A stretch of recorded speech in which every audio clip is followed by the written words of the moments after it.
Hello. It is Monday, my dudes.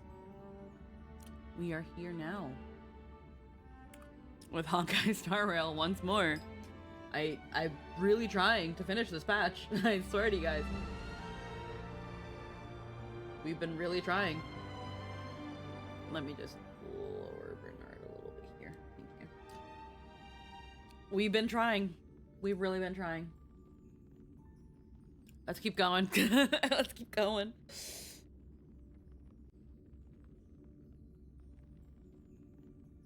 Let's keep going. The faster we finish up this patch, the quicker we can get to Rebirth.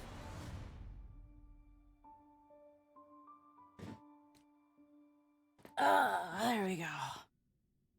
Adjust myself properly. Hello, Lynn. Hello, Lynn.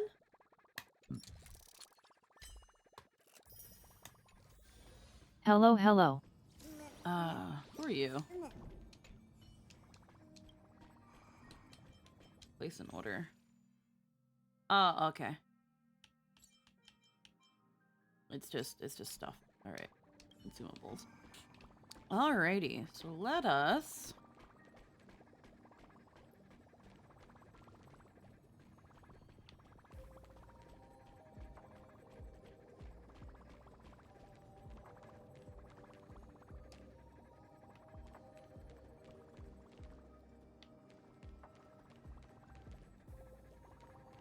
Like, what's that sound all the time? It's that one trotter. Alrighty. Let's make our way back. It's been a bit. Let's actually claim all of these.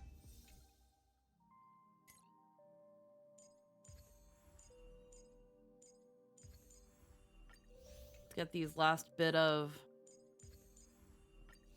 temporary assignments that just give you Stellar Jade. Yeah, all the sounds around the Divergent universe are very annoying. Very. Alrighty. So those 50, 70, 80, 90.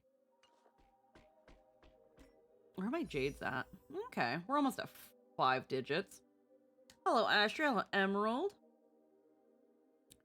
Let's see from here. Alrighty. Batch assignments. Alright, let's make our way back to... Let's make ourselves back to the last bit. Continue challenge. Last time, we fought Lygus. You can make the signboard stop clacking by hitting them, but the trotter wiggles are unending. Yeah. Who's spreading gossip about me? Heckin'... We fought Lygus. We told him that he's stinky, and that he can't kill the Chrysos heirs.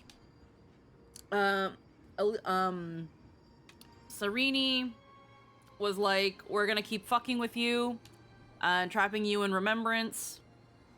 He is the very first genius, the person who created Naus.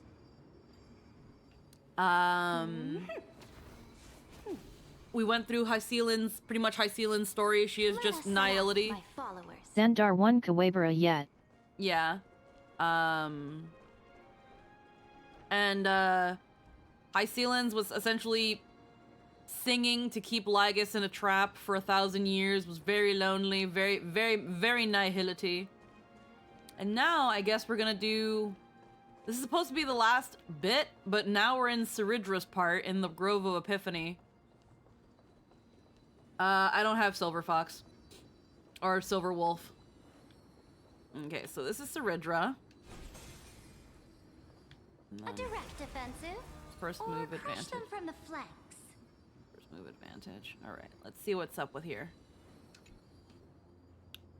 What brightly colored annals. The journey of the Deliverer's conquest.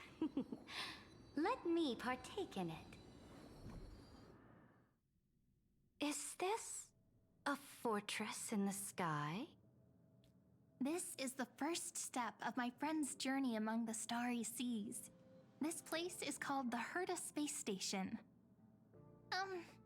Just think of it as a supersized grove of Epiphany. Oh, so it's the territory of that witch. She and another Antikytheran lent me a helping hand back at the banquet. They're Look, also going to over have to there. do quite a bit if they Looks think they're like going she's to make talking to Cerebral Madame look Herta better. in this memory. Mm-hmm. Let's go listen to what she thinks about this world, all constructed by eons and paths. Are you telling me that woman is Herta? Yeah. She seems shorter than I remember. Right now, they're just, for some reason, we're going into Ceridra. Apparently, she wants to know what the Trailblazer's been through. Let's see. Pretty nice space station, huh? But just wait. After a couple more stops on the Astral Express, you'll see sights that'll make this place look ordinary. Oh, the cosmos is so vast that the unknowns far outnumber the knowns. But none of them will end up being anything amazing. The farther you go, the more you'll understand what I mean. So do your best with the nameless. Break a leg! And remember to send an update or two to Asta when you've got some downtime. Mm-hmm. She certainly shares my way of thinking. Only that instead of a conquest through blood and fire, they chose a gentler path. People call Madame Herta and Mr. Screwlum geniuses.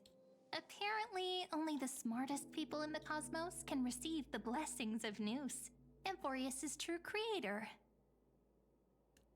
Do you mean that even individuals of such nobility are merely subordinates to a god? Yep. That's exactly On what the you said. contrary, No. after all, it was the very first of them who created the god. But I don't really know all the details about that. You might be able to ask Madame Herta herself when you get the chance. Let's go check out some other worlds next, shall we?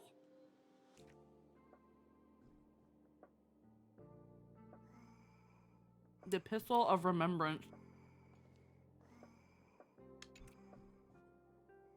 This next stop on the journey has a lot of similarities to Amphorius. A snow-covered land? Oh, 1 second. Interesting. You're on thin ice, Bihari. Off-topic discussion, we don't have it. I don't care about My Little Pony. This star is named Eurillo 6. That name sounds One more and so you're out. cold. Belobog sounds better. The girl we see here holds a similar station to you, Imperator.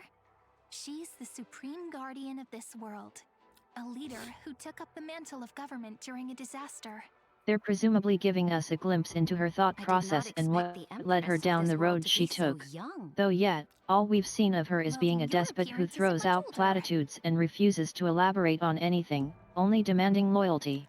Mm-hmm. Mm-hmm.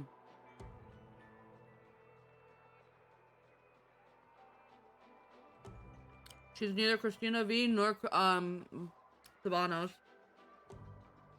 I think Ceridra's VA is also from the UK. The object in the distance resembles Nikador. Is it a weapon? No, it's called... Right! The Geological Reconstruction Unit. Just Giorios' Titankin? Disappointing.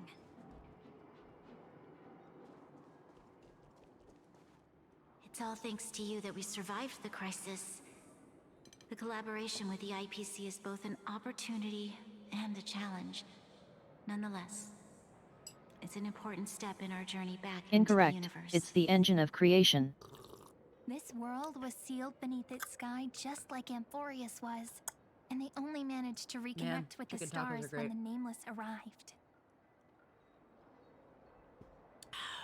That IPC she spoke of, is it a more powerful organization? Yes, the IPC conquered many worlds through trade, and opened up a vast territory that way. There are many such powerful alliances beyond Amphorius, and they all walk on roads different from the destruction. Coming back to the Supreme Guardian and her Belobog, didn't they find a peaceful way to enter the interstellar community?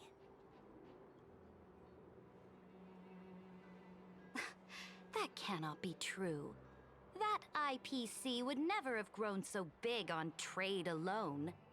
It may pretend to be a wealthy merchant with clean hands, but I am willing to bet that it grew fat on gory oppression and bloodshed. And you'd be right. Its path of You would conquest be must have absolutely had right. no mercy for the weak and would have destroyed them if needed. Fully accurate, yes. Are you telling me that this snowland never thought about tossing its dignity to the wind and kneeling to the IPC? I will not believe it. Briefly, they thought about it. I will never allow the Imperator's empire to be sullied by others. Amphorius must become a power so strong that no interstellar foreigner would dare to look down upon us. Imperator, Belobog isn't as weak as you imagine. Listen. I indeed hesitated.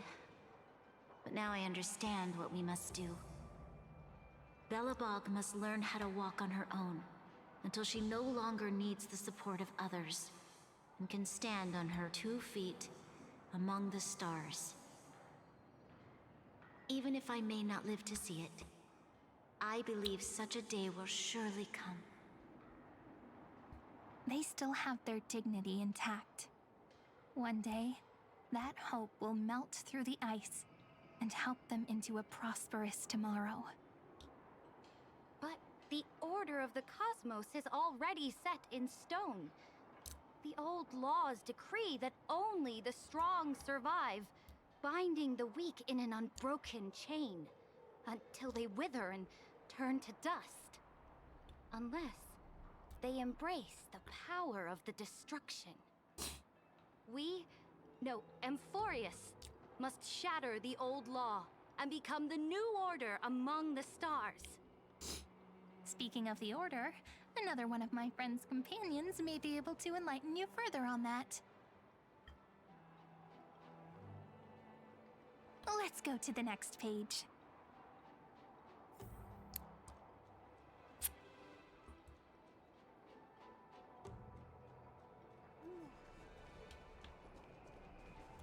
I indeed hesitated.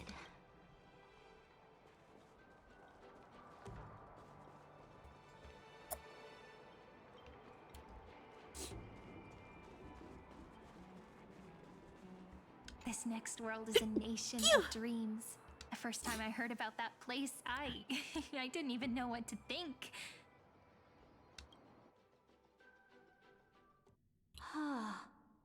Such opulence does indeed evoke astonishment. This world is called Penacony, an eternal city built upon a land of dreams. It's also my friend's previous stop, where they went through a risky but exciting adventure. Tell me about it then. That man standing afar has wings on his head. I am truly curious. Sure.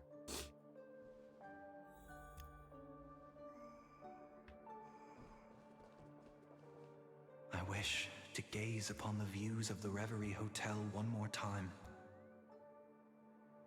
I'll be just a traveler when I come back here again. And perhaps, through a traveler's eyes, even the things I once knew so well will feel strangely different. Penacony is a land of the harmony, where all dreams and hopes merge and combine. It believes in unrestrained freedom, and that's how it lost itself in shallow delights. Then, this young man before you chose to rewrite its laws, using the power of the Order, hoping to shape a dream-bound paradise of perfect happiness. Yet, the paradise of my dreams remains far away. Perhaps a brief journey with the Nameless can show me more possibilities in my search for paradise. As for what Penacony should look like, it'll be up to her. No, up to their trailblazing now. Oh, it sounds like this ideal kingdom is no more. That's right. The people chose to wake up at the end. You can't see tomorrow when drowning in sweet dreams. This individual's law acknowledged only gods and constructs, leaving no space for humanity. And yet, the fact that he could accept defeat and resume his journey shows a rare self-awareness and clarity of mind. You are also very self-aware, Imperator. Then you must know that the world promised by the destruction also has no place for humanity.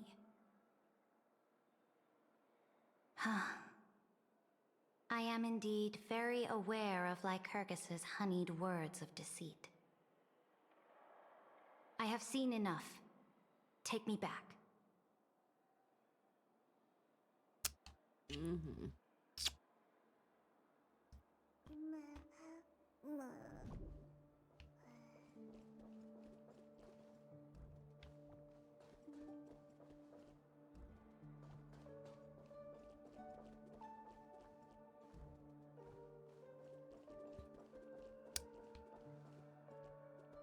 Then let's wrap up this trip down memory lane with one last scene. This absolute wonder. Isn't it pretty? That's our Emporius. Our world flows and meanders in this endless band of light. Though we were born from the designs of the gods and are not yet truly alive, the Chrysos heirs of Emporius still chose to stand against fate and carved a legend no different from that of humankind. Will you really renounce the heroes in this world's previous 30 million cycles, Imperator? Including even yourself? Will you bow to brutal destiny and allow that puppet master named the destruction to have their wish? I know what you want to do, sidekick. You want to use that deliverer's memories to influence me and tilt the scales of law toward her and the two geniuses. You really saw right through me, Imperator. How can one rule an empire if one is incapable of understanding people's minds? I have decided on Law's final destination. However, before I move my next chess piece, before we go on, tell me this, sidekick. Throughout her trailblaze, was there ever a memory of the ocean?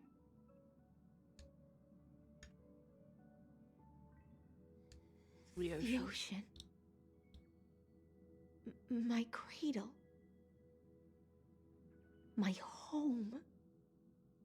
You shall complete your conquest in the ocean at the boundaries of this world, and eternally slumber in the sound of tides. You shall eternally slumber in the sound of tides, and complete your conquest in the ocean at the boundaries of this world. Our prophecies aligned as flawlessly as a sea snake circling upon itself. An elegant loop, like a joyful hymn.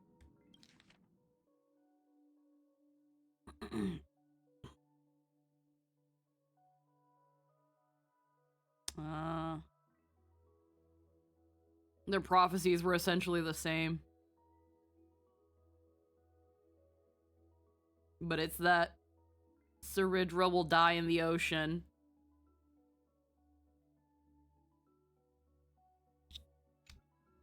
Like the circulating ocean current. Like our two fates. Like Amphorius itself. Chill out, Bihari, it's fine. Let's see. Prophecies aligned.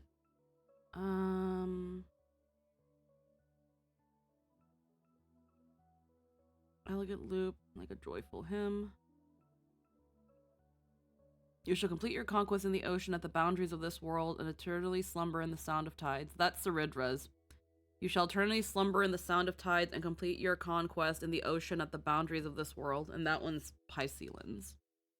And that she essentially put herself to sleep Yep. Yeah.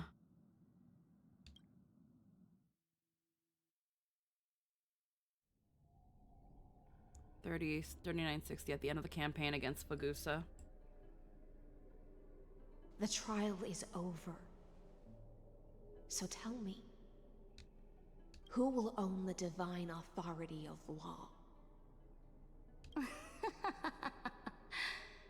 I won't give it to anyone. What? I am the law. Daridra will accomplish her Why goal should and I give drown, my while imperial his lens will crown to accomplish any her goal after a long wait in the ocean's depths. Mm-hmm.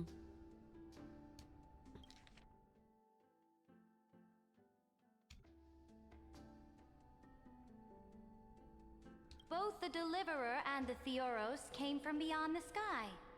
They have no right to interfere with the lands I conquered with my own two hands. The law of Amphorius shall be determined by Amphorius's master.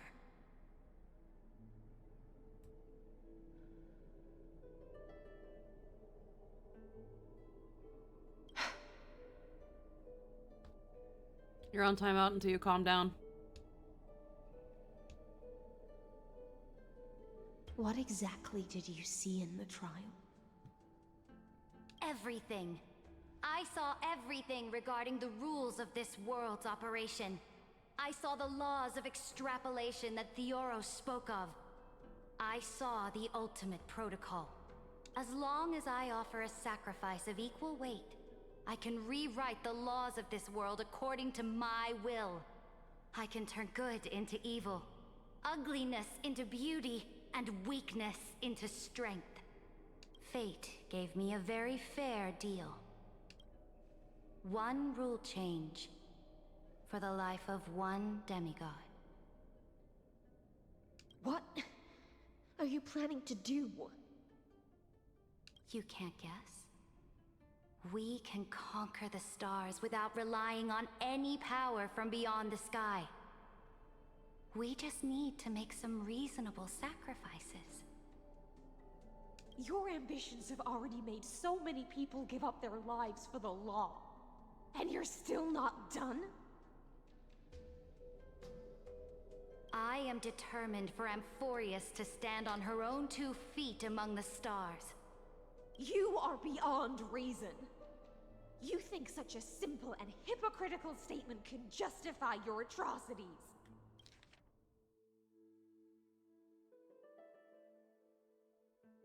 Hmm.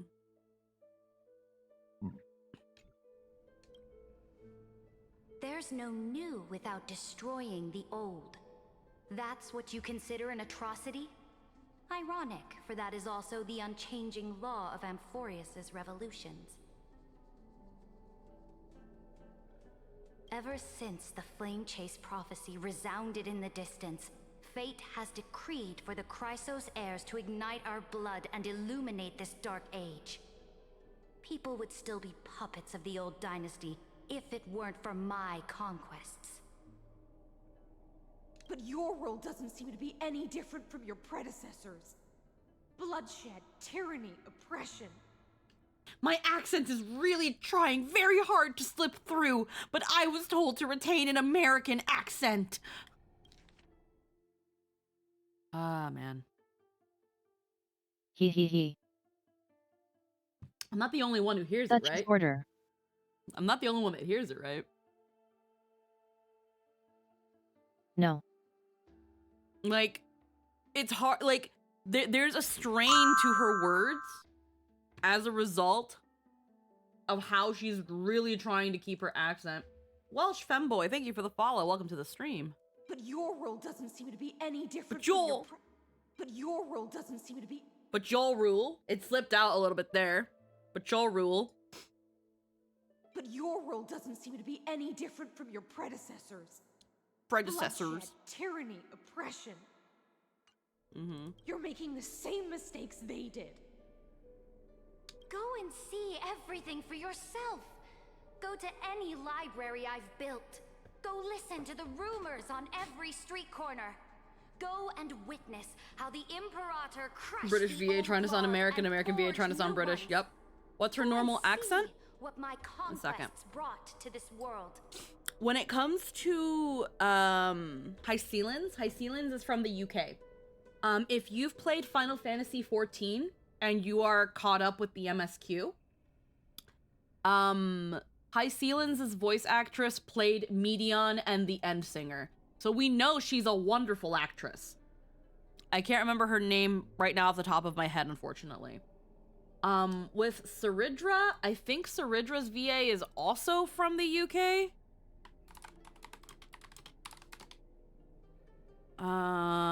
Let's see.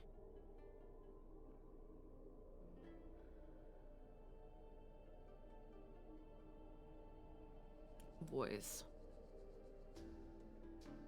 Rhiannon Mauschel is the Tiny Terror. Oh, Rhiannon, the VA for Saridra, is an Australian actor based in England. So it's an Australian actor in the UK. Wow. So another UK actress. Here's the thing again, Saridra been doing an amazing job holding back her accent and probably trained a lot more to like Americanize it. But it is really interesting that again, like High Sealens herself, considering that she's from the ocean, could have probably gotten away with her British accent. And then again, and meanwhile, Aglaya has it the whole way through. Go and see everything for yourself. Go to any library I've built. Go listen to the rumors on every street corner. Go and witness how the Imperator crushed the old laws and forged new ones. Go and see what my conquests brought to this world. What else has she been in? Apparently she was in Warframe as Sithel.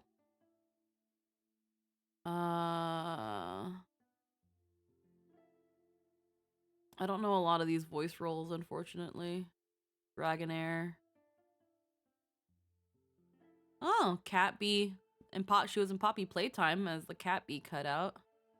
Gotta use the potty very soon. Bree and Crush Crush. Hi, Watcher. Hello, hello. Yeah, so she's been in a couple things. And I think because of that, she's gotten a lot of training. Let's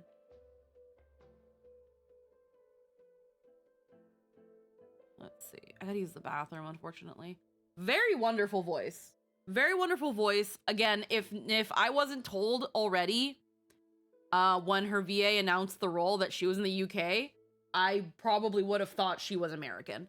But that makes, I think the new Trailblazer is in the UK as well. The new Femme Trailblazer.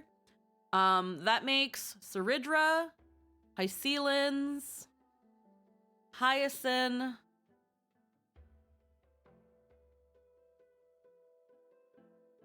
Wow. They're all UK actors.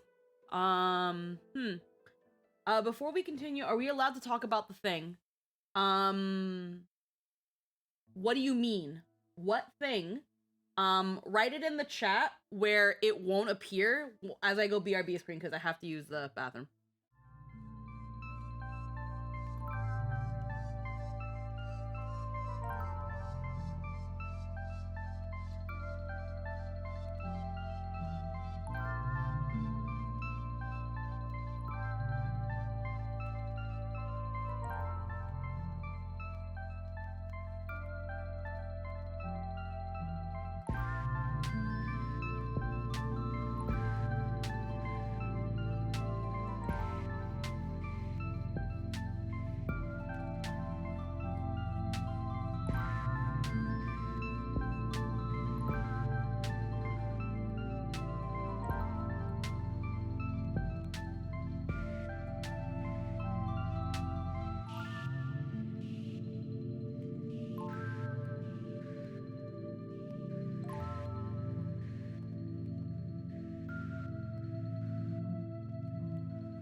All right, we're back. I really needed to use the bathroom. Holy moly.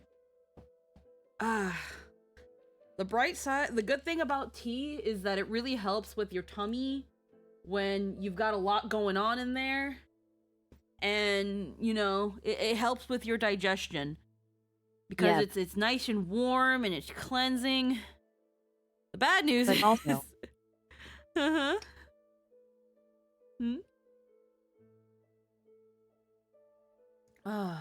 No, go on. Oh no, I was gonna say just like also, but the bad news is that it also like jumpstarts your digestion and it like really makes things go. So I was just like, ah! Sure does. Yeah, that's it. That's today's TMI. You're gonna say, hun? Oh, I needed that.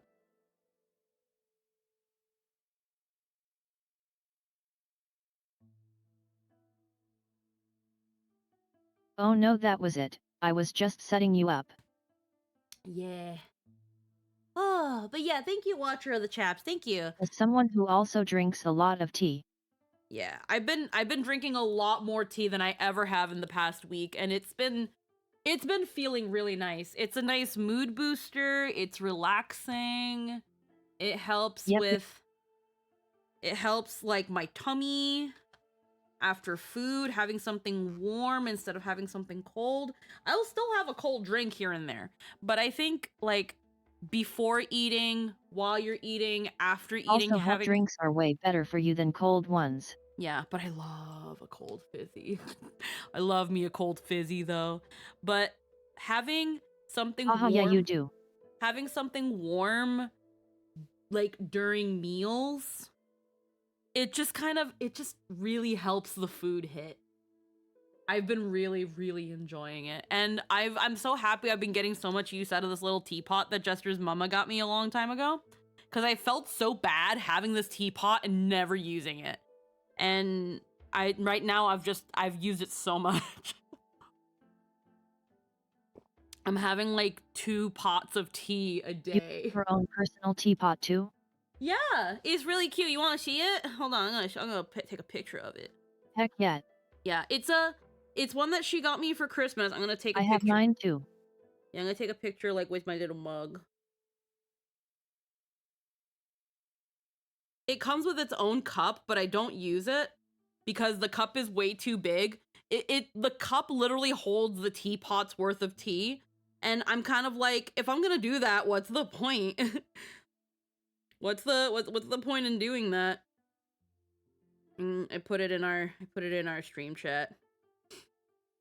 And then I've got like the cup I've been using because it helps me like disperse my tea so that all my tea doesn't get cold in one shot. It's like my smallest mug. But yeah, and thank you Nuggies. Thank you for the congrats. Yeah, I'm gonna make a command at some point. Kind of like how Scylla. This one's mine. Ooh, I kind of have oh, that one's cute. I had something like that a long time ago. It wasn't the exact same. Isn't it? It's really cute. I had one that had like it looked like a Chinese teapot, but it was glass and cute. Like I can't remember where exactly I got it. And it had like this really pretty flower pattern on it. I don't think I'll be able to find it now because it's such an old it was a long time ago. Or was it a Japanese glass teapot, not a Chinese one? Here we go. It had like the little handle and everything. I never actually used the scented candle base, but it sure is there. I'm guessing it's just to mostly keep it warm, if anything. Yeah, I had one that looked similar to that. And it had like the cute little handle, and like if you wanted to, you could actually put it in the stovetop. But I never did that because I was more worried that I was gonna fuck it up.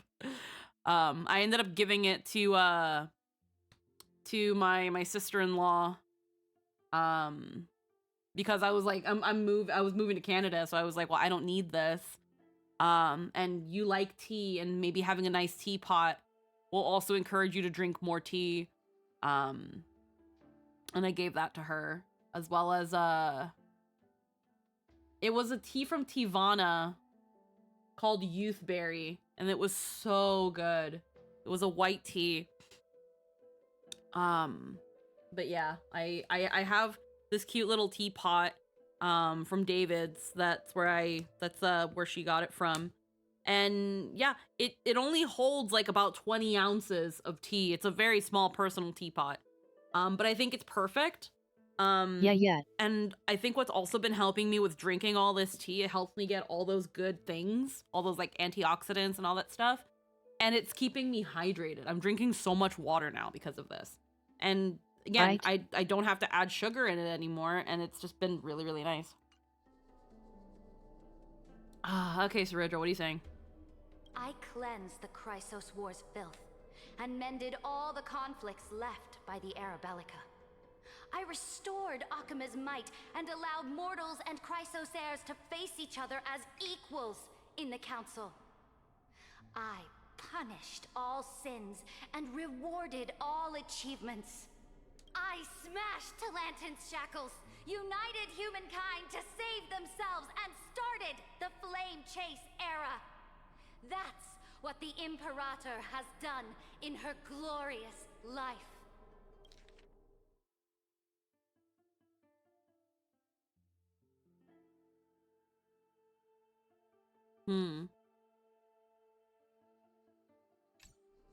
So now, hearken to my final words. History will eventually forget Saridra. But it will never forget the Imperator's people, or the Flame Chase era she began. Final words.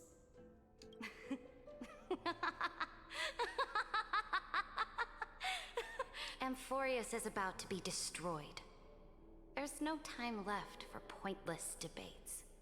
I cut off all the laughter. Saridra is talking about how, well yeah, she was tyrannical, she did betray her followers and forge her crown of their blood, but like, she did make the world a better place though. Yeah. She was a piece of work. There is only one law I want to overturn to aid the final battle of deliverance. As long as you aren't So one I of the will people only she offer killed in the life of process. one demigod.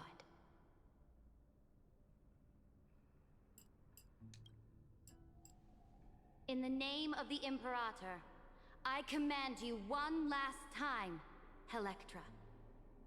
Either sacrifice yourself for conquest, or pierce this tyrant's chest with your sword. And she's not the wrong, but she's Imperator also concluded justifying her final atrocities speech. because everyone else gets to live with the benefits. Yeah. She's like, so what if I did all that shit? You're benefiting from it. It's like, what are you? She's a piece of shit, but sounds like justify the it's an ends justify the means. Yeah. If it wasn't for all the bullshit she did, Aglaya's job would have been so much harder.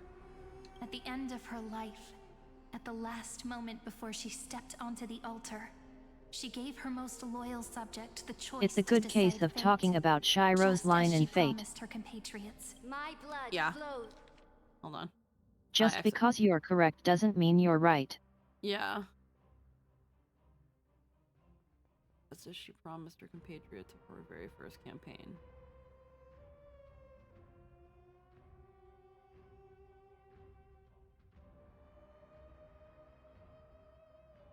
My blood flows in you now, heroes. Who's in you now, heroic compatriots?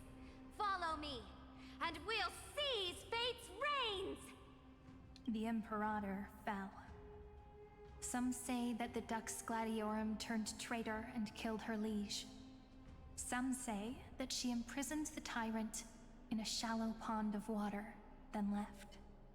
Which meant the Imperator had to kill herself to rewrite the law.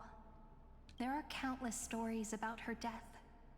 All we can be sure of is when the knight left the vortex, the Imperator was still mumbling about their past conquests together. The beginning and the end of her existence. Imperator, wait! How could someone of your status come to the front lines? Let me be the flag bearer! The troops defending the pass to the west of the grove. Have they surrendered? They ran as quickly as She's they not could when lying. they heard She your objectively name. did make the world a golden better cocoon place for pass is everyone now still in the living First in it, Legion's by a hands. considerable and immediately recognizable degree. But also she was a tyrannical despot and war criminal who carved that path through genocide, conquest, and betrayal. Yeah. Some would say that the ends justified her means, but that's not to say She there was wasn't. corrupt, but she is not righteous. Yeah. It's also that thing of like, just because she did it this way doesn't mean it couldn't have been done any other way.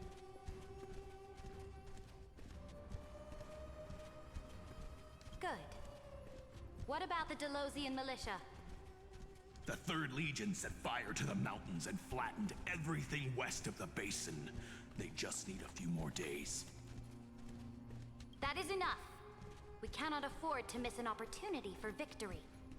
Lastly, how many Ladonian cannons are left? They are no more. The 2nd and 4th Legions have destroyed them all. She chose to get it done as quick and dirty as possible, and damn was she dirty. Very good. They now have no way out, no reinforcements, and no artillery support. We will be able to liberate the Grove of Epiphany in the blink of an eye.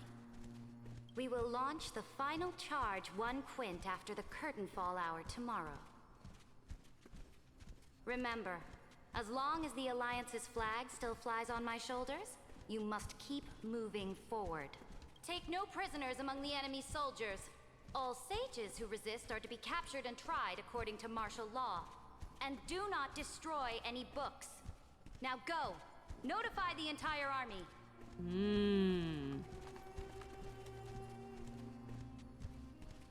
Oh. All stages who resist will be captured. And do not destroy any books. Interesting. Now to catch up since I was yapping. Yeah, now go.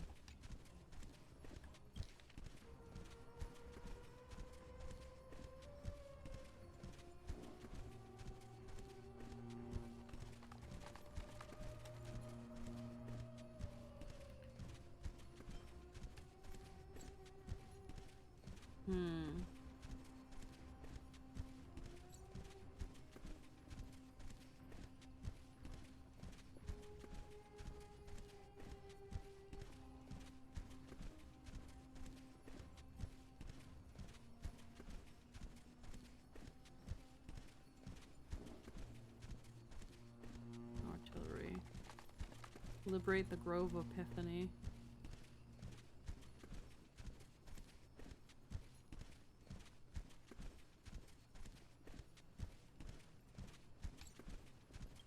Understood. Those who are resolved to die, we salute you. Reporting in. The mountain dwellers are resisting fiercely, and the legendary Mountain Breaker has personally engaged in battle. Their formations are nigh impenetrable. Then cease our frontal assault. Send scouts to all legions and tell them to retreat into the Tritos Plains before the parting hour. Are you planning to surrender? It's a strategic change of plans. The seismic walking dragon is enough for that battlefield. Walking dragon? You mean that stupid beast, Terravox? What can they even do? Stupid? No. They are the wisest of all of Giorio's creations. Only they can perceive the currents of time. Let them deal with their earthly brethren. We will advance and take the lead in defeating what remains of our enemy. I will deliver the most fiery retribution for the humiliation they dealt us, and crown myself with a god-slaying wreath. Understood. I'll see to it. Those who are resolved to die we salute you. The Temple of the Three Fates sent a letter, Imperator. They refused to surrender, and said this letter is their last warning to us. Tell the commanding officers not to launch any attacks unless they receive the Imperator's handwritten approval. Disobedience will be punished by death.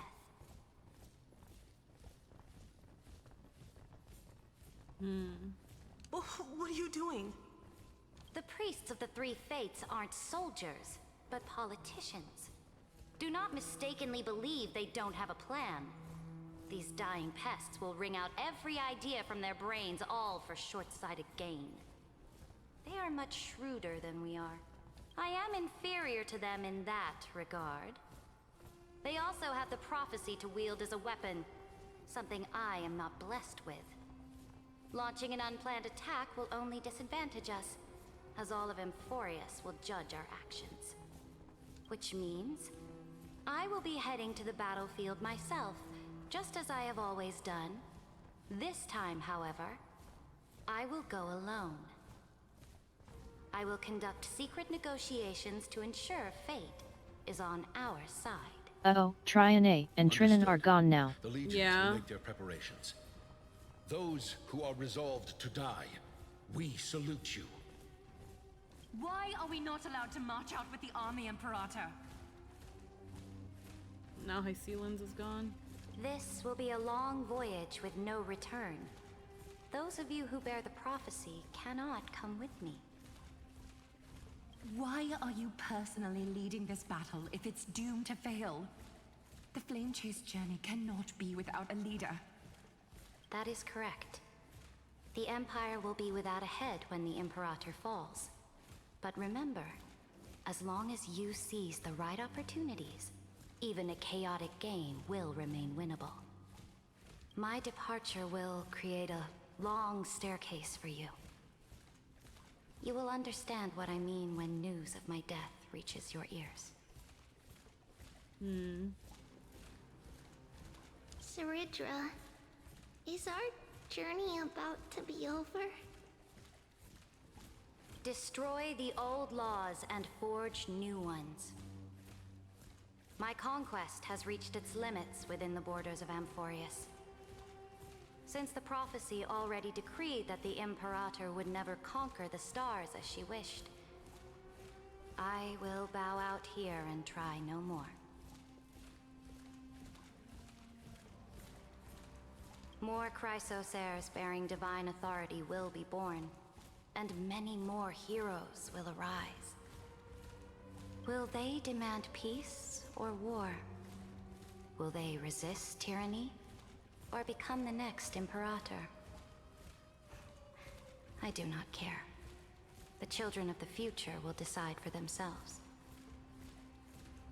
Do not mourn for me. Anyone can kill the Imperator, but the only one who can truly destroy her is Saridra. At the end, I faithfully recorded the most important battles in the Imperator's life. Her conquest was about to be completed at this point in the story.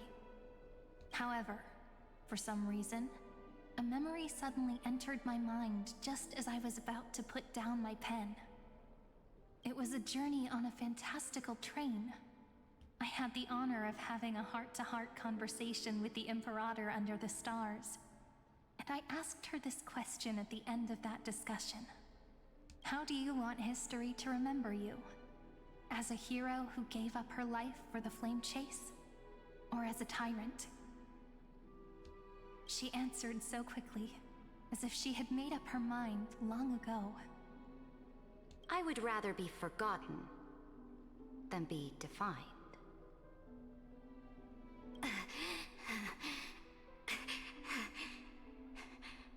Because the law can be neither eternal nor unchallenged.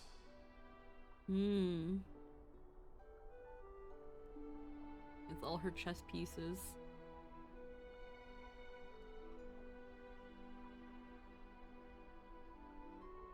And only humanity can pen laws into history's pages.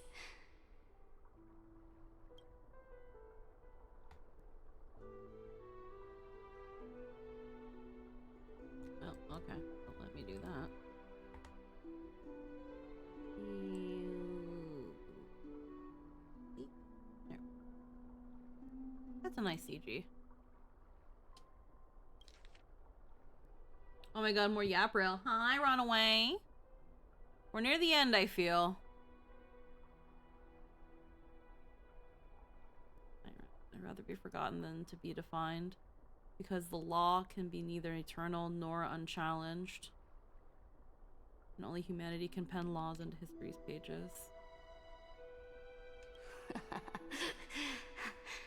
Now, I have shattered the greatest law of Amphorius. The game is nearing its end.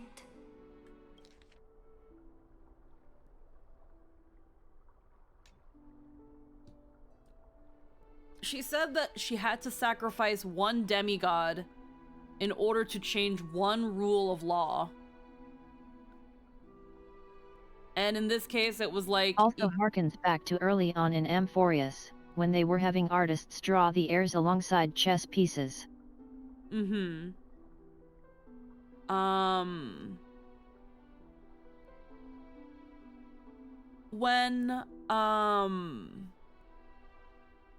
When she talks about how,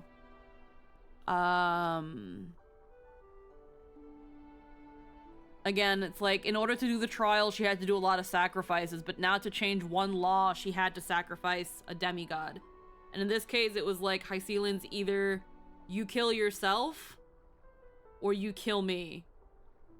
And I think in that case, it was like, the rule that, this is speculation, because I could be talking out of my ass and not really understanding what's going on. The law that she wants to unwrite is that the Titan decides the law, and instead it be humanity that decides. That's something along the lines of what I'm picking up.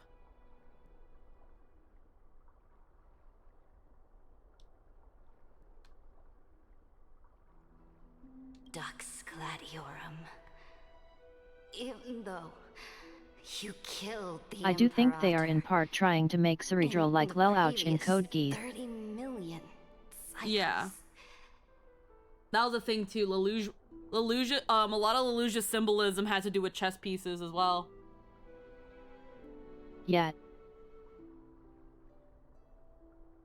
This time, you finally found your own law.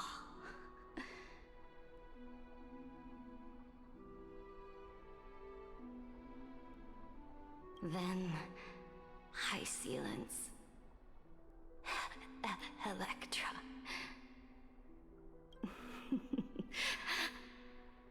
And his entire story was about making himself the evil to take down for the sake of giving someone else a better world. Ocean at the boundaries of this world. To you.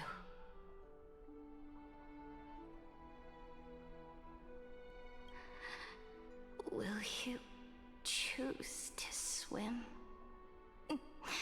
into that ocean? I do not care. Do not care. But we haven't had enough time with her to really sell that. Mostly only works if you know Code Geass and project it.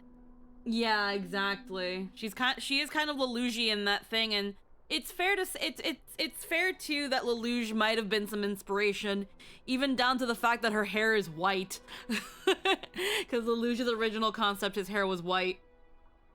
I feel like here she's trying to convince herself that she doesn't care. I mean, yeah, that seems to be the case. She doesn't care. She doesn't care.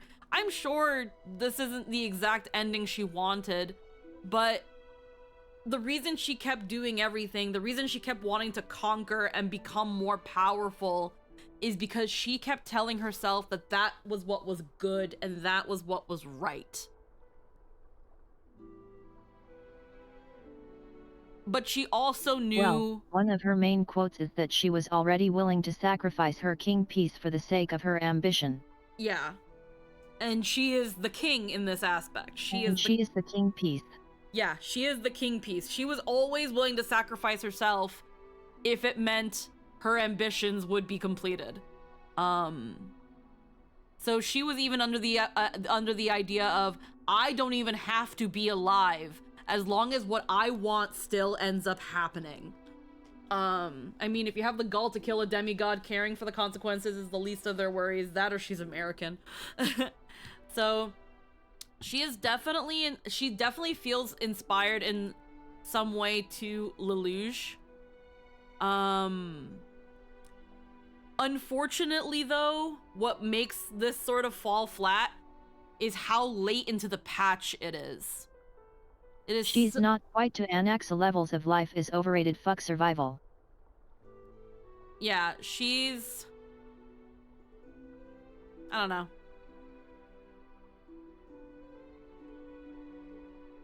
Like, this is her side of the story, and I still am sitting here not feeling like it's enough. Either that or because I'm not quite understanding entirely yet. But it feels like her whole thing... I definitely think she's supposed to be Lelouch coded, but we needed to have her longer for it to land. Yeah. It's that thing of, I also think, the patch focused too much on Hysealans. And I think it's because of that, it's at the cost of Saridra. And maybe the fact is, like, if we give you Saridra first, it's going to lessen the impact of everything she'd done and the reason why. It's to find out later why she did everything she did. But you already kind of know her, you already kind of know her shtick the moment she arrives on screen. The ends justify the means. I am the law. I will take down the laws of the old world and rewrite new ones. Humanity will conquer, and everyone will know my name as the Grand Conqueror, the one who made this place the way it is. And while not many people remember the Imperator or remember her as a tyrant, it's still a thing of, like, yeah, the way she did things was cruel and evil. Like, she committed genocide. There were atrocities left and right. Hysealans are like, you committed so many atrocities and savagery. And Saridra's response was, but look how much better the world is after the fact. Where again, you can't argue that. It just sucks that that's how it happened. That was the quickest and dirtiest way to do it, but it got results. He took over the grove to have a party on sacred ground just to flex. Yeah. She didn't care because the ends justified the means, and it was how she got what she wanted. I mean, the first thing she does when we meet her is drop a corpse as a gift like a cat. Oh yeah, of course. Like, again, she is cruel. She is absolute. She is ruthless. She is a tyrant. But she got results. She is incredibly focused on symbols.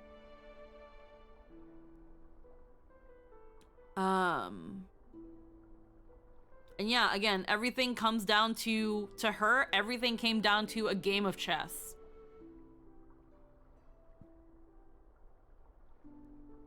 It's just sad that I feel like we needed a lot more time to kind of help really sink in the depth and the meaning of her actions. That in the end, like, again, like she told Aglaya, when I die, there is going to be a long staircase. But the point is that she's pretty much telling Aglaya, the path for you will be set after I die. You will know exactly what you should and shouldn't do after I die. To make sure that the flame chase finishes. Because again, she's the one that made the flame chase law. So that it can be finished so that the prophecy could happen and all of that shit. It's just, she had to be that evil.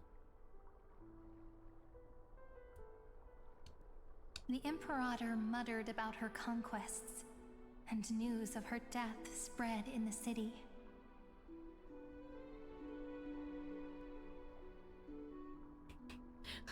Actual corpse CG.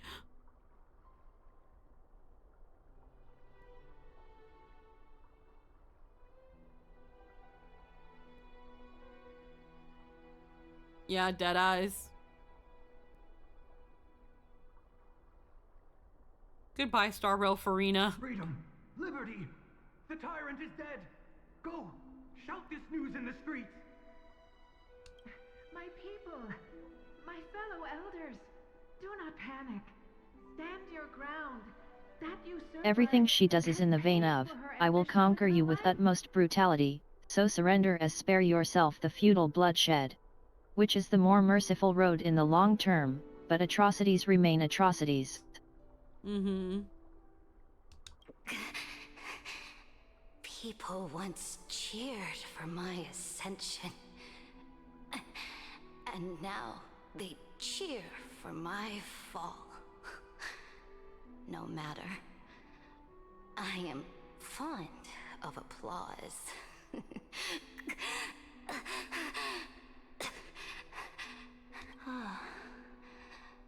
I see the cosmos, the battlefield that I cannot reach. She was definitely also given, if her design wasn't also inspired by Farina, the concept art was passed around the studio. Like, here's a concept art for Farina that didn't make it. Here, use this, Star Rail. Because there's no way you're gonna tell me that two characters associated with justice and law, both jellyfish haircut, white-haired, short blue girls that are all about, I am the law, I am the one in control. Now with Farina, it was a whole different angle. The whole thing was she was a grand actress. And with Saridra, you could say that she was playing the role, she accepted the role of a tyrant and played her role to a T. That it was all to her a game. Just like to Farina, even though it was a very important role and a matter of life and death for Fontaine, it was a very important role that she had to play, the role of an Archon. Farina feels very different from her though, more reminds me of Folsalor. My point still stands. I know Farina is very, very different as a character. She was very sympathetic, she was very lonely, she was very torn from the loneliness of this duty that she was essentially made to play. But she still played, when it came time to play the role of the Archon of Law, she played it as well as she could. Yeah, Saridra is Furina and Nivi together. Yeah.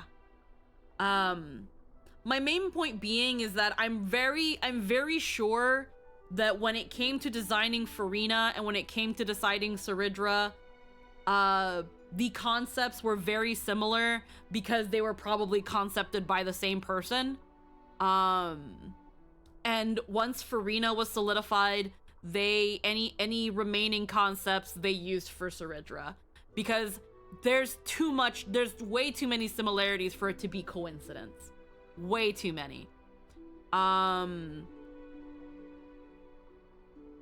They also used that prophecy to contextualize a scene shortly before it. And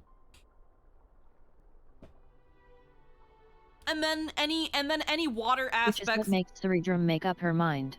Yeah, and then any water thing that Saridra didn't have, just tack High Sealins on, and then let's do a CG where she's in the water dead. Like, I don't know. I'd be very surprised if there was absolutely no relation between the concepts of Saridra and Farina. They're way too similar. I will return. Saridra asks if any of the travels we were on involved the ocean. Stars will hear my legion's war drums. hear the great name of the Imperator. Here, Amphorius is... Which was Theridra checking to see if she was destined to die on Amphorius. Yeah. To this day, Because we do no, not know no which they did rule not. the Imperator overwrote at the cost of her life.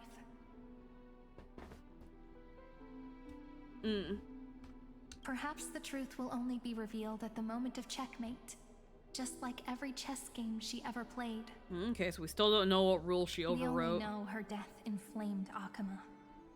On one side of the city, those who defended liberty toppled her statues to the ground. On the other side, her supporters put themselves between the masses and her monuments. Yet, and of course, declaring we aren't loudly actually that done with the them. sovereign is still among the people. Yeah. We will definitely have one more cycle.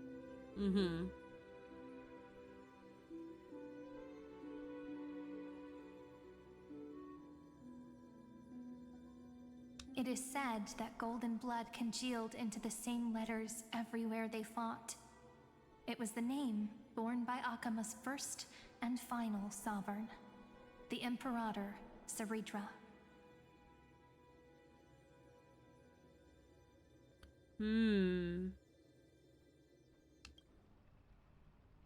But the one who bore that name did not see any of this.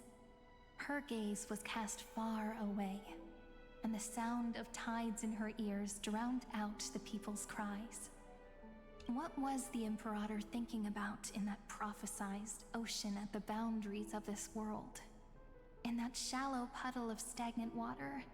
Was she reminiscing about her past conquests? Or repenting for the millions killed for the flame chase? It was neither. The Imperator only saw how the surface of the water gleamed like that crude chessboard. It is very funny to me that they draw her as a mature grown woman on murals. In the afternoon when her teacher played against her for the first time.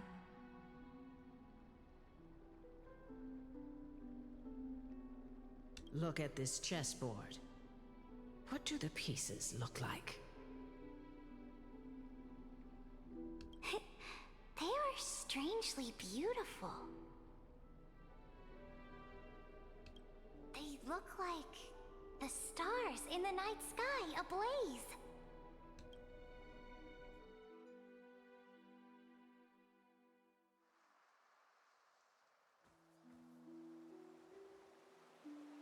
From that page emerged an ocean. So vast, so pure. Not a single trace of corruption. Is this Theridra? Electra, my subject. Ever since you walked out of the tainted ocean and pledged yourself to me, I have seen the abyss in your eyes and the emptiness in your heart. That was why I promised you a new ocean, where the Imperator's ambitions would serve as the currents, and loyalty would be its light. Electra, my subject. You have done your duty as my blade. The prophecy has now made its final decree on the road I intend to walk. My conquest is doomed to never reach the stars. Oh hey Scale Gorge Waterscape. But the Imperator never makes empty promises. So take this memory, this ocean, beyond the sky, as witnessed by the Deliverer. This is the final gift that the Imperator can leave for her subject.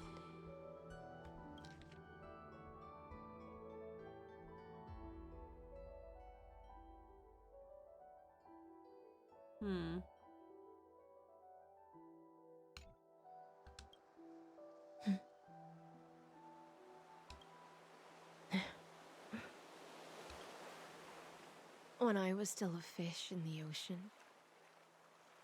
I always felt so genuine swimming through the waters. But once I stepped onto land, I found myself caught in a play. Every land dweller wore a mask in their life. So I, too, donned a costume and tried to find my role in this show. I became your blade in war and the violin strings at banquets. Do you still not get it? I do not long for the oceanic depths of my homeland. Nor do I crave the swelling seas beyond the sky.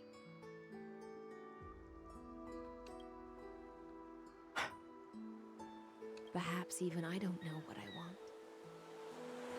I still don't know where I should swim to even at the end. But I know one thing right now. A fish is simply a fish. And she can never leave the ocean she's in. But whether under the ocean or on land, we two prisoners who can never escape this cave can still look outside the cave and see the stars. I have to admit, the 12-factor simulation of life in this experiment has far exceeded my expectations. Make your choice then, senior society member. Do you want to keep walking down the wrong path and be remembered for your incorrect Also just taking a moment to appreciate how much better her performance gets as we get deeper in. Oh yeah, of course. Oh well. Or do you want to return to the audience's seat and give yourself, Amphorius, and the entire cosmos a more fitting end? I must refuse. A dead man never fears death. Did I not make myself clear? Have you forgotten about our dear Lord of Silence?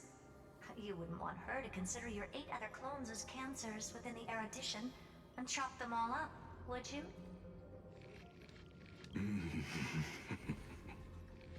Your logical deductions are vastly different from mine. Therefore, allow me to provide one more academic recommendation. Listen, my peers. Why don't you look beyond this world? Just as the Chrysos heirs did. Re-evaluate your calculations and take into account all enemies in the upcoming war among the Eons. Amphorius is not a place where 3 paths entangle, but where 3 paths fight to the death. You used Memoria to resist me, but did you not consider the possibility that the Remembrance and their children might have taken this opportunity to join the fray as well? In the meantime...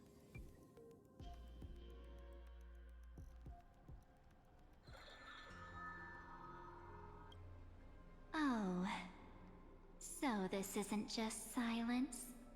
It's the answer. What was the last thing she said to you before you parted the waters at the Scale Gorge waterscape? A tricky question, but one with a simple answer. She didn't say anything back then, right?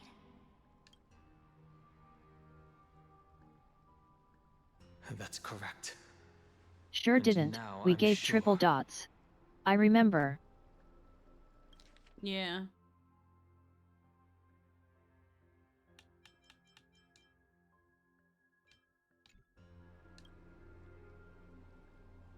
You are not March 7th. There's no way she would remember that detail. Accurate. Yeah. She wasn't there for that.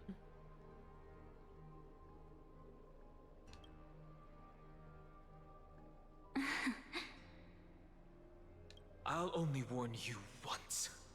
She was, but March is scatterbrained at the best of times. Now. Yeah. But she might as well not have been there. How impulsive.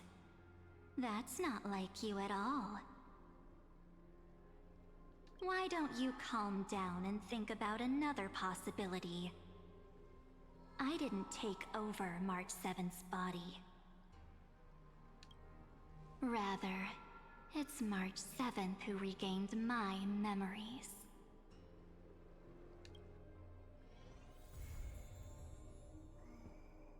All right.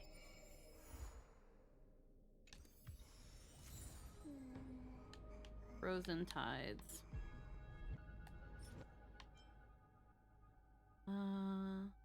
In an ocean that knows not of the sky. Not too bad. Was about an hour with our chatter. Yeah.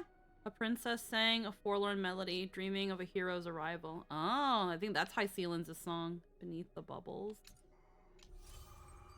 Nameless recollection. The wine dark sea buries yesterday's sunset, yet shall cradle tomorrow's dawn. From the destiny bestowed upon this journey, I will inscribe it within these pages. Before their deaths. Okay. We'll probably learn more about them, obviously, in the next patch. Let's quickly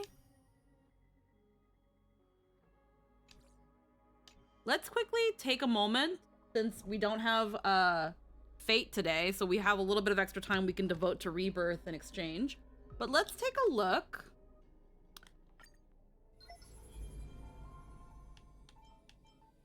What's that? Oh, Scepter. Astral Computer. Assuming the mental Theorist, his name is Xander Wankuabara. Administrator and prime mover of the Amphorius experiment. Walks the path of erudition, yet seeks to forge destruction. Iron Tomb.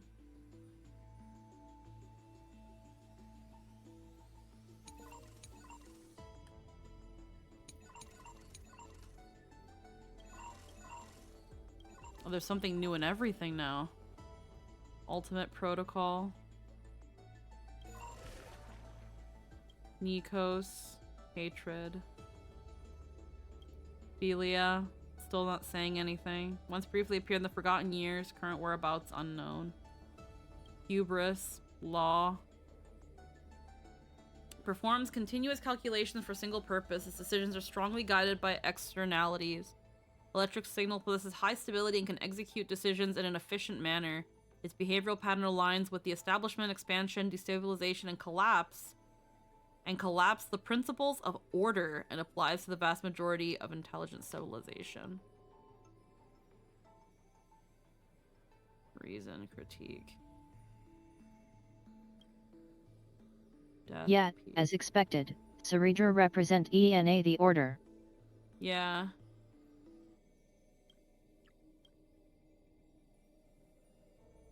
The simulated path of elation, which is trickery.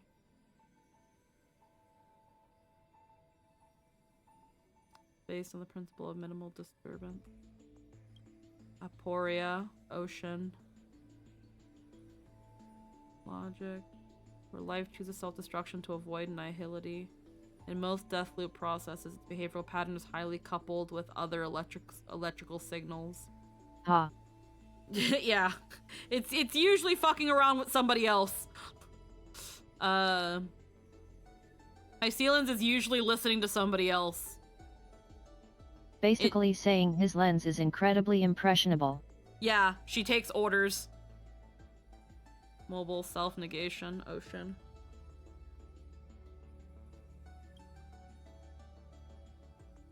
Polmos, strife. Yeah. This contradiction bears a strong resemblance to the hunt, and likewise destined for self-annihilation. Influenced by data abandoned by... Yet, seems she's based on either IX or a self-annihilator. Polmos is mighty.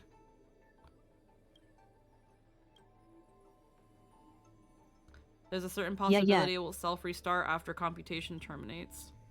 Kalos. I was meaning his lens. Yeah. transforming into self-sacrifice that aligns with the beauty.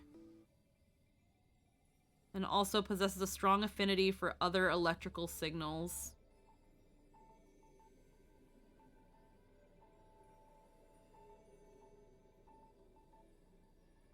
Yeah, so they went 1, 2, 3, 4, 5, 6, 7, 8, 9. Forgotten years. Records that are completely missing from logs, presenting as blank spaces and forced Aglia is the beauty as expected, and it's saying she's incredibly compassionate. Yeah. Never returning readable. These anomalies occur sporadically and randomly across reoccurrences and show signs of increase. Invading variable March 7th, Philia 093, Evernight. The exact cause remains unknown. Yeah, the invading variable March 7th, something something Philia, something Evernight. Nameless from the Astral Express. External variable accidentally Hopefully entered. that is worthwhile though. Yeah. Also a past right of destruction. They resonated with the 12 factors. Assume the vacant time It marks track. March and Evernight as separate entities. Yeah. The recursive cycle. This entity assumed the vacant time track and so we guided Nikos. Overriding command granted access. I'll be waiting for you in the past. Executing override command granted access. Yeah, and that was I think March 7th and blank.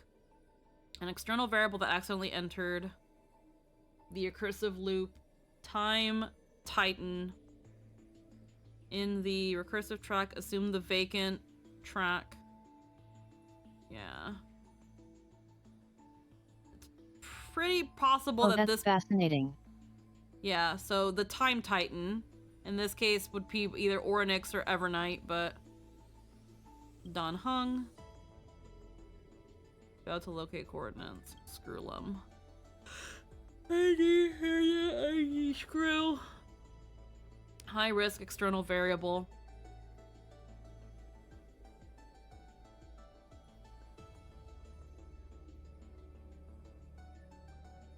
No, just you wait. I heard I will definitely return and retire both It's you saying and she was the Time Titan, but we literally never heard anyone talk about the Time Demigod in this cycle.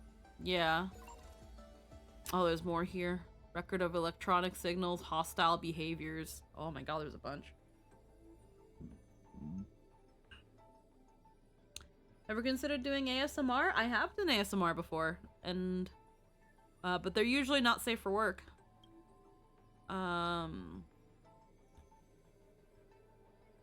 They're more like audio role plays than ASMR, but yeah. And I've considered doing some more ASMR stuff since I have the tools for it. Just finding time. Light calendar. Saridra fused with the ultimate protocol and submitted an internal command marking Lycos as a malicious visitor and freezing approximately 60% of special permissions for ID Lycos. According to the investigation protocol, Lycos' self-defense permissions were retained and the remaining frozen permissions were gradually restored. Subsequently, Saridra rewrote the ultimate protocol to temporarily grant access permissions to Herta and Screw at the cost of ceasing to respond itself. What the fuck's wrong with my mouse? What's this? Terravox did not engage in any hostile actions. This entity cannot be located after 3961. Aglaya engaged in direct... So that's what she did. Yeah.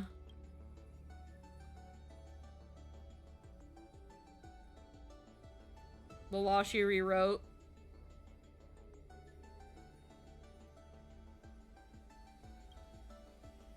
She gave Herta and Skrullum admin privileges. Yep.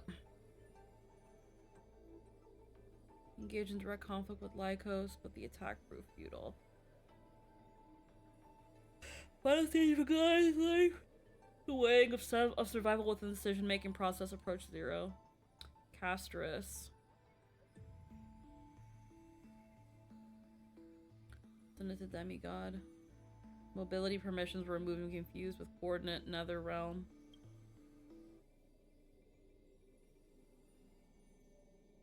Acting Styxia and Vortex of Genesis. Trebios and completely stopped responding in Light Calendar 4295. Mighty Mouse. Incomplete restart permissions.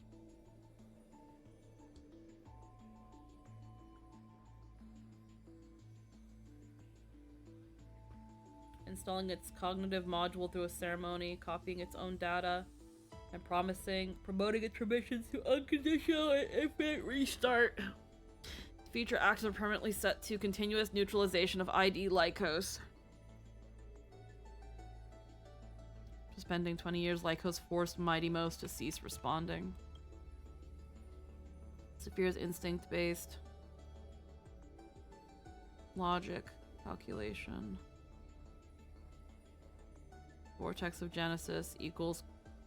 Saphira inserted a sourceless command, which was a lie. Coordinate Vortex of Genesis equals coordinate Akama. Guiding I-Key Lycos to the battlefield. After the command took effect, Lycos forced Saphira to cease responding.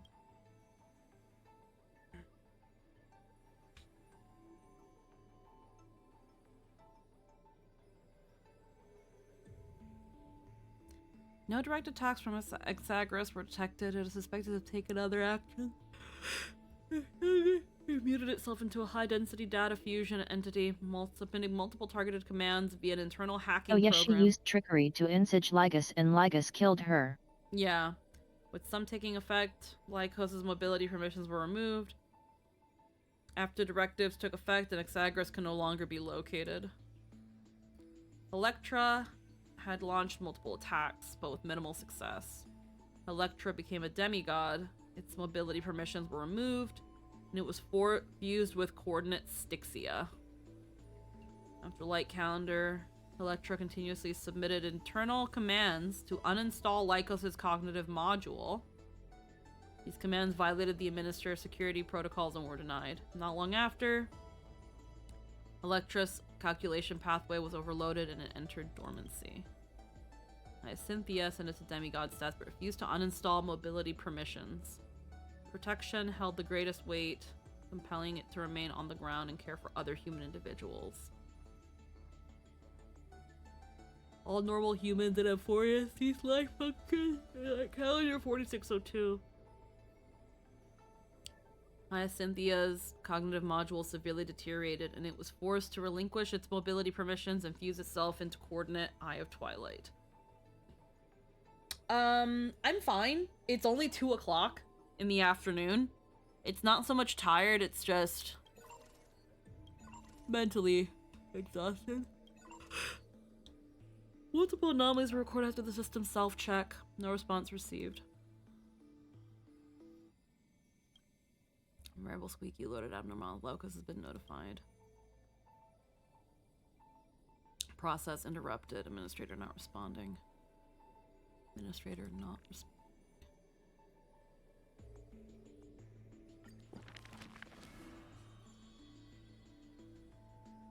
Okay, we've got a lot of as I've written to read.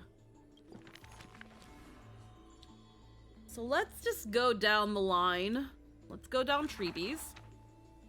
She who passes through doors. The solemn council is still filled with clamor. Future's destiny still whirls in discussions of candor. To discard the city and save oneself, or to chase the flames that waver. None know the choice that would lead them to a place better. I fear. How can mere mortals defy the gods? I worry. How can mortal bodies reforge the world anew? I suspect that the prophecy is simply a rumor. In the distant past, the Holy Maiden brought the first prophecy to all city-states. Hearken to the sounds that the doors whisper. In the name of God's proper, hope she will give to humanity. Though she falls into confusion, she will bring guidance to this world in vigor.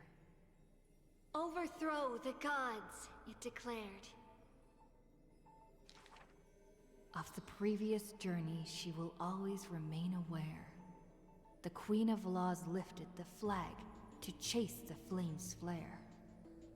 The tripartite prophecy guided all the world's heroes, all who dared. And building a new world was their oath of yesteryear. The earth roared for them. The tides surged for them. The scales of destiny shivered violently. Then slowly calmed. The core flames of the Titans rested here, while the blood of companions congealed over there. The child led one hero after another to their end.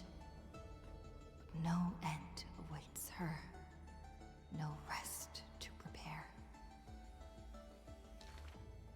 Teacher, do not hesitate. The Weaver of Gold brushes aside the child's tears. The world still walks on the path you indicate. The prophecy still stands, even if the actors now different faces wear.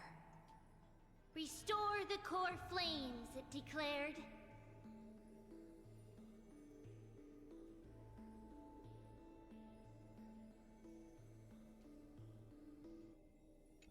Page turn. The solemn council is still filled with clamor. Future's destiny still whirls in discussions of candor. To stop right there and seek peace, or to continue a work still unfinished. None know the choice that would lead them to a place better. Stop! We only wish to live life as it is, no more. Cease! Our achievements already stand tall. Rest up! We only wish to live in peace and prosperity. The discussions today are the same as those in times past. Retreating now will forever deny us the future. The child has already conquered her confusion and fear. No longer before the mists of fate will she cower. Hearken to the sounds that the doors whisper. She travels through myriad passages, burning with determination, to once again bring light to humans through her endeavor. The children fly into the streets, wishing to encourage the residents' faith. Please, be not afraid. We will definitely bring you to a new home. Lady Treeby, Lady Trianne, please, don't cry. Do not worry. We trust you always. The matron wipes away the tears on the children's faces. The praying ones piously bless them in faith. The lost ones take the children's hands, just as the prophecy guides their path. Bear the divine authority, it declared. Quiet Trinan has little to say. Lively Trianne loves to play, and well-behaved Treeby roams around all day. The people's encouragement rings sincere. The Chrysos heir's companionship lasts through the years, and Mother's embrace warms up every dream. Thus the child understands, thus the child accepts, though countless farewells on her shoulders weigh, though destiny's blood dries like clay. There will always be passageways, filled with warm sun rays, that silently open to them in future and past days. And from them, a voice says, Forge miracles, it declared. Act concluded.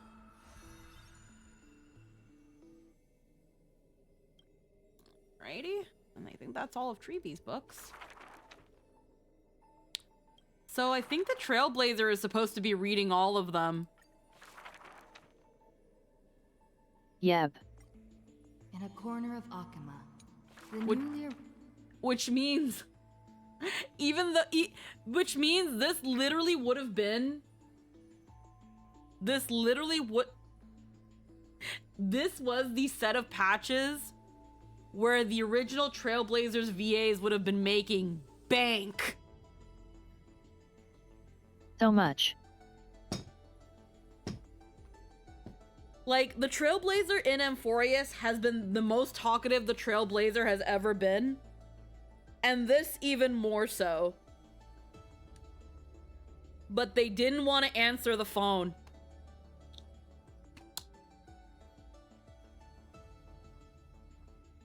Get wrecked. Fuck. She can see I was so upset when we got voices for them again, and now the as I've written were fully voiced.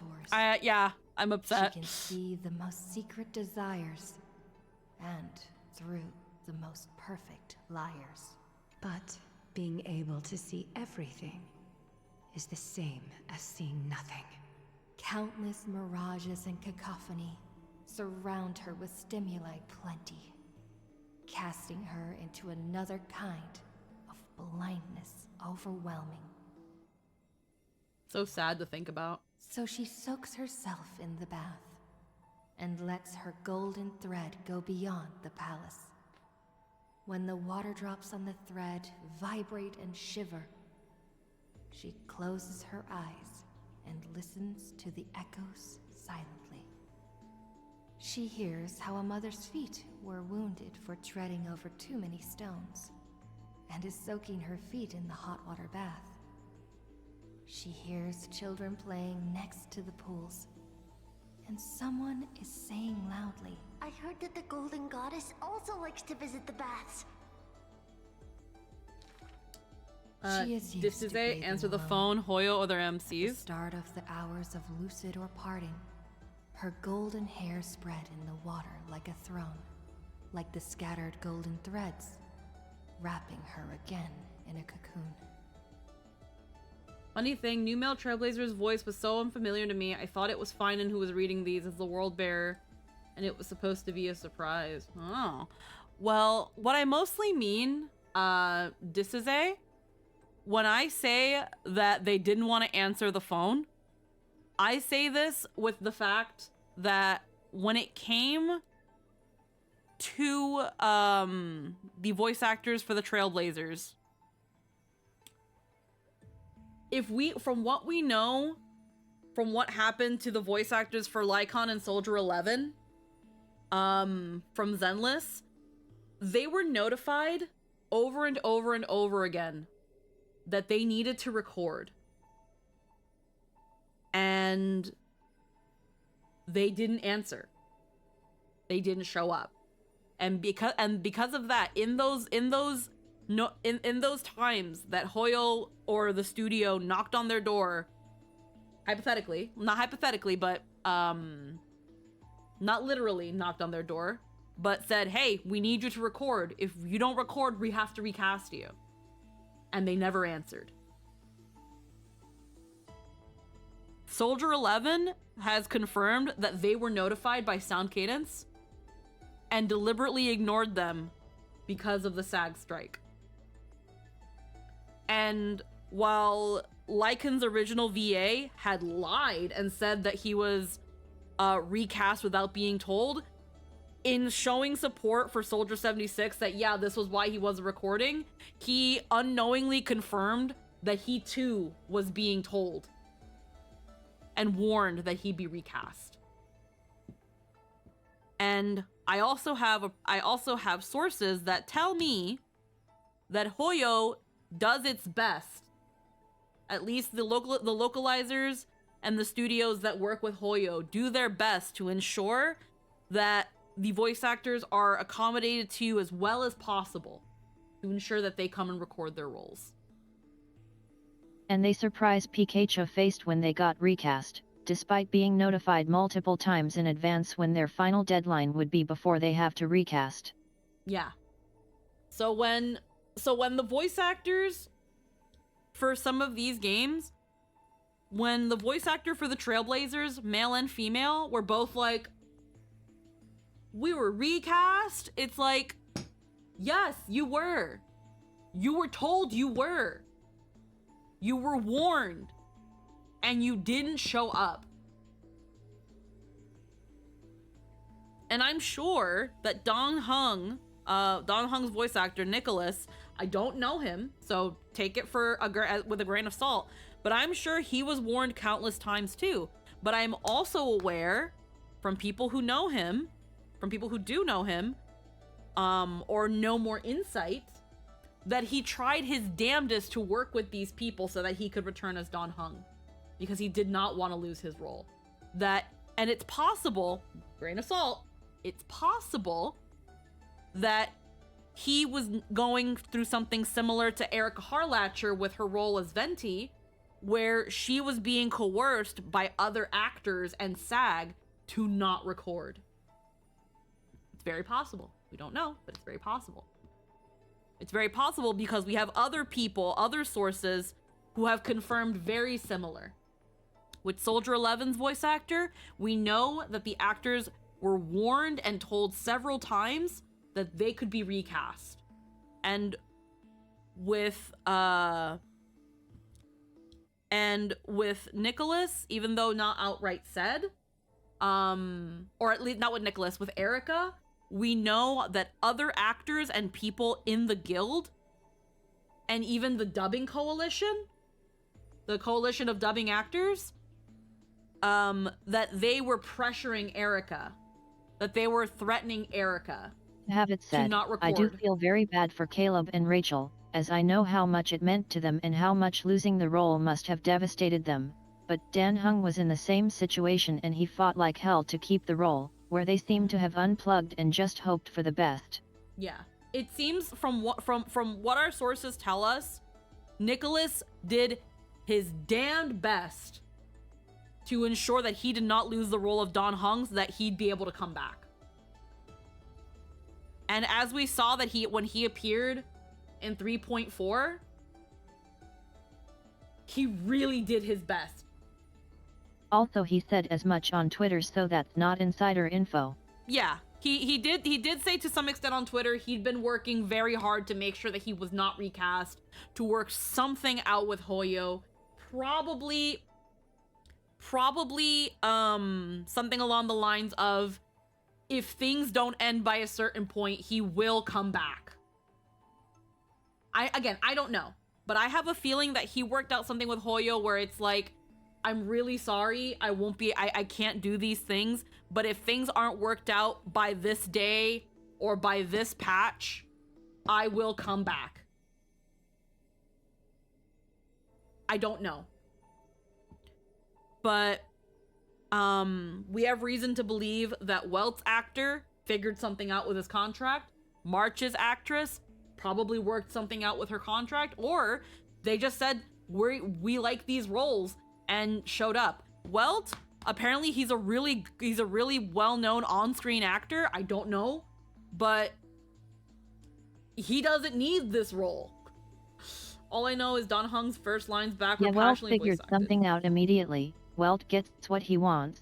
Hoyoverse is full of Welt fanboys. Yeah. So it's and March is, for all intents and purposes, the face mascot of the game. So they could easily argue something and get their contracts probably sorted out. Don Hung, being a very popular character, probably had a harder time. Again, we don't know. But I do know from our sources that Nicholas, at least with what he has said on Twitter publicly, and from their testimonies, that Nicholas did the most he possibly could to ensure that even though he couldn't come to record, that he was trying to work something as much as he could on the back end so that he could come back as Don Hung. That being said, when it comes to the Trailblazers, looking at this and knowing that the Trailblazer was supposed to be narrating all of As I've Written, this is bank! This is bank! Like, I'm not gonna doubt, like Lynn said, I'm not gonna doubt that the I original... also felt so robbed. Yeah, I'm not going to doubt that the original VAs for the Trailblazer did enjoy their roles and didn't want to continue being them. But I also just cannot understand why they did not try to work something out. Maybe they did, I don't know. But with how quickly the Trailblazer was recast compared to other characters that needed voice lines, I'm surprised the Trailblazers didn't work something out. But yeah. We don't really know enough to speculate, Yeah. but I'm sure Nick knows more, since he's personal friends with them. Yeah. We're sure that the people who know. But and we can only speculate. And again, that's not to say that they didn't try. I'm sure they probably did. But whatever happened, I guess it wasn't good enough. I don't know. But it's still crazy, and again, it feels so sad to go through As I've Written, knowing now that the Trailblazer was supposed to be reading all of this. Yanis's holy maiden silently walks over, scooping up water to wash the weaver's hair, as if cleansing the bough of a laurel tree. That is when the one who sees the core flame finally knows. There's no difference between a demigod and a true deity. It gives them so golden much blood character. that congealed through divinity, only in this heavy heat can temporarily flow. And let this golden butterfly feel a fleeting warmth. Just as she had once touched her own face, falls the final tear her eyes will ever produce. Teacher, I had a dream, she recounts, like a young girl on a whim. The sound of the water repels all disruptions in speech. Such peaceful rest, such sweet dreams. She dreamed of how she was a naive noble girl, ignorant of the world. She dreamed of the countless nights when she worked in the courtyards she weaved. She dreamed of being before the vine-covered temple, where the wind blew by in a violent stream. Lastly, she dreamed of the prophecy that she heeded, how the ancient sound came through the 1,000 waves and could not be heard clearly in her dream. Trailblazer sounds so lonely and distant as she reads, though this poetry is by their pen. The dawn device is always glittering, and birds are always chittering. The children of Akama like these kinds of songs. Why not trust in the promise of an era Chrysia unending, like how children believe in fairy tales, passed down unceasing? But will the dawn device truly shine forever? Will the voices of songbirds not one day turn hoarse? In the golden bath in times gone by, she pierced her eyes, for she saw the all-too-dazzling future of everyone. That future was nothing compared to false promises.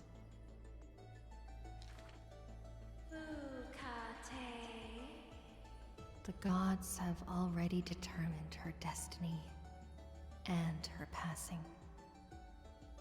She knew. She has long known. The red-haired child appears worried. You are aware of everyone's fate, yet never speak of your own future. The child who passes along the prophecy understands that to lay such a heavy weight on one person is comparable to the dawn the world-bearing Titan's shoulders. There's only one future for silken threads. That is, to weave magnificent clothes for others. She takes the children's hands, inviting them into the pools, intending to use warm water to wash away their concerns. Yes, before the toll of the bell that announces the hour, before the meeting to judge the flame chase begins. Do not waste the rare good dreams, or the languid waves warm as tears.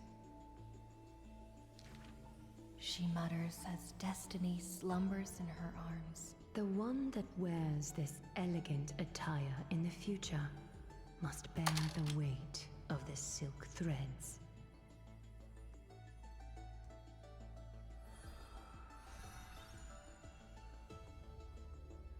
Alrighty. Trying to remember all the ones we read and we haven't read. Let's do Mighties. Light of Glory Unstifled. As always, to perceive the man's fury, one must do so 7,000 paces away. The Kremnos he guards is once again shrouded by mist. Rust, blood, and fire are the ceremonial ode to the demigod. There is no one to witness or to give cheers of glory. The final Kremnos festival goes on without end. The victor shall embrace death and silence, and his glory will only be remembered by the defeated array. For that man, laws and seals no longer have meaning. War and battle never cease for a single minute, each passing day indistinguishable, morning and night entwined. The corpses pile up, filling ravines, forming mountains strong. He carved time with peak's edge, and counted the fleeting years by fires of war. Sometimes the lion would climb to the hilltop to look down on the world and search for friends in longing. The distant heavens and earth stretched vast and boundless, but their endlessness felt ever more remote. Like Nikador, he cannot escape madness's clutches. Guarding the city alone and embroiled in war, the murmurs of the Black Tide constantly sound in his ears. Yet a flame soars up his chest every moment, casting a light upon the indomitable path behind him.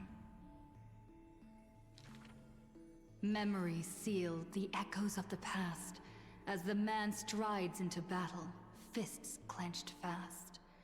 He is the wound this world must bear, the new king before whom old gods despair.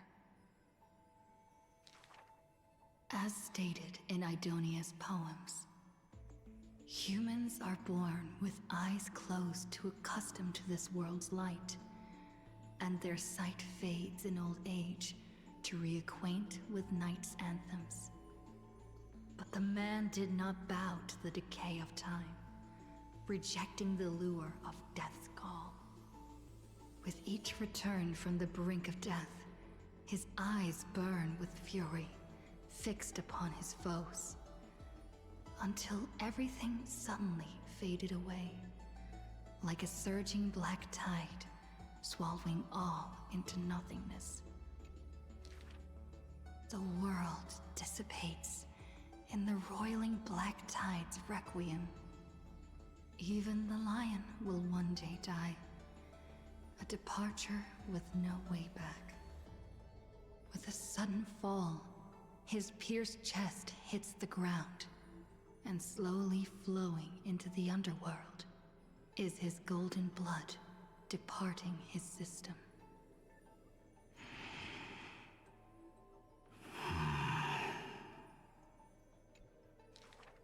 But that gaze, fierce as flame, never dimmed, not even in death. Looking beyond those flame-seeking figures, reaching far toward the endless horizon. In the morrow's sky, the stars will chant. The lone king of Kremnos is called Mighty. His journey was one of ceaseless, eternal warfare. And behind him, he left a world ablaze with glory. Alrighty.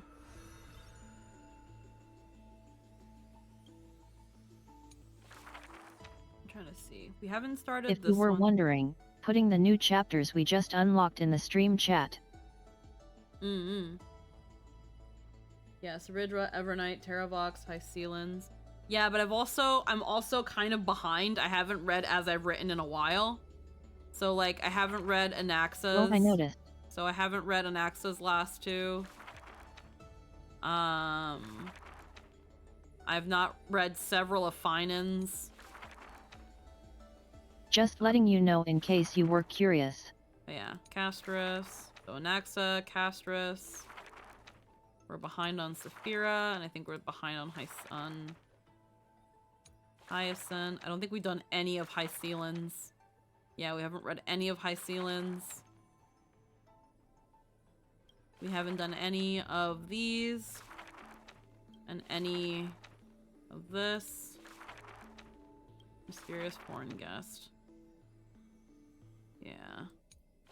I recently caught up by putting it on auto while I cleaned in wireless mode. Yeah, I just never got to it. But let's go to Anaxagoras. Lose not your humanity. On the day that the grove fell, he accepted his defeat and demise, as if embracing truth and heresy. Believe in Titans, and you'll have a happy death. Deny the Titans, and you'll have a fulfilling death. Yet, as the lightened soul bids farewell to its heavy shell, a Titan made an untimely call. Do not be startled, child of humanity. You have a final query in this world. You finally came. He does not seem shocked, and lets the core flame take over his shell. Be more punctual next time, if you will. Upon his first meeting with the Titan, the blasphemer is already on his best behavior, and towards the suggestion to reforge his body, he paid no mind. I have so kindly offered you the best body. So why do you insist upon your mortal imperfection? The scholar replies in candor. Only by retaining the various flaws can my humanity be preserved in rigor. His form remains in the mortal realm, while his spirit walks the river of soul shores. Between life and death, he fatigues, dwelling in the child of humankind's thoughts and senses. The Titan cannot bear to remain a mere spectator. Why not ask me your questions, child of humanity? I am rich in wisdom, and shall speak with no ambiguity. As though an unspoken pact, the scholar asked the god about all things, feigning a humble quest for knowledge. Do you treat me just as a way to answer questions? A mere machine? The Titan got what they asked for. You should thank me, for good questions are rarer than good answers. Compared to the joy of a new life, the scholarly breakthrough, carried home alongside death, filled the scholar's heart with more fervor. He returned to the Scourged Grove many times, and the Black Tide followed. Despite his defeats, he never sought help or permission. But at every desperate moment, the Titan would eventually take over one half of his body. The union of man and God. A flawed and clumsy choreography. It happened but once, a perfect harmony. One man, one God, speaking in one breath. Stop stepping forward at the same time as me. Yeah. The Titan once revealed the secrets of mixing life. A boon seemingly a blessing, but full of malice. What a tempting bait. But that's not my desired chalice. Divine power is within his reach, but the scholar is not moved by that essence. This long and abnormal temptation is also a trial of elevation. For the sage can achieve all things, but shortcuts alone he abhors with silence.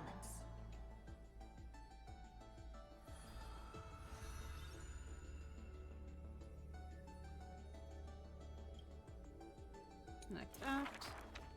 Teacher, in this tumultuous world, have you thought about your will? Have you thought about your will? It was just a joke. Have you thought about your will? The scholar still at the grove answered with extreme caution. He has much to say about his posthumous affairs, exhausting all, fearing the smallest omission. Teacher, could it be that you fear death? The assistant asks in concern. It was a question needed, yet he gave no direct reply. Philosophy is the inquiry into death, and I have always considered myself a philosopher. The tombstone must be made of my treasured rare stones, carved with Dromus patterns. The assistant recounts all the scholar's final wishes, each mighty as a mountain, asking what seemed impossible. The tombstone must be made of my treasured rare stones, carved with Dromus patterns, of course. But that stone is a miracle of alchemy. Tough beyond Hee hee measure. hee. No chisel could have shaken.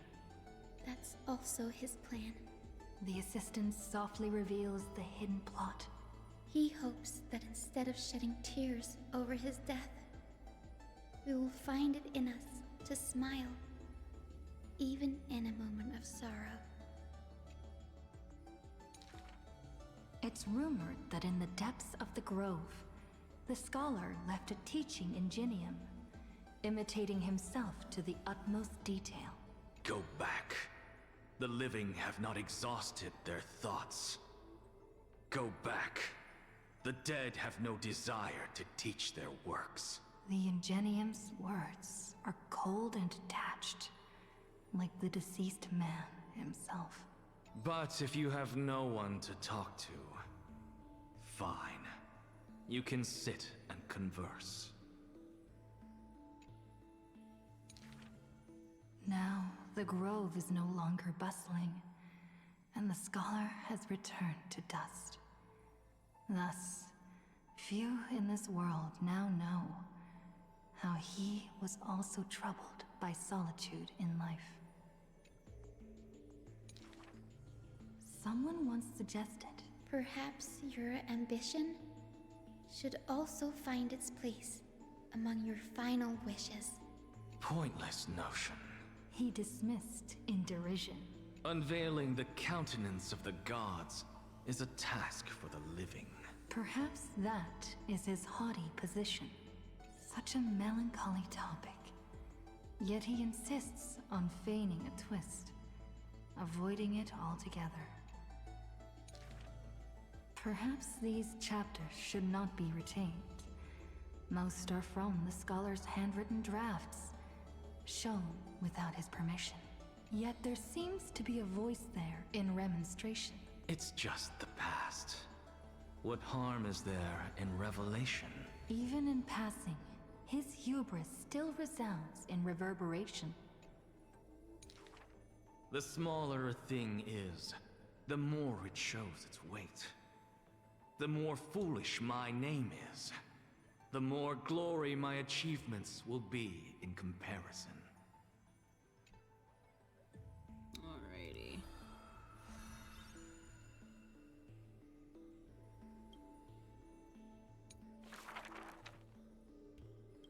Castris?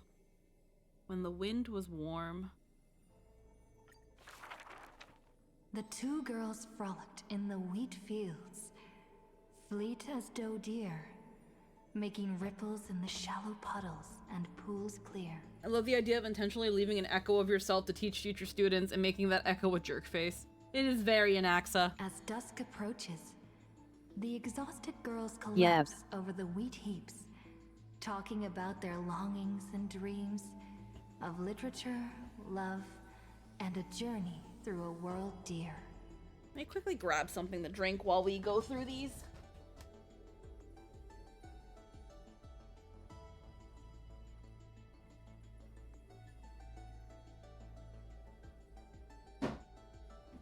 Anaxa and Dr. Ratio are very similar in that respect.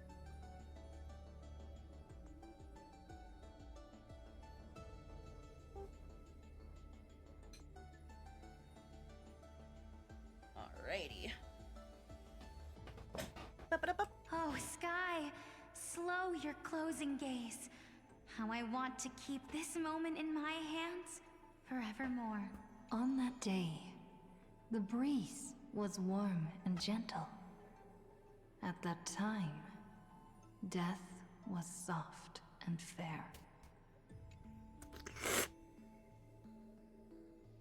The peach, juicy and sweet. The broken-winged butterfly falls by the window. Unlike the geniuses, they wish to share knowledge, that the common people might attain higher intellect through them. But they will be absolute cunts about it the entire time. Mm-hmm. The girl looks outside. The golden wheat fields rolled endlessly, stretching to the horizon. Holding to the chair, she tries to stand, only to find her legs trembling and feeble. Don't worry, Pelixia. Her older sister whispers beside her ear, and on her sister's shoulder, the girl weeps mournfully. And time thus becomes silent, painted with sighs only. When hearing the healer's diagnosis, the girl remained deathly still. Her eyes were already drained of tears, and her heart a wilted grave. Every time she has something on her mind, she would tilt her head and look outside. Her sister follows her gaze, seeing a barren field turned by wind into a desolate gray expanse. Till one day, when the girl looks outside, she sees a dash of dark blue, most brave. And they don't just take it for granted they're the smartest person in the room. They'll drag you to higher education kicking and screaming. It's a flower Pretty much. my sister planted. Like the torrential river of life, it pours into the depths of her heart. The flower is called Antilla. Even in the Netherland, it's rumored to thrive. You are the quiet in my heart, amidst the chaotic choreography. That seems to be its floriography. When the days are warm, the sister would take the girl on long journeys, through the flower fields, gazing upon rivers, napping amongst the grove. A discussion hearty. After I die, I want to become an Antilla flower, and become the quietness in your soul. A thoughtless word from the girl gains her a wrapping on her forehead most dainty. Do not speak of dusk when you have yet to see the dawn. Dew drops from the petals as wind pulls on the leaves, and the two of them sit in quietude. The girl asks for the means to tend the garden, and while her sister sounds concerned, her heart is relieved. But the concern is well-founded. The girl tripped and fell into a mire. She gazed directly into the eyes of death, in that dark pool bottom unperceived.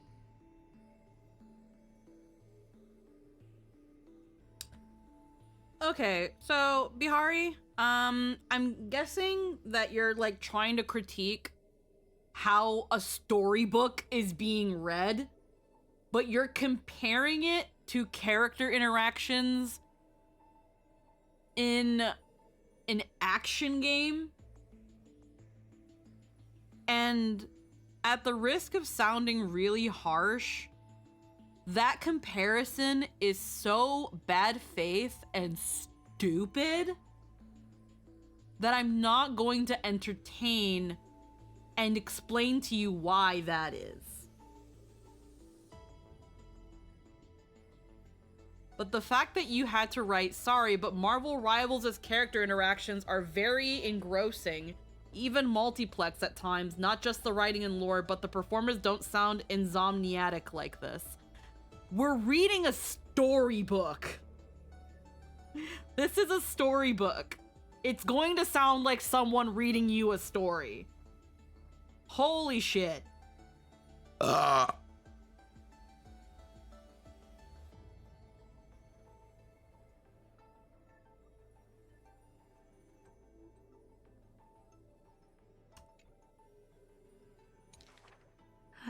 been the weight upon my sister's wings.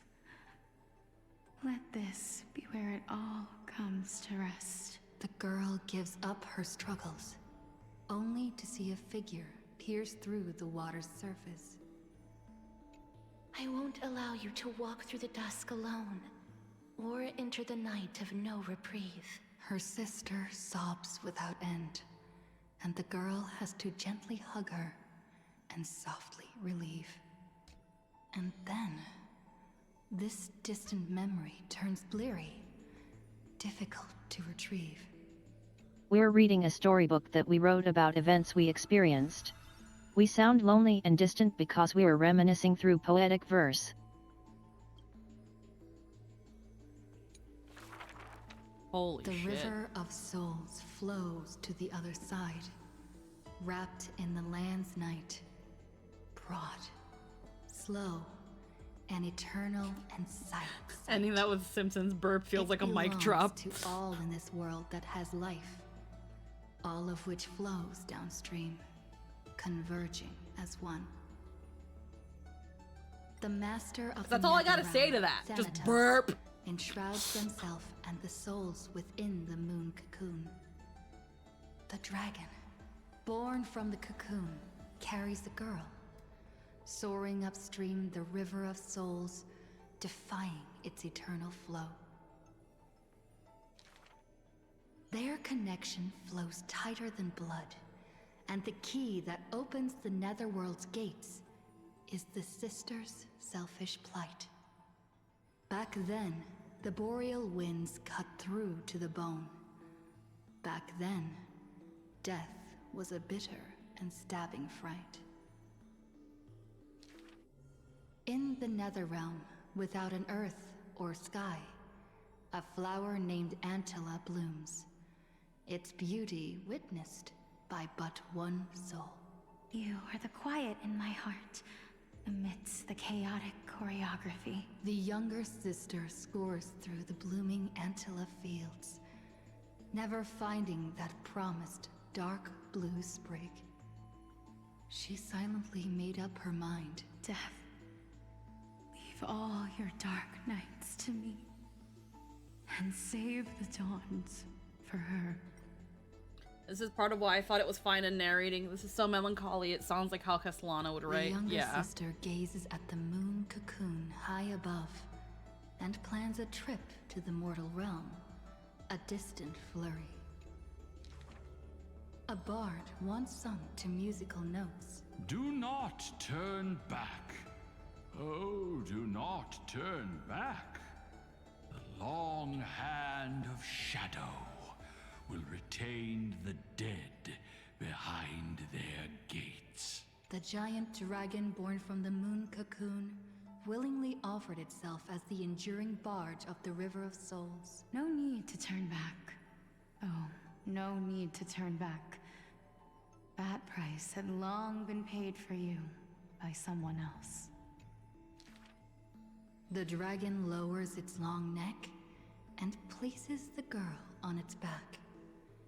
in slumber, she will unknowingly greet the dawn of her rebirth. The dragon flaps its wings. Given as the MC, this sounds like they're reading it years after the entire Euphoria saga. Or like reading it to somebody else. Varying from purity into grime. Going from silence into roaring boom. The souls of countless poets flounder past. And that's foreboding. Their distant rhymes endless like foams. Do not turn back, for to look toward the land of mortals is in itself turning back. In this pale dawn, the sun's first rays light the night ablaze. So the dragon crosses the sea of souls onto the shores of life and strands itself in the gleam. We know not where these stories arise. They are scattered across the shallows with the waves. The confession the girl made before her departure still echoes in the tide's heaves. If there is anything for me to leave behind, may it find a soul to remember.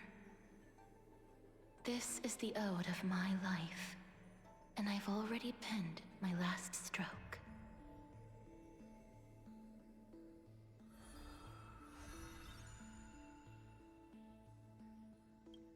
Alrighty.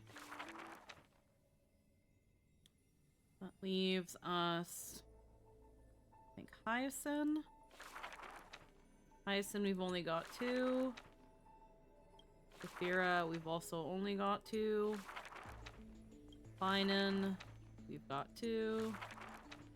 And then I think, yeah, Hycealans and everybody else we've not read at all. So let's go with Cypher. Nice mythology nod there. I forget the name, but the poet who went to the underworld and was given the run rule. Eurydice?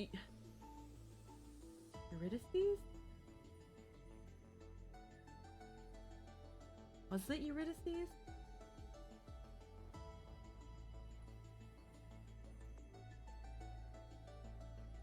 Might have been Eurydice. Or Ulysses. I don't think it was Ulysses.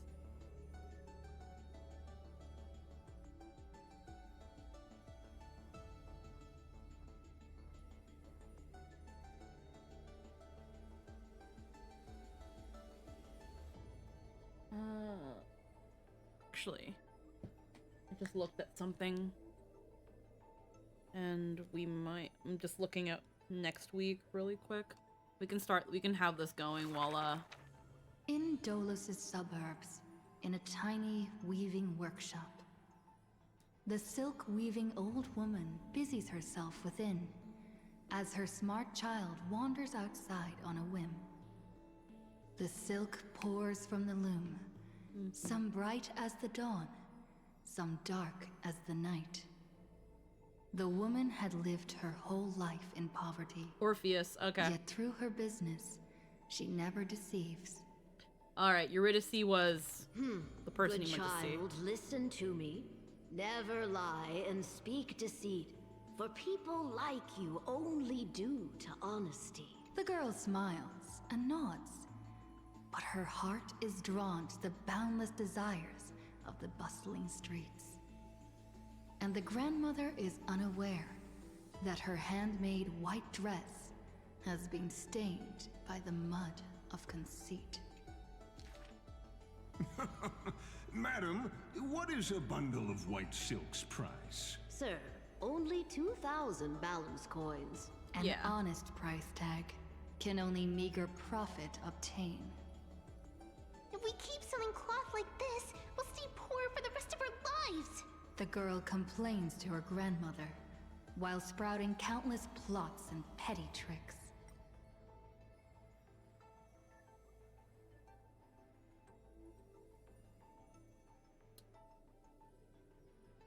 All right.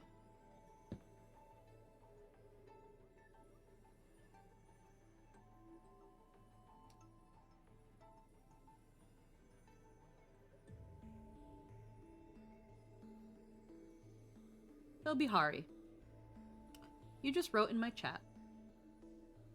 Right now, I'm looking at an Isabelle Animal Crossing cover of Golden, K-pop Demon Hunters, and that looks more enticing, despite the chance for more direct conversation with you, Squeaky.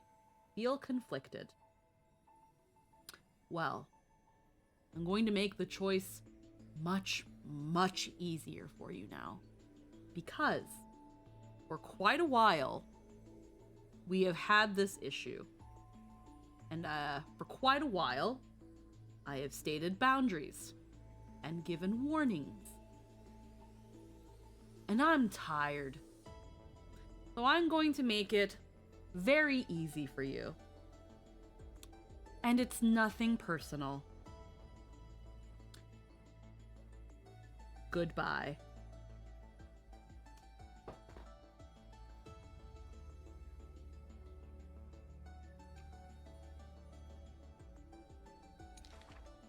The woman smiles and does not reply, only weaving with night-shaded silk a suave hooded robe for her little spark.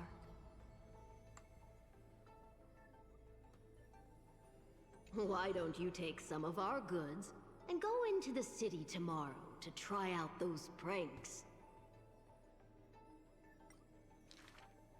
The mesmerizing moneyed charm of Dolo City turns minds and tongues into a whirlwind of confusion. Even the girl who prided herself on sharp ears and a clever tongue could not contend with the myriad shifting face before her. She returns penniless and furiously seethes. I vow to the god of thieves that I will eventually empty those people's pockets.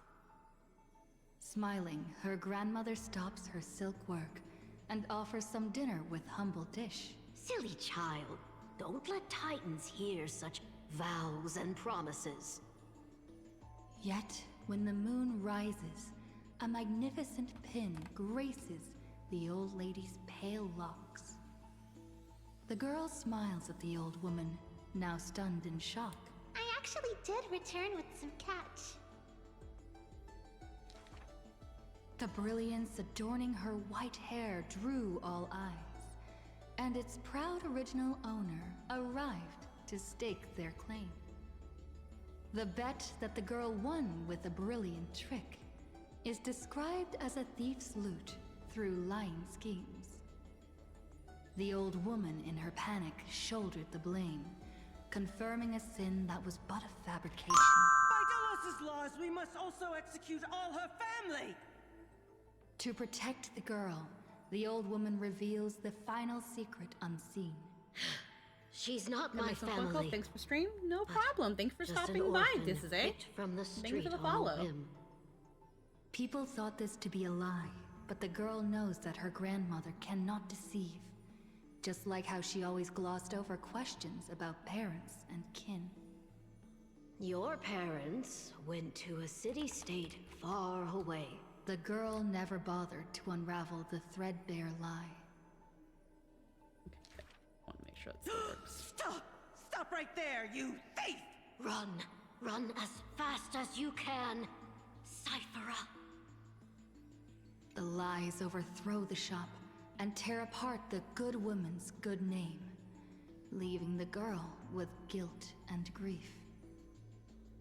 The hearth of her home was a lie, doused by another conceit. But if her sleight of hand had better skill, would it have made that fire burn forever?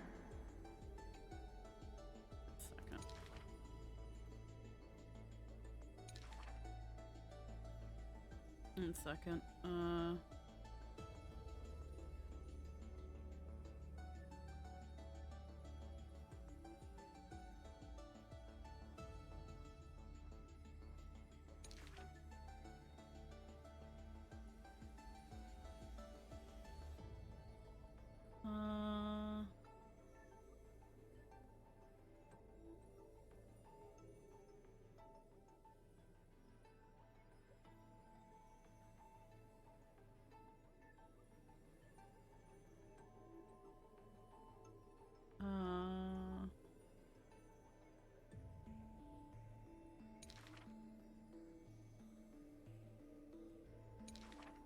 The girl pulls down the hood and sinks into the starless dark.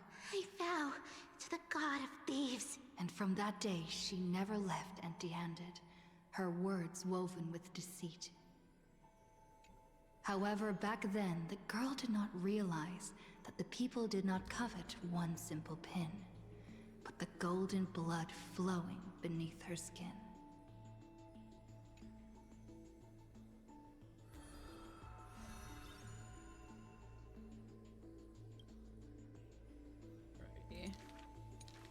Also, fun bit in the book this patch. I decided to actually send in a report about spelling errors in As I've Written's Runes last patch, and while they likely knew about it a while before that, those errors were fixed this patch.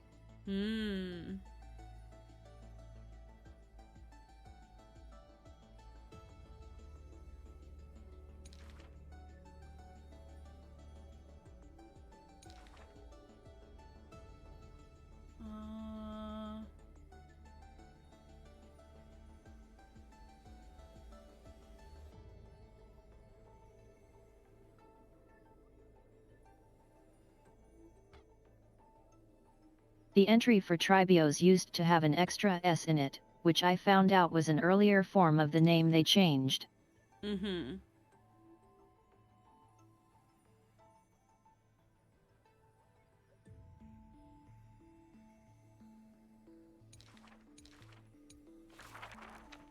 If That's every awesome. single Cursor scar quality equals control. a coin, then the girl, always pursued, would be worth her weight in gold.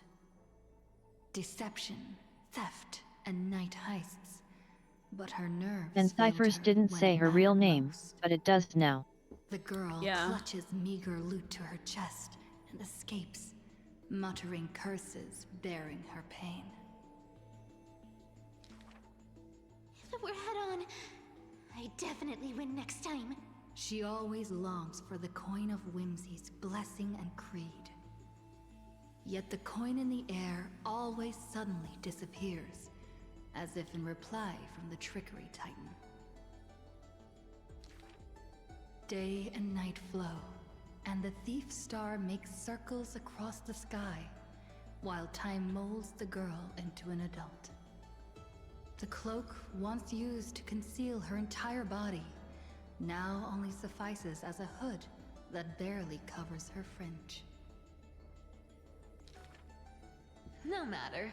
These days, I have no need to hide. With a confident stride and a silver tongue, her perfected fraud, thieving every opportunity as a result. And at curtainfall hour, those treasure-seeking steps fade into the moonlight. When she appears again, her arms are laden with money's weight. What is the art of thieving? Stealing from the poor. Not enough loot. Stealing from the rich. That's a boring task to boot.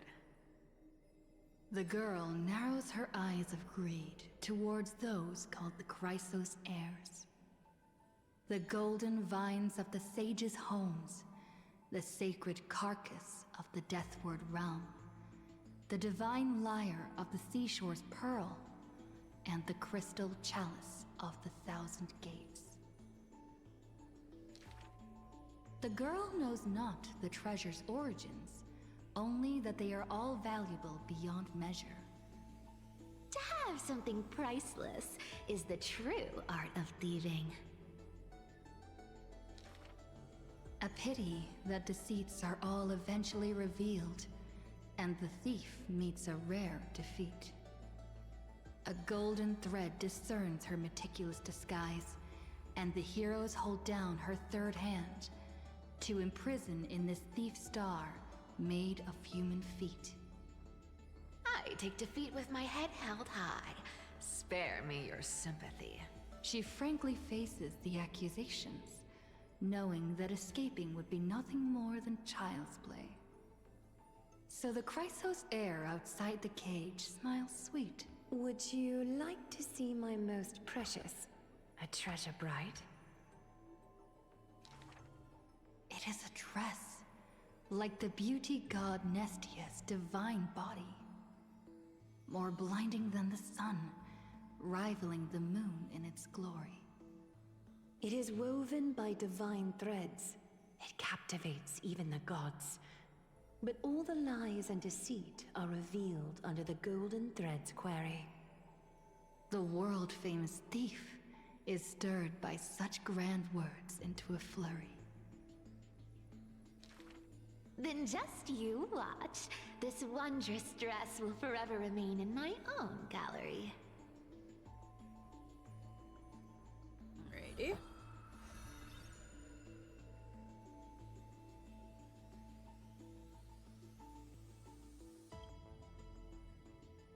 Next act. This is an age of ruin. The Chrysos War ignites once more, while Zagreus's taunts ripple through the city streets. This is also an age of splendor. 300 thieves spring forth from Dolos, each scheming to conceal the truth from prying eyes, robbing the rich to give succor to the poor. Every one of them deceives gods and men alike, righteous and valiant. The fling chase journey has been cut short midway. Yet the girl pounds her chest at the Gold Weaver, not afraid. The core flame of trickery is near. If now isn't the time to risk it all, then when? The prophecy reveals the Titan's trail. Golden threads bind the fleeing god of thieves.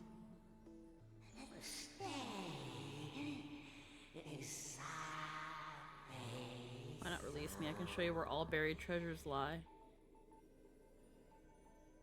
The young girl flashed a grin and walked towards the god who was pretending to smile. I once vowed to the god of thieves that I would force trickery to reap what they have sown. The Titan whispered from the vortex, the god of trickery's earnest plea.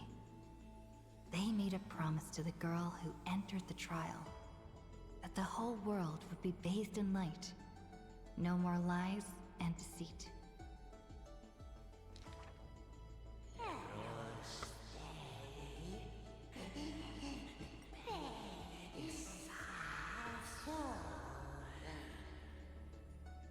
If my divine authority is not inherited, shadowed lies shall never again be born.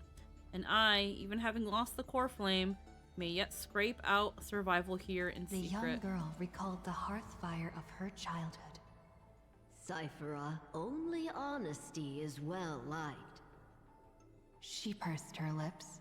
That does sound like quite the ideal society. Of course I didn't accept. How boring would a world without deception be? The young girl demonstrated her newly acquired divine power, molding lies into reality. The defeated Titan is now not but a wandering soul. But somewhere far away, a purple spirit thief opened bleary eyes. They had forgotten their previous life as a Titan, and remembered only the girl's crafty message.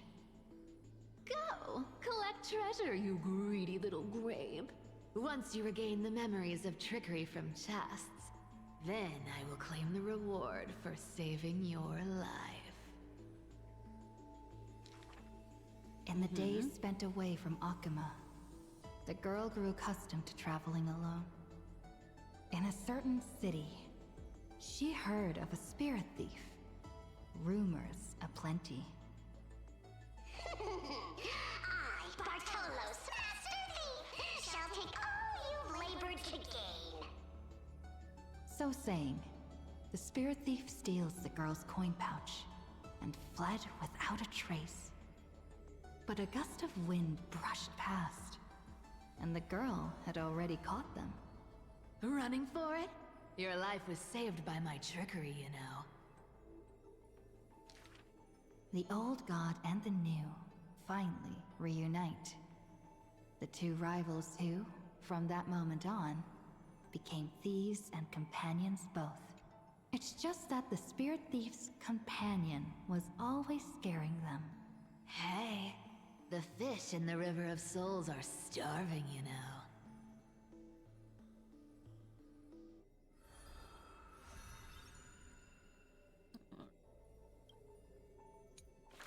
from last chapter. A thief reveals a few lies.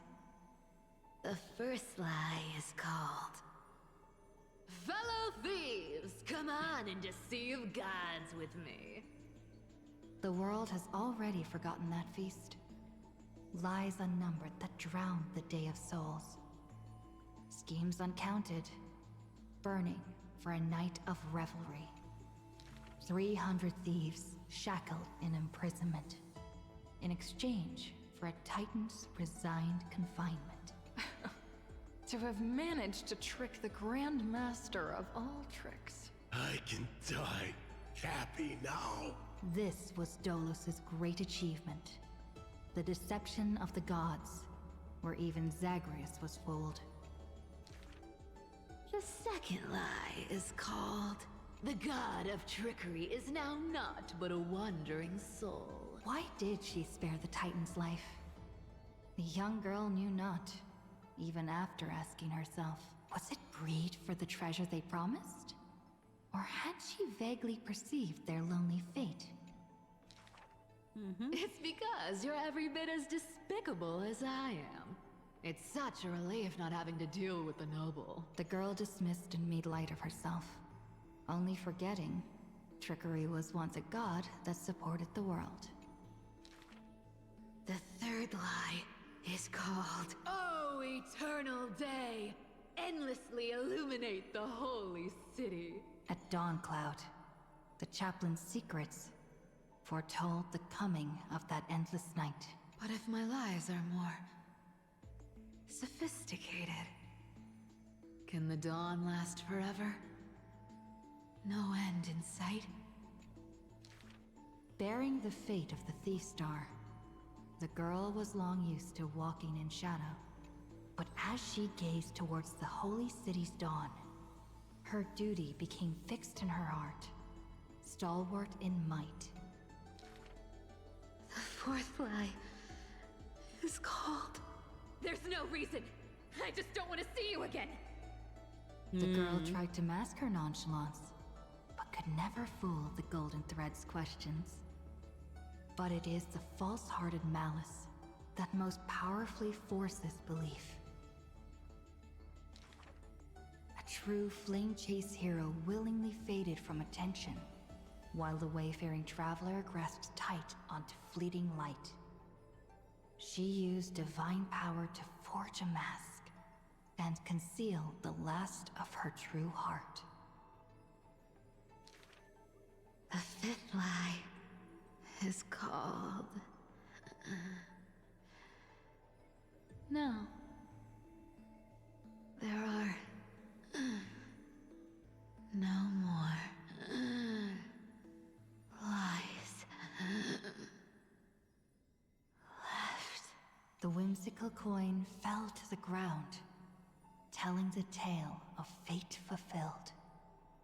Travels unwitnessed, roses unknown. To whom may these now be told? Lies are always but lies. But you can make them more beautiful than the truth. Under the somber sky, golden blood soaked the thief's cloak. Like a golden thread tailored just for her. An exquisite robe that she never stole.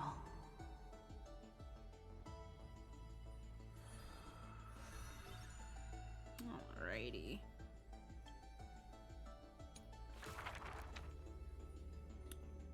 That leaves finance. God, there's a lot. I have a feeling we're not going to be getting to Rebirth today, unfortunately. Just because we have a lot of these to go through.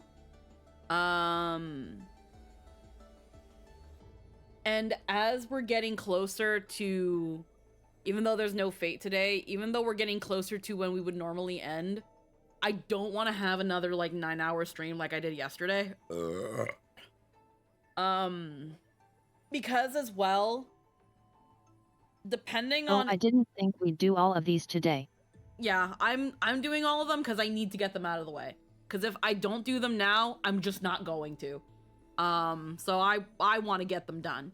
But that means I'm gonna have to delay something else, and in this case, it's just gonna be Rebirth. This world may contain thousands of ills, but the number of sufferers is countless, like ocean-going sails. The father and daughter who inherited the sky wander this land's paths, and throughout the cities, they heal the unwell. Heirs of the sky who once reveled in martial might, why do you now soothe the world's blistering blight? The doctor responds with a smile as he cures the injury's agony. Father, why did our ancestors revel in warlike might? Because they only have a sorrowful past of lamenting wails. Then why are we here, soothing the blight? Because we have a future that needs protection still. The priest who parts dusk from dawn, collapsed the sky and sealed her wings, and dwells in a place where time itself mends, bearing the promise to return to the Zenith Supreme. This is the Twilight Courtyard's story. And the father tells his daughter the tale of their line, next to the bonfire, lit in the wilderness where winds pine. Though he had told the story many times before, a light in the girl's eyes still shines. Maybe I will return to the sky one day. Or maybe that is not to be your fate. The blessings of the sky were passed down through generations of their heirs. The brawn of the Titan who molded stars granted a boon fitting and fair. Perhaps the girl with heroic blood in her veins will be accompanied by thunderbolts and the sun's merciless glare. Childishly, she recited the words, Oh sky, heed my wishes. And thunder and heat did not descend. She only saw a sliver of gentle warm flare, wiping away mortal exhaustion and others' tired airs. It's also because I want to do something later, dinner-wise, All said, and she I must be can't a have savior another saint, super long stream. bringing light to the land, even if faint. Yeah, that's But where fair. the girl's eyes often gazed was the wine-dark sky, gloomy and bleak. Like last night I stayed up pretty late. Till about 1:45 I was dinner prepping, then I was audio editing, then I was preparing a couple things. It was a bit. If we're not gonna have Fate, I'd like to essentially have the night to unwind. And I'll go more into why as well too, because it's gonna be affecting next week. The god is also sick. That grand longing to save the world may be no more than the girl's Alrighty. simple dream. Yeah. But her father treated it as his greatest treasure and taught her all the ways of potions and creams. That girl therefore always accompanied the gentle master of healing and repair, and she brought glowing faint light to the night, dispelling pains and mending the world's pitchy blight. Father and daughter often rested in the silent courtyard under the giant tree. Yet today, at that place, only one solitary figure can be seen. On that night, the healer spoke to a visitor throughout the night. On that morning, he bid farewell to his daughter for the first time. He will heal the ill at a faraway place, where the end of days approaches, and no family of his should follow. You have learned the craft of healing and understood the blessing. But a light more radiant still is needed to heal the entire world. The departed healer never returned, and the girl never left. And that rather lonely courtyard stayed silent as it was before. That fan art makes a lot more sense now, with Hyacinth and her father. So her father left and never came back because of the black tide. A good student who often did stupid things. Was the assessment from the Lithophagus sage. An excellent healer who fails at all scholarly means. Was the assessment from the noticed sage. A shining child who also burns away her own life's rays. Was the assessment from the erythrokeramist sage. A fool who was always wreathed in smiles, while drowning in a weighty and pitiful dream. Was the assessment from the Neusporist sage. The girl had visited all the schools during her time studying at the Grove. She refused to become a scholar, despite her exemplary grades. Instead of increasing this world's knowledge, I prefer to reduce its pain. While the sages faced her words in silence, the Neusporist sage alone decided to hire her as assistant post-haste. An apprentice who spends wisdom is more precious than scholars who hide knowledge away. The faded twilight courtyard, long eroded by time, now shelters a girl, the sole heir of her lineage. Loneliness accompanied her days, till the sage of the Caprists visited her and brought her a chromatic pony with a grin. It may be the Eye of Twilight's creation in times gone by, for it shines with the sky's rainbow hues within. They brought her Could fat it be fuck. the warlike winged beast of her father's tales? But the sleepy, dreary-eyed pony before her was soft as freshest plucked cotton. And fat. Very fat. The girl still took this gift. So fat. For from the little creature, she smelled the scent of clouds distant. Low key, I saw the freaking little Ika plush, like the official little Ika plush, and I want it. I don't know where I'd put this stupid thing. I want it. I want the stupid pony.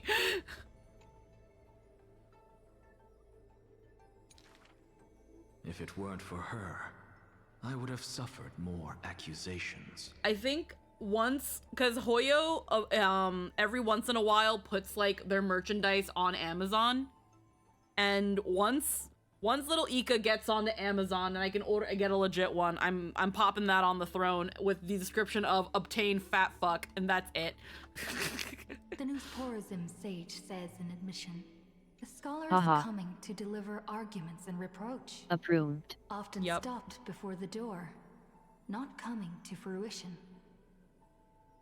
For the girl before the door soothed their blazing anger, like the soft clouds, gentleness in cumulation. Do you? The girl Oh shit, yeah, muddles her what sacrileges answers, he has committed. yet her heart knows in full admission. Like you and me, he too wishes to heal all of this world's afflictions. The girl treated ailments for many years in the Grove, composing her medical treatises into tomes. When scholars seek medical help, she realizes with a startle that kindness too can grow into its own bloom. By that time, the twilight already lost their eyes, and the world drowns in evernight, while the girl and the healer again traverse the world in gloom. Seeing the golden thread and ivy in the night, though it has been long since she recalled her past, she once again thinks of her childhood dream. Should the sun be dimmed by destiny's decree, then the dawn that heals the world I shall replace.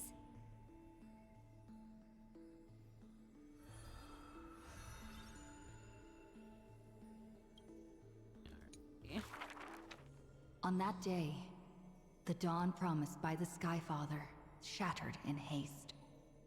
As the black tide surged, breaking through the walls with relentless grace. In a quaint yet exquisite courtyard, two bitter foes meet at journey's end. Their fates entwined in fate's regard. With no escape, no road behind, they trade a weary smile in kind. Together, they gaze at the heavens of fire. If I can ever see the faint light again and stay alive. Then, Outlander Nemesis, you I will forgive.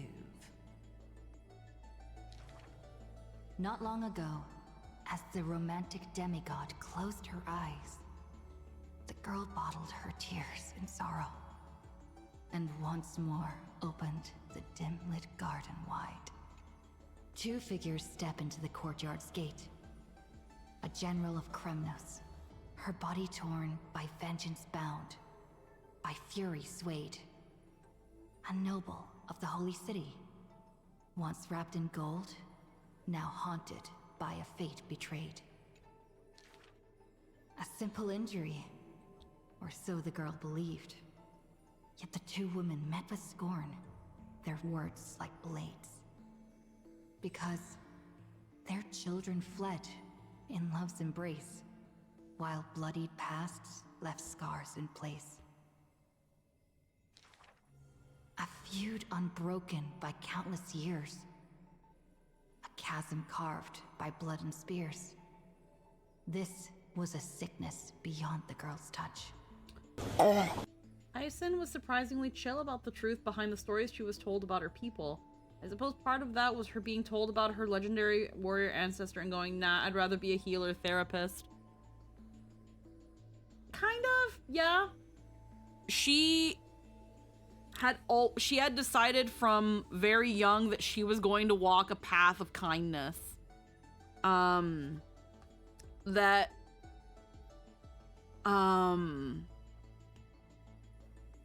And very seriously took her role as a healer, to the point that scholars thought she was a fool. Because she was very smart. She is very smart. She knows a lot. But by their definition of what it means to apply oneself, she wasn't doing it. And they were like, well, she's dumb. But, it's that thing of like, yeah, this is the past. And it sucks that the history of the Skyfolk and what happened with Celiosi and all of that was very tragic and sad. And it shouldn't have been that way. But we can fix it now. That was Hyacinth's whole thing. We can fix it now. We can make it better.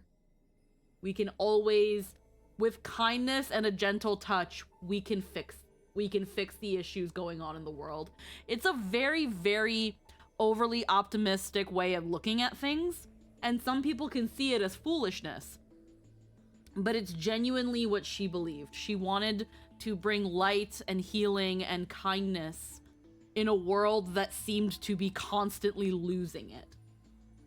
And also her idea of, as a healer, if I don't smile, if I don't show calm, then how can the patient believe in my words and believe that they're going to be okay if I can't keep my calm? She was very, very, she took her role very, very seriously. But yeah. Just do your duty as a healer, girl. Family feuds are like sunlight and storm clouds. They cannot mend. At last, the girl saw it clear. The courtyard's birth in days of yore was born to mend the rift of dusk and dawn. Then I will make every effort to have you cast aside your difference in this faint light. Before long, the general's wounds were healed, and the noble's worries gently repealed. Yet when their gazes met once more, the loathing within remained unswayed. The girl then spoke the tale of her Skykin, of a grandmother's sacrifice, father's flight from within. Of ancestors who descended, leaving their feud behind. Their hands in hers, she held them tight. Yet flames of hatred burned too bright. She did not waver or despair. She just smiled and gazed upon the sky. I will use my own fate to prove to you. The courtyard, once bright, lay steeped in night. Hanging blossoms and wind chimes, all swallowed by the black tide. The general raised her spear, for the noble's sake, while the noble whispered prayers for the general, gentle as a lake. If I can ever see the faint light again and stay alive. Then, Outlander Nemesis, you I will forgive.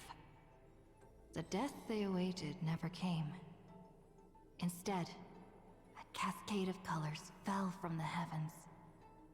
Simply there, protecting them both. The sky still burned, dark and low. Yet her words lingered, a gentle ember refusing to fade. I will use my own fate to prove to you. Day and night can be mended, and so can hatred be undone.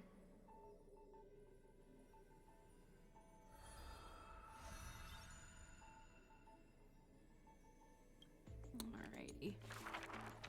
Sky Castrum, its ruins, like a blind and weary eye, gazes upon the earth in its dying sight. Alone, the girl remained upon the battlefield. No time to shy from the searing gold, no will to wear her usual smile. She fought her way to destiny's edge. Of the crumbled mural, but one piece endured. A corner portraying the Day Thunder Night. Dazzling in blaze, she placed her hand upon the mural. Pain seared through skin and bone, as the picture claimed her within its lines. Nothing is mightier than the sky. It holds countless wonders within its clouds, and each opening and closing of the eyes brings dawn and dusk. In that painted world, the girl Celiosi's eyes glowed, watching her father, steel-clad and unyielding, cross the land beneath the searing sun. But the girl known as Hyacinth recalled her father's fragile light in the dark, the journeys into lands unknown, marked by endless sunlit days and restless winds. The sky is the gentlest of all. It watches over all things with compassion, showering them with soft rain and morning light. And yet, the sky remains so cold. It witnesses believers tear each other apart. And still, it cowardly flees from all responsibility. Within the frame of that image, the one called Celiosi bore fury in her gaze. Her golden blood trailing as she turned from home, sharpening arrowheads beneath the wide and barren sky. Hyacinth remembered her grandmother's song. She recalled her prayer to Aquila before her grandmother's journey, and how bitterness followed her to an unknown land. But the sky is so lonely too. Forever distant from the world beneath. It would... No. The sky must be merciless. It must scorch the wicked, temper the fragile, and pass divine judgment upon all human wickedness. Within the mural, the girl named Celiosi became the divine eye, gazing down without mercy, a titan passing judgment upon her own kind. But in memories deep, Hyacinth heard their call. The golden threads that shielded all, the burning sun, vast and unyielding, carrying the weight of all the world had known. No, the sky must not forsake kindness. Through its boundless embrace, It carries the core flame of hope for humanity.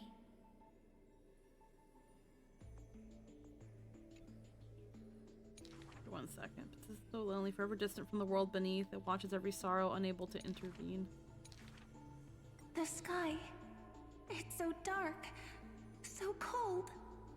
In the depths of memory, the girl named Seliosi pulls her knees to her chest and trembles. Then please, come sit in my courtyard. A gentle ray of light seeped through. The celestial mural now fused anew. Once more, the land knows favor and boons. The girl who has now become the sky takes the hand of the girl who once was. Oopsies. Fuck. I clicked a little too late. I will tell you the secret of the sky's greatness. I'll just read it again. The girl who has now become the sky takes the hand of the girl who once was. I want to tell you the secret of the sky's greatness. Whenever the anguished earth looks to it, it always offers a smile in return. Alrighty. Alright. Fine. One-way journey through from the past. If we could still laugh, bear the weight of dawn, that burnt out sun. There are no swords here, only farming tools. Facing the ambitious boy, the shopkeeper kindly explained. Even a rake would do. Let its worth be judged by the verses I compose with it. Many days later, the wounded child stood upon the scorched earth, and silently, he buried the ruined tool. For that was his first sword. And on the day that the black tide came, he broke the shackles of fate with that weapon true. Let go of my beard, you white-haired rascal! No! Fine! You win, okay? That was the first victory claimed by the boy. A victory often mentioned in later years. And yet he never treated it with shame. I understood something thanks to his beard. The others hold their breath, waiting for his thoughts. But he only gives out one response. The victor must stay focused, and success will come when you work on nothing else. Those words became the foundation of his existence. Knowledge is also a power used to smite. While studying at the Grove of Epiphany, he etched this into his heart. So he devoured thousands of books, skimming through to glean the martial powers of might. But unenlightened wisdom is merely dust. And when the next calamity approaches, all he recalled is flight. Thus, his books are always worn into shreds. For each book good one, was Torek. read endlessly. Been a very chill one. Till he remembered every detail slight. When first arriving at the Holy City, he was no more skilled than a soldier, except his ambition. Even the deliverer from the sky must have their beginnings in the soil of the nations. The elders in the Holy City scorned, casting him into barracks in derision. But none expected. This new recruit of unknown history made his name in one mission. Some asked him, which teacher caused such improvement? He answers with countless names, including the Inquirer's own. Only one who treats the world as their teacher can bear its eventual destiny. Those with golden blood are bound to succeed. The golden heroes are born as gods, beloved. Such words echo in the man's mind. Yet he knows glory is not where the journey begins. He misses the buried rake, worship the enemy with the long beard, mended his tattered books, and polished the barracks' dust-covered gear. What forges a hero is not destiny from above, but the long journey that follows. Now he stands here and looks back, and his past twists into a winding path. The long road to the sky stretches ahead, and towards the blazing white sun, he pens down Deliverance's name.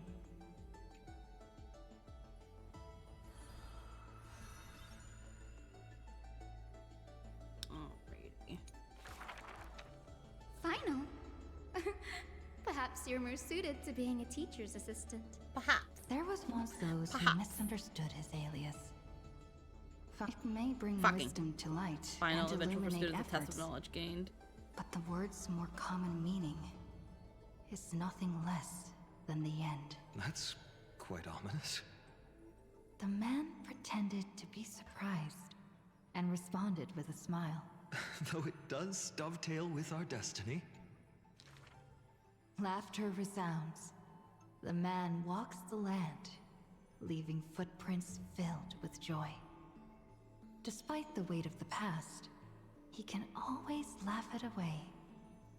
Those nearby glance at each other, unsure of how to respond. Perhaps I was just born easygoing. His explanation is just as carefree. Look at Mighty and Professor Anaxa. Boys all grow up into serious adults, but as long as I keep smiling, Akuma will always have an upbeat, shining young man. Though having said that, he too has quiet moments. Each time he gazed long toward the coming dawn. A smile remained fixed on his lips, paying no mind to anything else. His eyes were painted with the azure of the sky, gaze fixed on the Titan bearing the world. I was just imagining. He explained his own trance in a comment. Kefali too was once in mortal flesh and raiment. Now, when the man comes with sword in hand, there is no need to doubt he will swiftly win victory. But his smile is pure. Ever since the start of the journey, he is still called a youth in this story. Youth is always ambitious, with lofty goals. But it seems that in the man's heart, only the wishes of others are held. Apart from the ideal of deliverance, what do you have left? The golden-haired friend once asked him so. He remained silent. Then, as he was wont to do, he simply smiled. As long as I don't ask for too much, everything will unfold as desired. In Amphorius, untitled statues are a prevalent sight. As for the inspiration behind these statues, they are said to be the clay figures that Kefali made at the world's creation. They made clay figures in their likeness, bestowed upon them the breath of life, and allowed the golden divinity of their blood to course through. There was about an hour and a half, yeah, but we finished it. Roamed the earth, receiving the god's mercy, while realizing the sorrows of this world. But we finished the patch. Now I'm just going through all of this because I was very behind on as I've written. The sorrow of the world. Nobody ever cared what lay behind the smile, what the clay figure thought.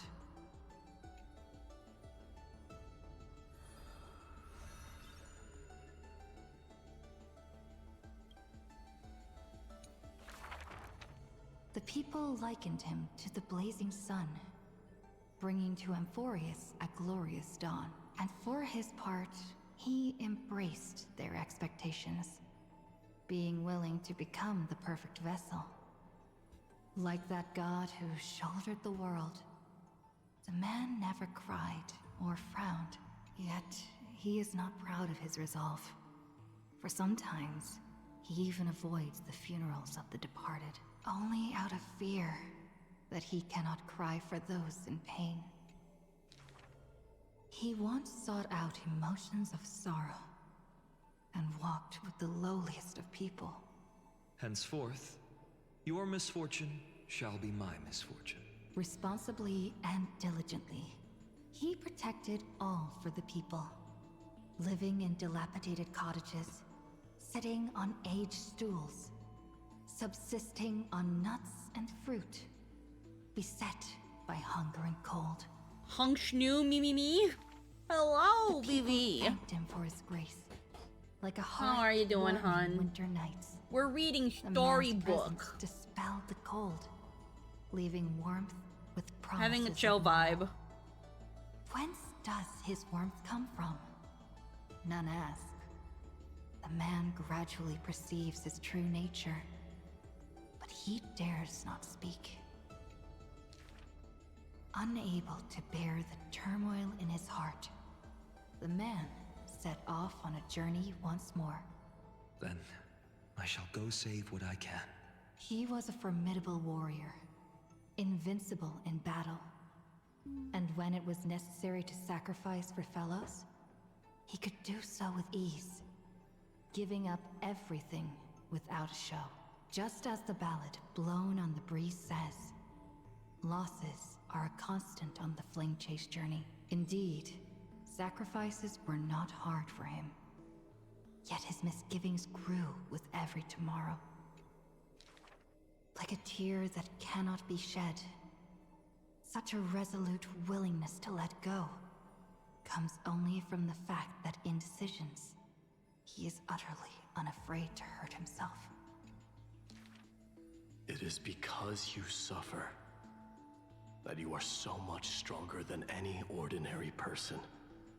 There were also those who could understand him. Among them, the Crown Prince. But he smiled wryly in response. Perhaps everything was just human nature. Yet his misgivings never dissipated. This unknown man, in an unknown corner, from time to time, is swallowed by terror. Could it be that, unknowingly, path I walk is by no means the correct one? Fearing only that the greater the burden, the more the mistakes.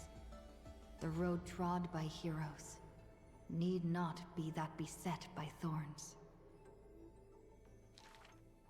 Finally, at the terminus of that road, in a desolate, empty place, the man's arms tremble. The power is beyond control, savaging all around it. This is the end of his road. But perhaps he had long foreseen it, but was doomed to be powerless to change it. I am willing to shoulder this world. That is no lie. But before the tears could flow, they were vaporized by the heat. His light blazed brighter than the sun, but beneath it, there was but cold destruction. The nameless hero, Kazlana. Yep. He had never loved himself. Why would he love the world? Whoops. Yeah.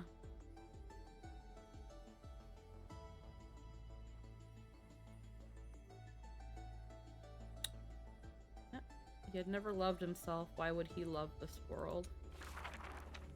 A gust of wind will one day sweep past, wiping away all the man's tracks.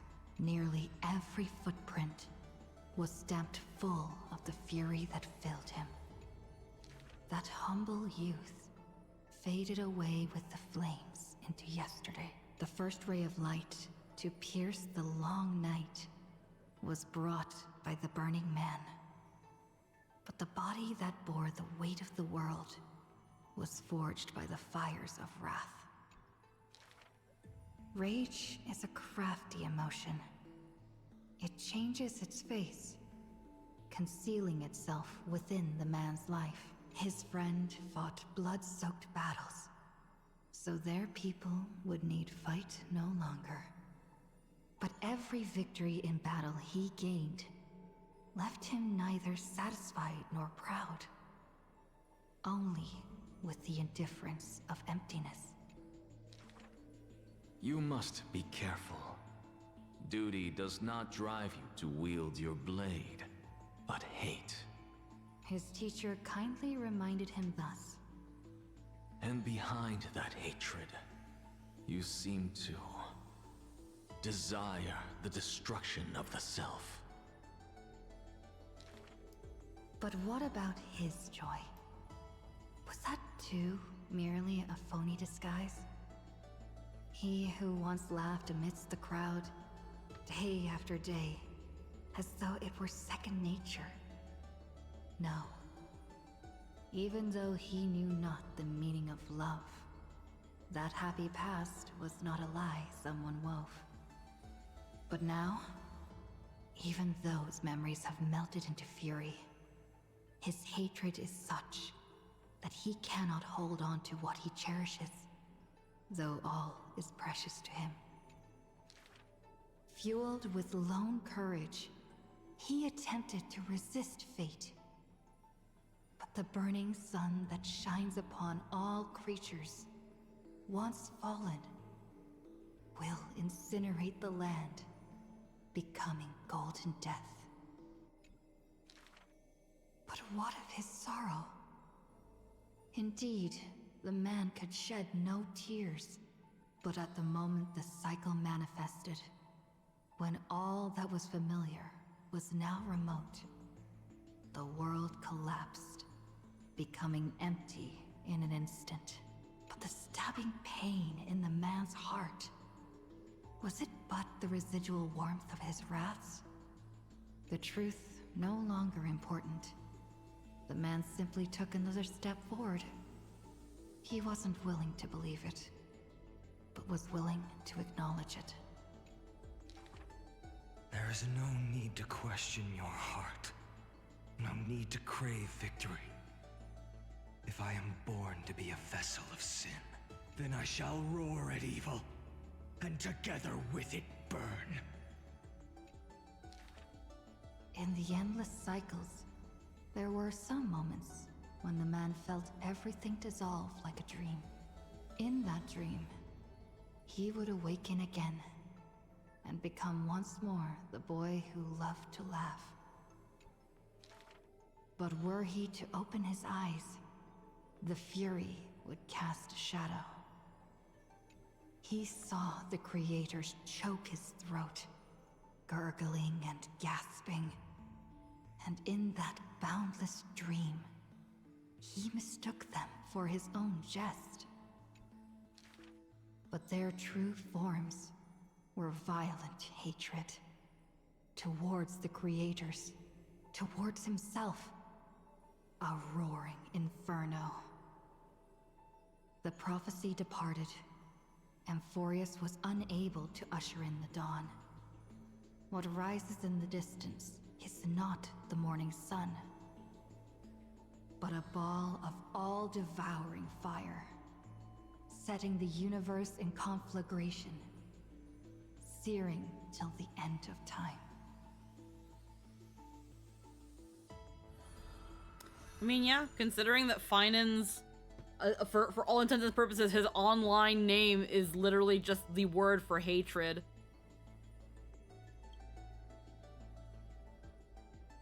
Yep. Yep.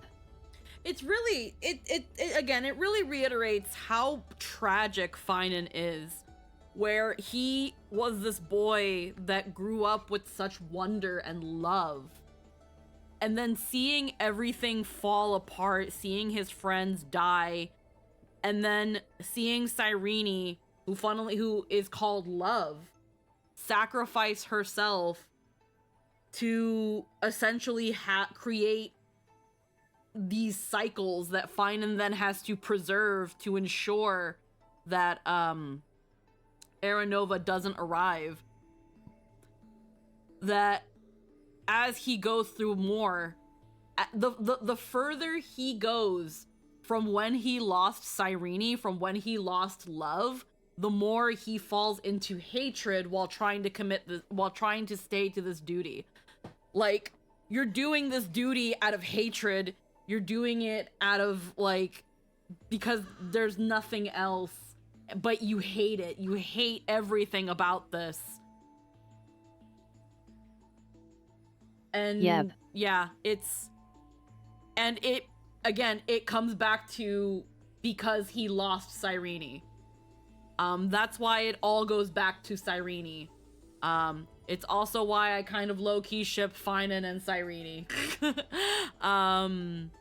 Because it was in losing Cyrene, it was in Cyrene's sacrifice that Finan had to do all of this because he promised her that he would. But the further and further and further he got away from those times with Cyrene, the more he started to hate this duty that he had to do. Yeah, childhood friends to lovers, the difference of succeeding out of spite versus passion. Yeah. It came from doing this duty out of love for Amphorius and its people and everything to hatred towards what was causing all of this. Yeah. Alrighty, so we're left with these four. These mysterious foreign guest and seismic walking dragon are the ones that we have the least of. So we're gonna go to Hycelans and then Ceridra. From what it looks like here, I don't think the last chapter of Ceridra and Hycelans will probably be getting next patch. It's a little sad, but whatever. Banquet Sonata. The black tide that blotted out the sky surrounded the city walls. The soldiers manning the walls battered from battle. Melodious chords of music were suddenly heard. A single swordmaster had overcome the waves of enemies.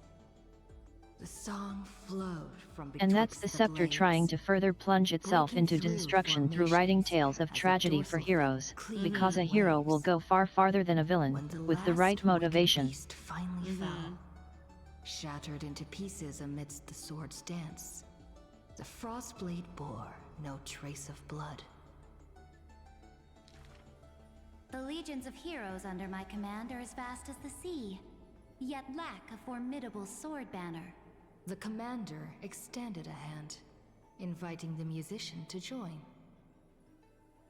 Should a fish separated from its school glimpse a faint glow, it will swim toward the light.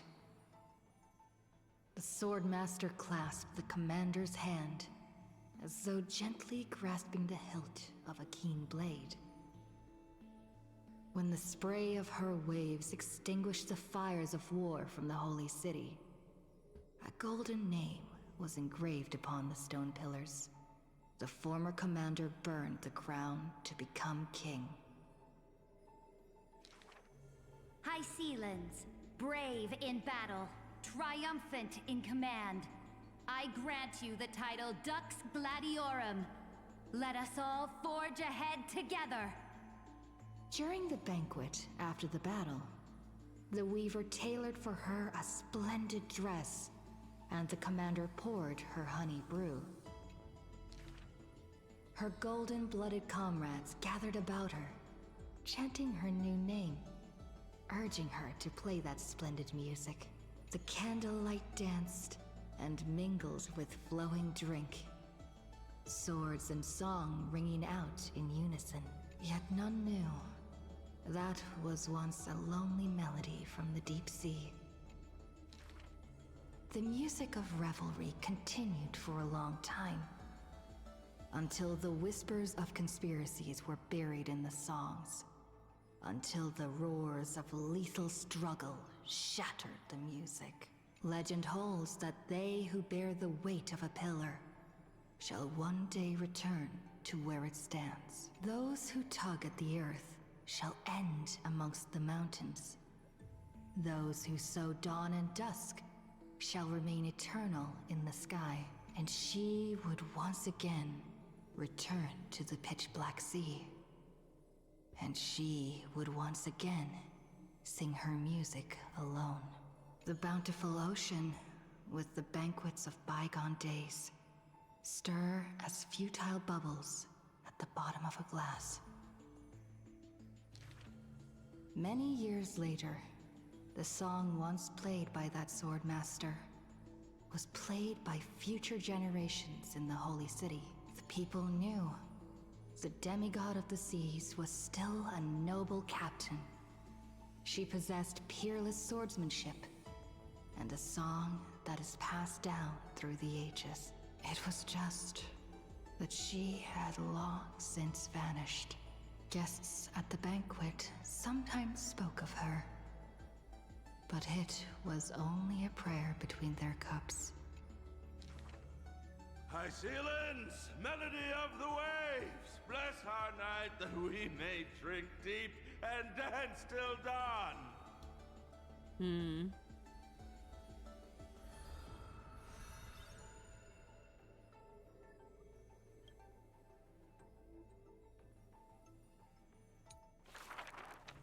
When entering the Flame Chase's currents for the first time, all the Swordmaster saw were colorful fish.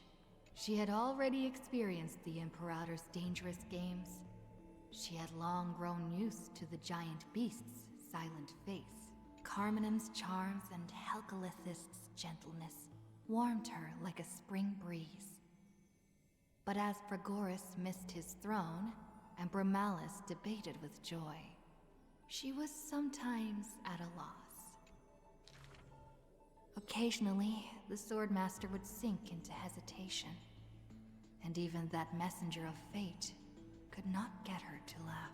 Till one day, a golden trout's bubbles floated into her gloomy waters.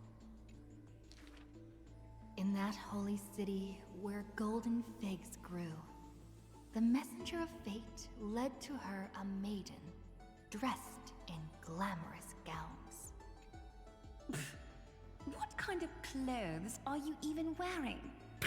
The girl snickered behind her hand, while the messenger pulled on her sleeve. Aggie, don't be rude! Ha ha ha.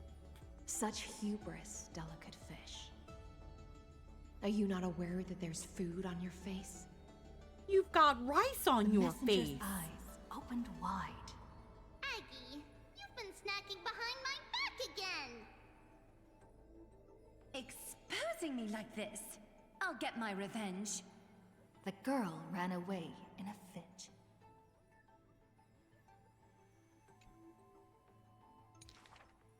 The Swordmaster smiled, and before she knew it, her hesitation was gone. Young Ag is delightful. After that first meeting, the richly dressed girl often came in greeting. So, you really came from the Sea of Souls? Do all the children of the ocean dress funny like this? The Swordmaster did not chase the girl away, but also did not respond. So the girl used her hands to meticulously measure the Swordmaster's torso all around. You can't be seen like this. I'll send you a new dress.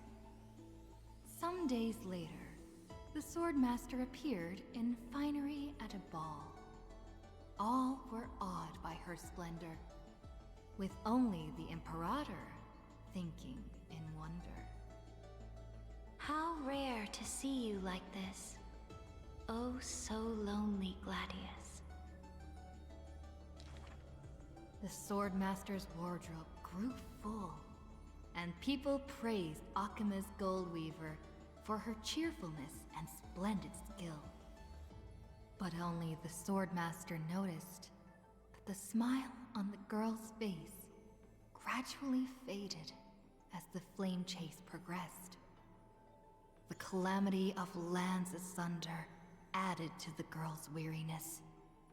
The Battle of the Grove robbed the light from the girl's eyes. Yet another feast arrived where the Goldweaver was absent. The Swordmaster donned the most majestic garments and gently knocked on that door shut tight. The singing voice of Dux Gladiorum hailed the prelude of the feast. Guests clamored and cups clinked, and only the Goldweaver had no thought of enjoying the ambrosia. Who would have thought? I've sunk so low that I need you to comfort me. She gave a bitter chuckle next to the bonfire. You were as gloomy as the bedrock of the ocean when we first met. The Swordmaster held a tall chalice, containing liquid pure, reflecting their two faces. I remember you were once curious about the stories under the sea. Then allow me to use my songs to reveal the past known to none. Okay, so this explains how close she and Aglaya were. In the depths of the Sea of Souls was a kingdom of dancing ghosts.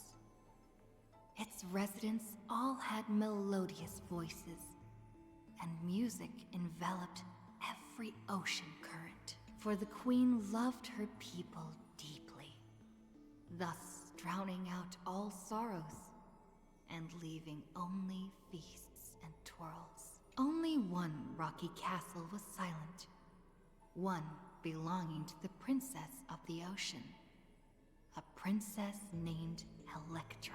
Oh, Jester's home early.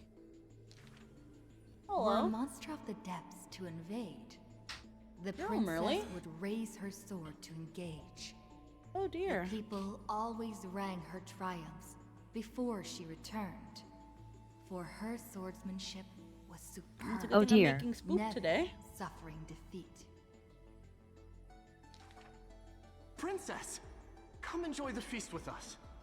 The triumphant people raised their glasses, yet she declined with a smile and a wave. The children of the sea thought she was shy, but little did they know that in the dead of night, her castle too echoed with music.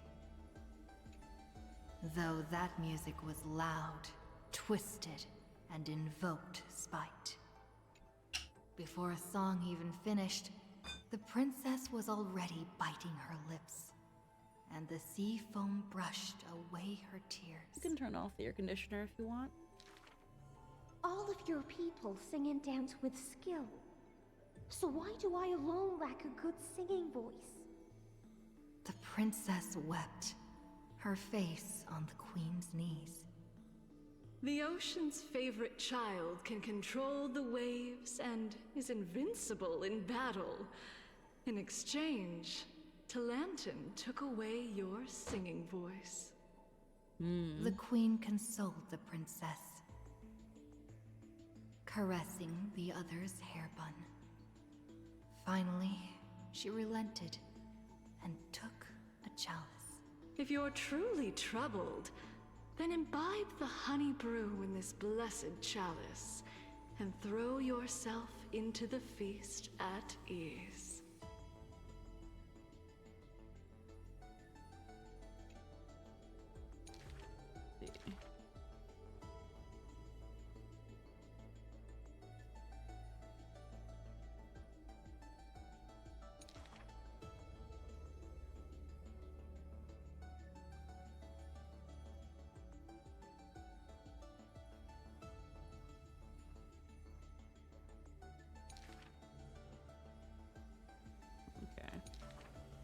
The liquid in the cup sat still, reflecting her loneliness.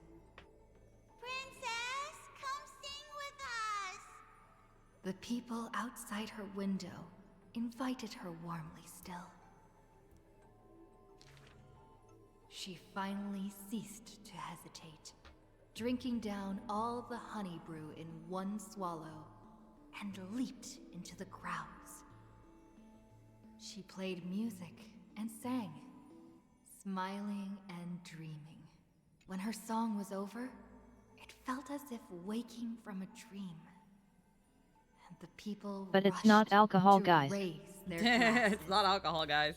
But as soon as the honey brew touched her lips, the princess plummeted to the ground, and her cheeks became rosy in drunkenness.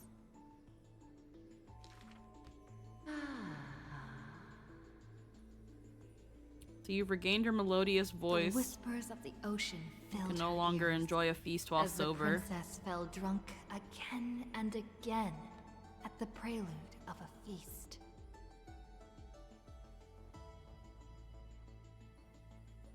Regained your melodious voice. You can no longer enjoy a feast while sober.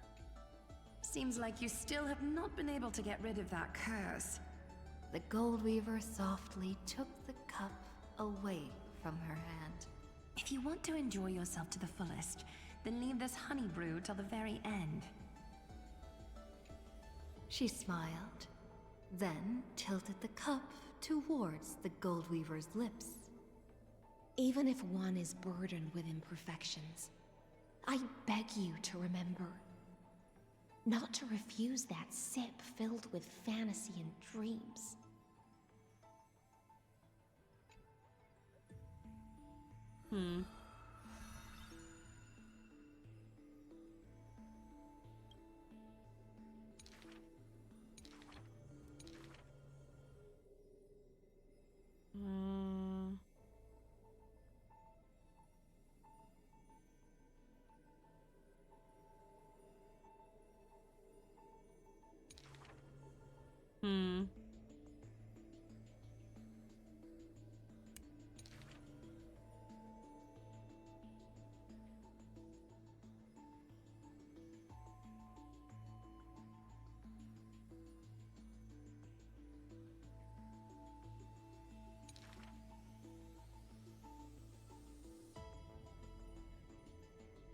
Really was the ultimate wine mom. Yeah. Yeah.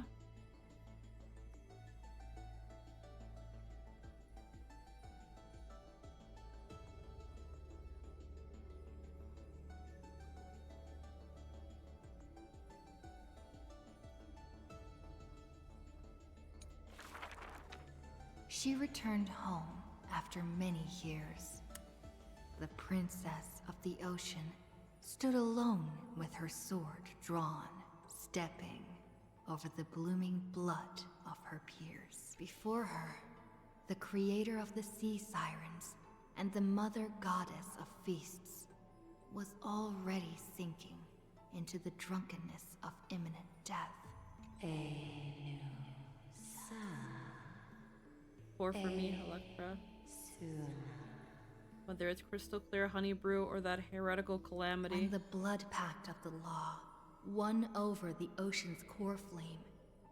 The sea siren once again lost her melodious voice. I am willing to accept the final Imperial command.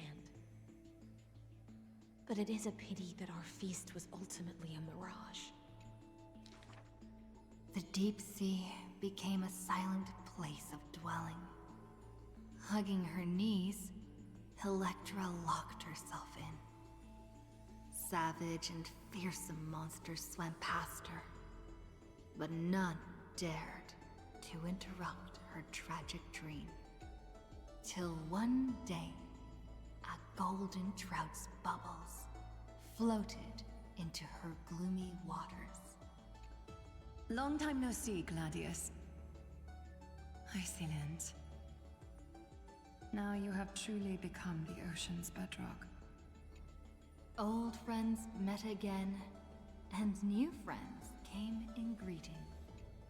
Many messengers came in company. The playful kitten hid behind the golden trout.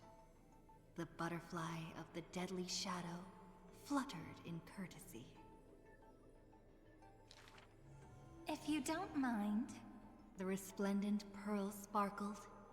We hope you can regain your strength and sing for the world once again. Electra raised her violin sword in doubt, as the strings had long ago rusted and snapped. But a few golden strands cleansed all the filth around her, then stretched out to become new strings. The golden strings showed Electra that the world she loved was not yet silent, and the journey of deliverance continued still.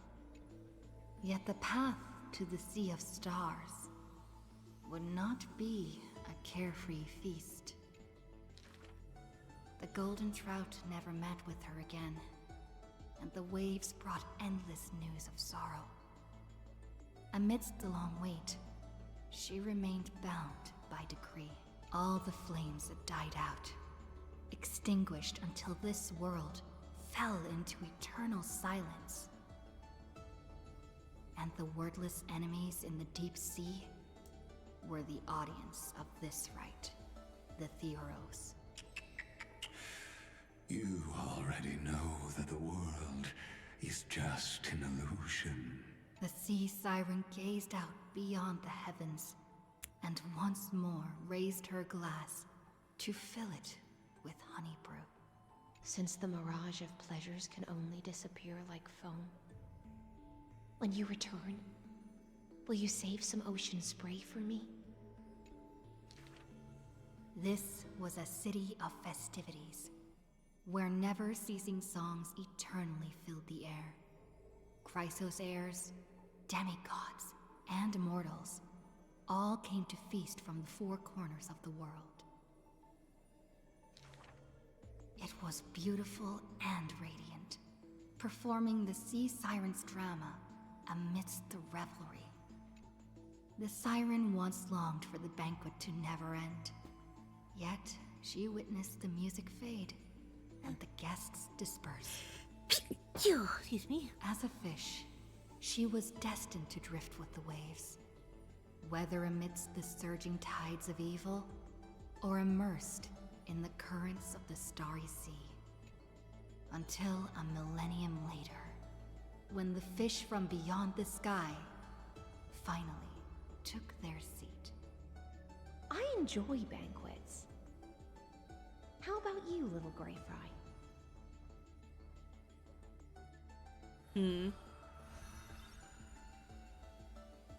Still don't have her final chapter. Well, let's go to Ceridra. The Emperador's Flame Chase Path, Emperador's Unfinished Game, Emperador's Lonely Heart, and Emperador's Cause of Death. Who would win? A young girl emerging from her sheath and showing her edge, or a tyrant who has emerged victorious from 100 battles? The Black and White Legion squared off on the battlefield. Golden and crimson blood converging into a coursing river. The leader herself actually dares to step forth and face peril? The tyrant charged toward the exposed gap in the king's flank, and instantly fell into a trap of raging flames and iron rain. On the board, the king too is but a chess piece. If the king does not lead, how would any dare to follow? She lifted the king of the crystal pieces high, as though proclaiming the ascension of a new king. We're getting a raid. Who would win? The holy city Little that Dog stood and for Lily 1,000 Pad? years? Or the foreign city-states, invading from 1,000 miles away? Hello everybody. My name is Squeaky. I am a VTuber and we're usually streaming a variety of things. And today's thing is Honkai Star Rail. Love getting hit with 7 ads in a row. Oops on rating. Yeah, I think you rated during ads, funnily enough. Heckin', what was I gonna say? Right now we're currently doing Honkai Star. We're having more of a chill vibey stream. We finished patch 3.5. And we're just going through the as I've written and getting caught up and reading all of this. And then we're probably going to be wrapping things up because I do have some things I need to do. So we're just kind of having a chill vibey time. So people that are here, enjoy your time. And heckin' thank you, Lilypad, for the raid. Hollow hatred ignited the flames of war. The besieged walls of Dawn tottered. Only a miracle can save us now. The cowardly elders barred themselves behind closed doors, while the trembling citizenry knelt and prayed. There is no need to panic. The miracle is already here. Under the banners dancing like waves, the burning crown shone bright as the wheeling constellations. Who would win? The general who saved the city, or the high and mighty with their privileged authority? The guillotine fell, severing the elder's life. The whispers dissipated, and the scales of victory tipped. From this day forth, I shall bring justice to the holy city. The people cried out her name and knelt in reverence, but were stopped by the sound of the scepter of authority striking the ground. Do not lower your heads beneath my crown. This was the first, and also the only Imperator.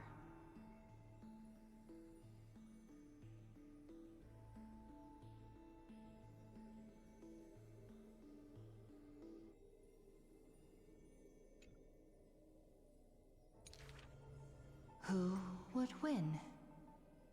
The heroes bursting with ambition, or the omnipotent gods? The Imperator issued the decree! The start of the Flame Chase journey is at hand! Perhaps drawn by the grand design to welcome the Era Nova, or perhaps convinced by that king's great renown. Righteous warriors from across the land gathered before the Imperator's throne. On the day the journey began, the sky was an expanse of fluttering banners. The people gazed upon the overwhelming military alliance, a golden city reflected in their eyes. As for the end of that chess game, the scholars debate endlessly, but such discussions always end with a sigh. The invincible Imperator faded at the pinnacle of power.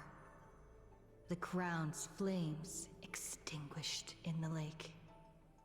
The banner, once revered by the people, along with the broken spears of the heroes, now a tomb.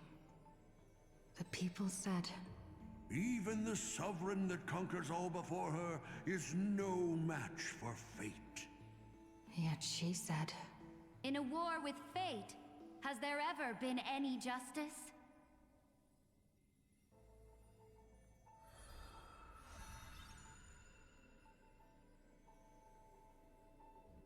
Alrighty.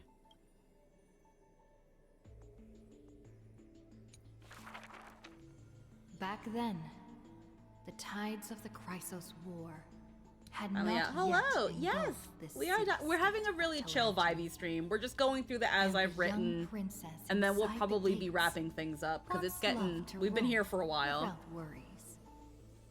She snuck into forbidden grounds while the servants were away, but was shocked by what she saw on that day.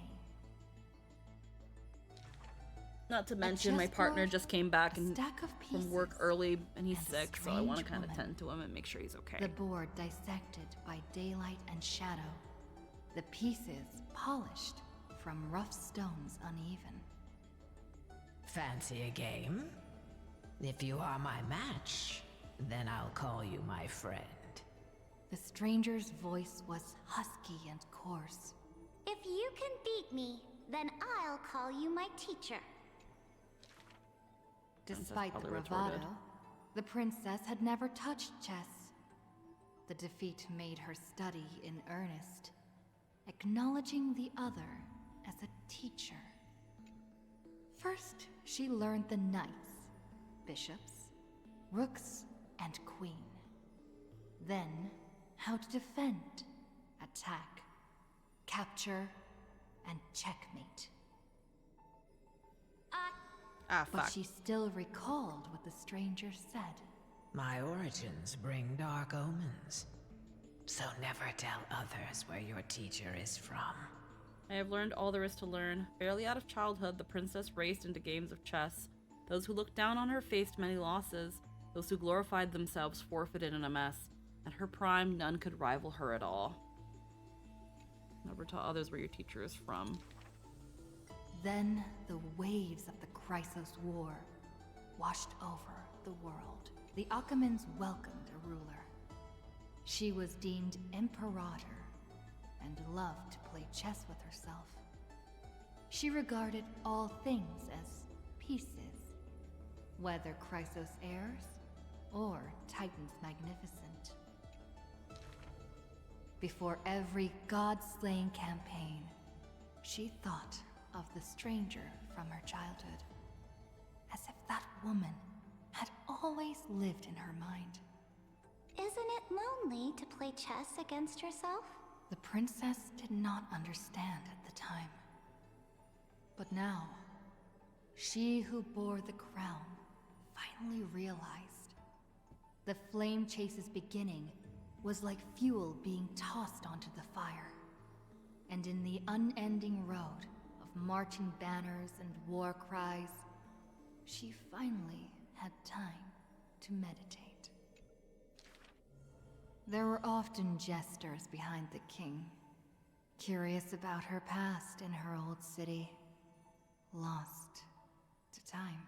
One claimed the Imperator was cruel, executing her own teacher. Another stated the Imperator was biased, learning from an enemy hostage. Many such rumors abounded, with no origin found. No matter. That was indeed the criminal sentence I read out. The Imperator stated evenly. My teacher was an enemy hostage whom my elders had imprisoned.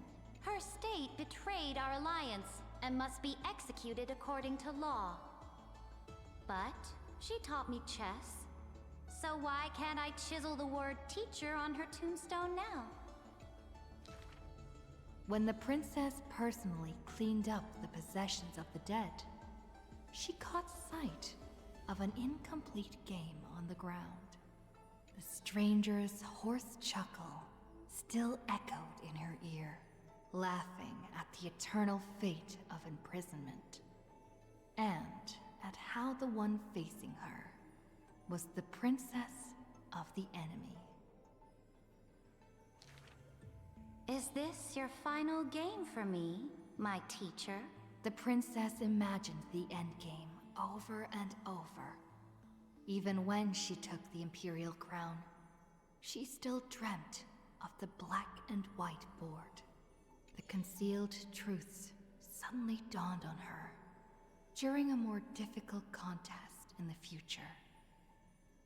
An unfinished game might be the opponent's lifelong barrier.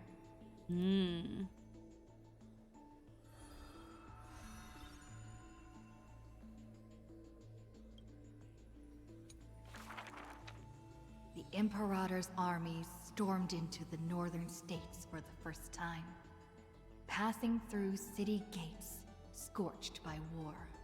Another tyrant still! So exclaimed the angry child. The rock tossed from up high hit the girl's crown. The crowd shrieked and retreated, fearful of the ruler's flames of fury. The girl reached out, not to straighten the crown on her head, but to help up the child shivering in dread. I heard in the old laws of this land, whoever assaults the crown shall be punished. But I wear another land's crown. And your old laws should also be abolished. 4 hours of the After yapping is many still days, going. The Gold Weaver discovered in shock that wearing a crown or a hat to the side was now this land's fashion, likely to remain with the Imperator's name in tradition. No, we finished the patch, about 3 hours ago. We're just going through the As I've Written, which is the storybook, which is, I guess, yeah, more yapping. But I don't mind this because it's a storybook. And it's something that I've kind of just been chilling here, listening to, and like occasionally having a little discussion here and there. Again, more of a chill vibe. Because Squeaky is going through her yap backlog. Yeah, essentially. And again, just going through all of this because it's going to probably keep updating till the end of Amphorius, and then there's just going to be too much to go through. So I'd rather go through what I have now while I have this stream for it. That being said, it means we're not going to be going through Rebirth today, and we probably won't next week either. But I'll get into that once I get closer to the end of stream. The so-called heroes with golden blood in their veins all have the qualities to fight for the core flames. Who's to say this was not the gods' plan? To have the heroes at each other's throats, so the divine could hide in old law's lair and laugh, play, and gloat. Who made this world a chessboard, and with one stroke, one river, created the boundary between God and man? Dux Gladiorum, Dux Carminum, Dux Helcalithist, Dux Fragoris, Dux Brumalis. Heed my call! The girl stood before a mighty army with her scepter. Today, I will insist on crossing the Rubicon. Gather the might of all heroes and begin the journey to slay gods! Half of the core flames were now in her hands, and the hidden trickery Titan stirred, leaving taunts. Grow taller, puny Empress. Otherwise you won't be able to catch me. The Imperator summoned the heroes to discuss, finally stopping after much hesitation. As they had already pinned down the bones of Earth's beast, Zagreus calling her short. For a bit longer in bliss. The warrior of the fractured blade laughed boldly. Our sovereign is good at open strategies and struggles with trickery. But where is that lithe fish? The Imperator replied with a chuckle. Her? She probably disliked the scent of cats and submerged herself in the baths. The years spent with her dukes didn't seem too far distant. Yet, only after the end of many wars did the heroes discover how the Imperator's form walked more and more alone.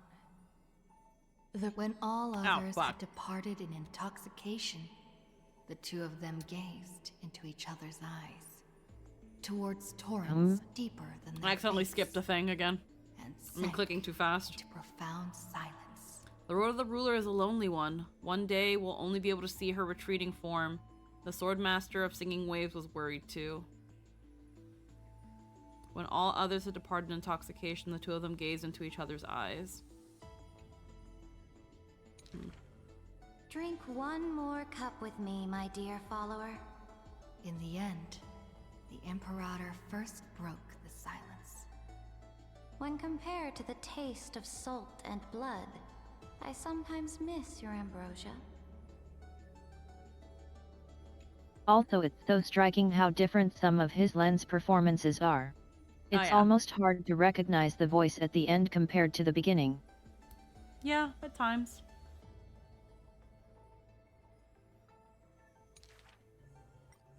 The road of a ruler is a lonely one.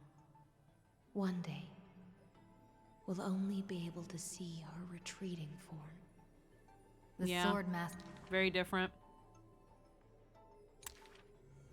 About the destruction about to be born. and the eternally occurring extrapolation. The Antikytherian spoke of all this in words unceasing. So this is the old world I must fight against. The girl's expression bore no sorrow or tragedy. Instead, she looked more solemn and ready than ever. Whoever stated that two kings could not meet face to face in chess? I am the sovereign of Akama. I once faced the gods. So what do I have to fear about the laws hanging behind such gods? I will chop up the old laws and let them be firewood for the new. No matter the cost. That was the Imperator's lifelong conviction. Never changed, always persistent. Alrighty.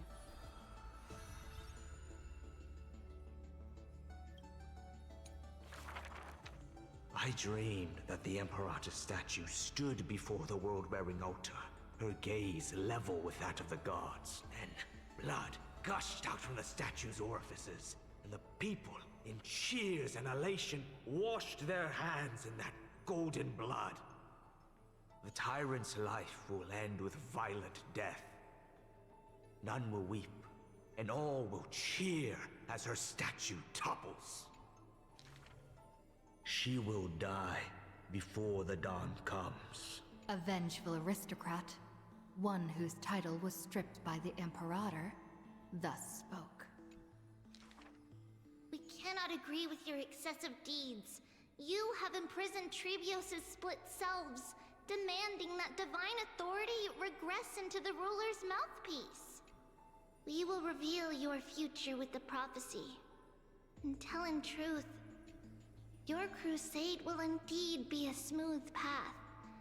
Yet in the same breath, we see omens of your death, a demise in an absolute pure darkness. Even so, please excuse us, as our eyes continue to be drawn to your crown's flames. Dux Fatorum. We don't exactly hate that name. In the name of Yanisopoulos' priestess, holy maiden, and oracle, thus spoke the Imperator's Dux Fatorum. Allow me to remind you, your life is now on a countdown with the fall of law, and you will become law. I must confirm, is our deal still going strong? Is the future I promised you more satisfying than the future in the prophecy? Ah, you are as resolute as always. Good. Oh, as ever, this prison of gods, amphorious and all mundane and average worlds, needs someone like you. A daring ruler. I think we got the credit for Let us end this Lygus' actor in the Keeping Up with Star Rail for somebody, for Finan, I think. Amphorius' Theoros, the Imperator's co-conspirator, Lycurgus, thus spoke. The Imperator betrayed the Flame Chase Alliance. And I believe so, yet. Who paved the way for her achievements. One of the Keeping Up with Star Rails he's in, and his credit is given. Fish cannot escape the tide's push and pull. I granted her an end fitting for a tyrant. Her dying smile, gaze toward Blythe Melon. Yeah, Blythe Melon, very wonderful. She commanded me to wash away all sins and filth, and return a blinding dawn to the holy city. She commanded me to set up stones and monuments in lightless seabeds to commemorate our friends. But who will remember her achievements? He's so good. I will rest with her in a lonely song. Electra, the last heir of the ocean, who played music on the waves alone, spoke thus. Please record the truth of my life, dear author. No need for words of praise or solemnity, just as I once instructed Dux Carminum. The histories of rulers are not for recording our merits, but for warning future generations.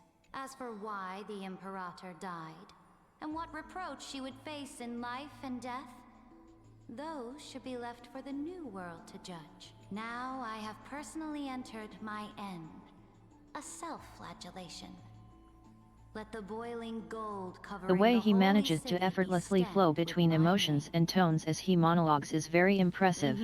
For I am certain I have won half a move against the gods. And this unfinished game will be left to the future to reach completion. Saridra, the only Imperator the Holy City had ever seen, spoke thus. That's a thing too, where they mentioned that whenever golden blood spilled on the city or something like that, it spelled out her name. Yep. Yeah. Let the boiling gold covering the holy city be stamped with my name.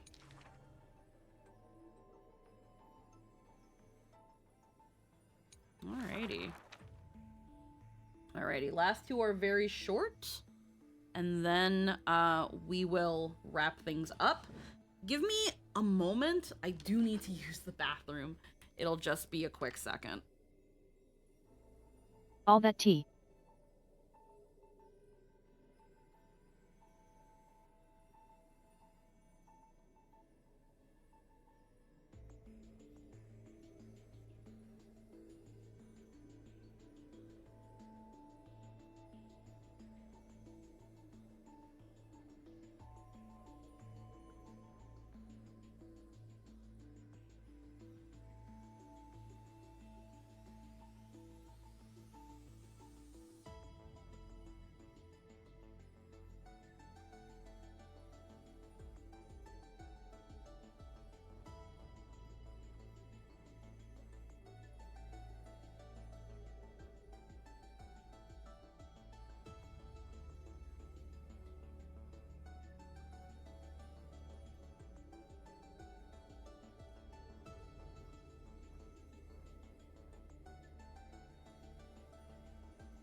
Alright.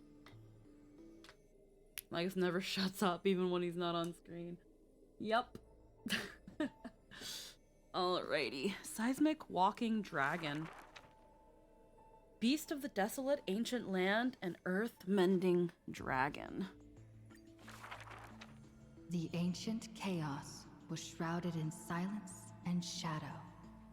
The giant dragon's offspring was born from the earth. Sweet dreams had smothered the giant dragon's eyes and ears. And as they slept, the 100 eyes of Aquila had already opened. And Fagusa had begun to stir the playful waves. Yet Giorios remained weighty and silent. Layer upon layer of peaks enveloped the dragon, cradling them in a bed more grand than any in existence. The giant dragons spent their childhood in darkness. From the moment their bleary eyes blinked open from haze of slumber, they hungered to feast on crude iron and drink deep of molten lava. Until one day, they raised their head, and with a low, guttural voice, pleaded to glimpse light. The Titan lifted them up by their ribs, slowly raising them, the dragon's spine sliced through the strata of rock, cutting open the soil. When they reached the surface, they summoned mist woven of the fire of the stars, as though seeing themselves clearly and in full through the eyes of a giant bird. The giant dragon walked the earth alone. The Titan knew they were lonely and terrified too, and so sculpted new beasts from flesh and bone. In that wild, barren world, the giant dragon led the beasts of the earth. Excessively long life gifted the giant dragon with eyes that could pierce the veil of years.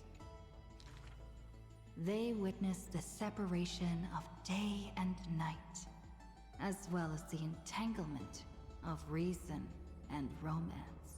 And even Kefali did not neglect to share with them a chalice of golden blood.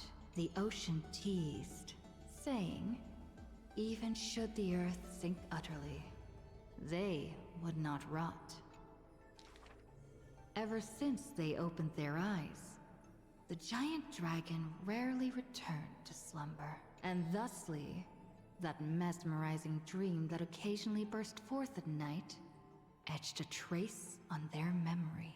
The gods they were familiar with were in this dream, and they were as immense and imposing as ever, yet had lost their freedom. Just what manner of magnificent pathstrider could imprison the Titans as mere reflections?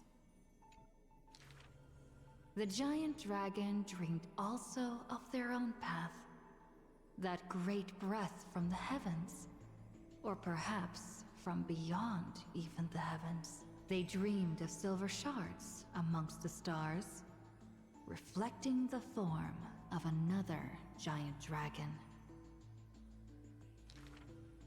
That great cerulean dragon approached Amphorius, the distant whispers roiling, becoming a roar engraved on the earth. They recognized the meaning in that low roar. Its name, permanence. Okay.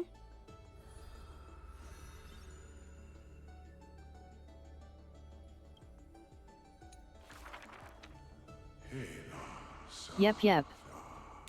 You are the oldest of countless beings and must protect these brothers and In the years sisters. spent wandering the earth, the giant dragon always remembered the Titan's words for their worth. The beast of the land surrounded it in protection, while twisted beings shuffled and roared, and delicate chimeras climbed up its shoulders. After the tiny humans came into being, they dashed alongside the giant dragon, then, in the blink of an eye, disappeared across the land. Ah, what a beautiful era of peace. Yet, the deep irises of the giant dragon saddened in gloom. The ancient creature saw, earlier than the Titan did, hidden in the deep ocean, the incoming doom. The giant dragon recalled, at the moment that strife was born, the chalice of plenty sighed, and the heretical tide spread from the seabed. Bearing their bone-gnawing pain and agony, Georios tightened every fiber in their body, no longer hearing the call of their creations clearly. Your pain cannot save the lives in this world. The giant dragon once swore an oath at the Titan's breast. And now, the dragon silently turned and departed, leaving the plateaus and mountains of a secluded world, and entering the bustling cities humankind crowded. Thank God for the freaking Trailblazer reading this, because I would have read that. I know the word plateau, but my brain would have looked at that word and said platios. Ha ha ha ha ha. My brain would have been like leaving the platios and mountains of a secluded world, and you would have laughed at me. You would have laughed at me. You would have laughed at me and called me stupid. Absolutely. Thousands of years later, the giant dragon realized No, those I would have tiny called you adorable. creations of Kefali had rooted their civilization in time. Which is basically the same thing, but hey. How can there be such a huge Dromus? Dromus? No, that's a walking mountain of gold. Curious residents were amazed at its appearance, while greedy brokers calculated its value. Yet, the giant dragon simply walked in leisure, not harming a single building of any stature, nor paying heed to anyone. It quietly listened to the people's language, and its form dissolved in the flames of war. Many years later, Aquila closed their eyes, and the giant dragon's steps were finally halted. A sword master who broke the waves stopped its way, and a ruler, commander of the chessboard, looked up with inquiry. Are you the Dromus that has been attacking all states? The commander invited the giant dragon to hunt the divine flames together. The giant dragon nodded, but it did not look at the commander, and never mentioned where it came from. Its timeless sight had already seen past the Flame Chase's final plight. Hello, Giuliano. Georios shall be executed here! The Titan, in a painful daze, closed their eyes with a sigh. I do not blame you, wild ancestor of all souls. Suddenly, the mountains shook and the land cracked. The wounds dealt by the Black Tide, once mended by the Titan, now tore the land apart again. The calamity of lands asunder. Who should shoulder such a duty? The giant dragon sunk into the earth in answer. For the earth was the breast of Georios, and the dragon's birthplace. And from that day forth, Amphorius had a new legend of how a giant dragon collected the broken lands and once again made the earth whole. Alrighty.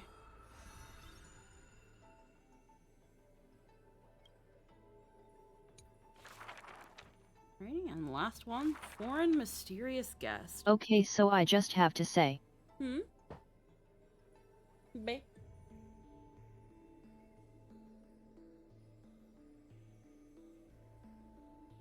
Why don't we have anything from Anaxa meeting Teravox?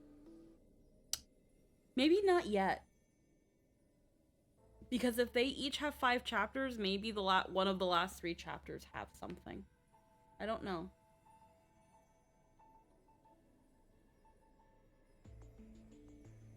Why can't the ultimate dinosaur kid meet the biggest dinosaur? I don't know. Fate is cruel. We need it.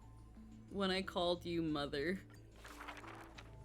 The gates of the Temple of the Three Fates gently open on the day of prayer, and the crowd crouched, whispering like the tide. The priests of Yanis listen to the prophecies. The unwavering axis of the scales of Talantin maintains balance, and only Orynyx remains silent.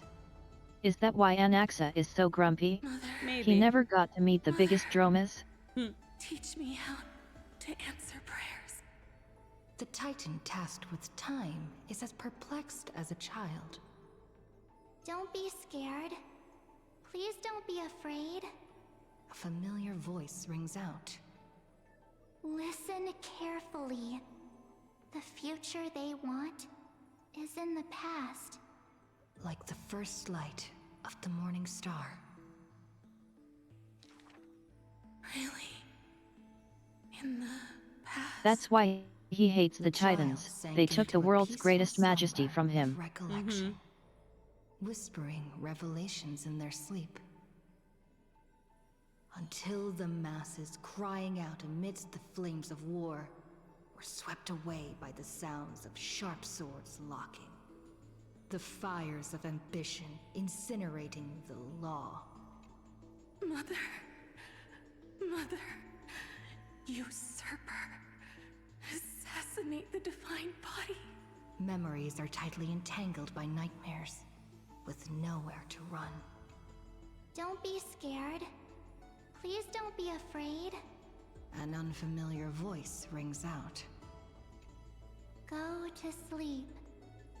The ending they want is yet to be born.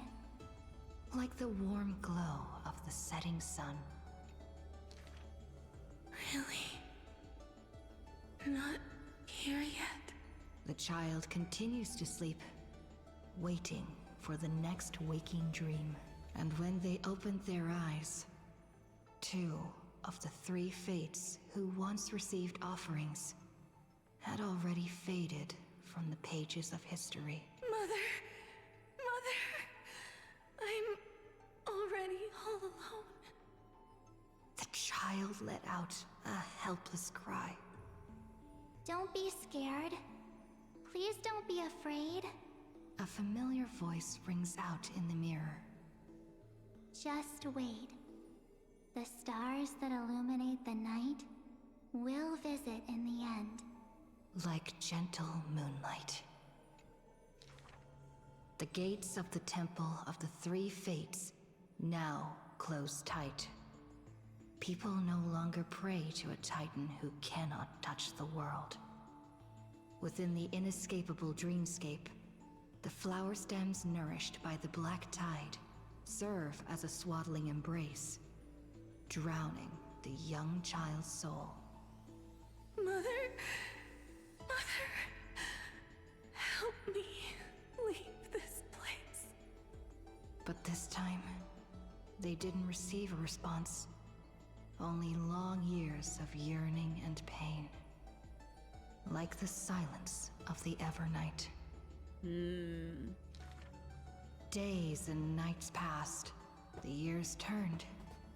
Dust covers the glory of the past. The priests have forgotten this titan. Waiting. Hate waiting. They watched over the slumbering sprite, gazing at the dull mirror. But a fleeting mirage flickers in the mirror. The shining stars and the lights of the home. And a strange yet familiar voice. Wake up! Our familiar old friends have already arrived. Like the newborn dawn.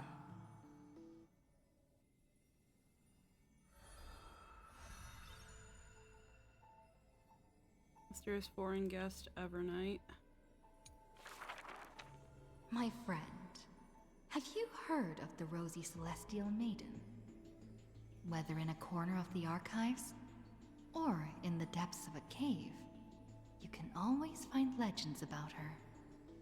She had hair like a rosy pink dawn, and a smile that could thaw the most glacial ice. Some say she was Nikador's nemesis, while others say Nestia was infatuated with her. Oh, mysterious and beautiful celestial maiden. How I wish to turn into a slate, forever etched with your tale. Many Ostel claim to sounds have way seen more that cheerful celestial reading this maiden, one. either in the half-remembered dreams of early morning, or in the gossip and whispers after supper. She once whispered in my ear. She once saved my life. She gifted me an ice crystal! Her worshippers recite her deeds, even writing some into family teachings. Curious poets ask up and down the land, only to find that the details of these encounters are difficult to So the Rosy recount, Celestial Maiden has even for the always been a witnesses thing. themselves. In the entire Holy City, there are none who can provide proof of her existence. It is not known since when the Celestial Maiden was always mentioned together with time. People recite her name during prayer to beg for miracles to appear faster. It is said that even in the selection of priests of time, girls with pink hair are preferred. Which is why Cyrene probably got accepted as well. And she was like, I'm going to go become a priest of time. I'm a priest of time now. Pink hair. They still didn't pick me. Ugh, maybe I need to go dye my hair. The brunette candidate was upset, but the examiner responded with a smile. Don't forget the Healer of Twilight. Has a head of pink hair. She's a descendant of the sky. How long do I have to record? Can I say the line quickly? Is that a good read?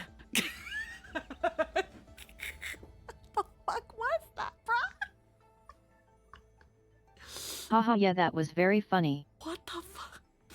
The Healer of Twilight has a head of pink hair, but she is a descendant of the sky. That's funny.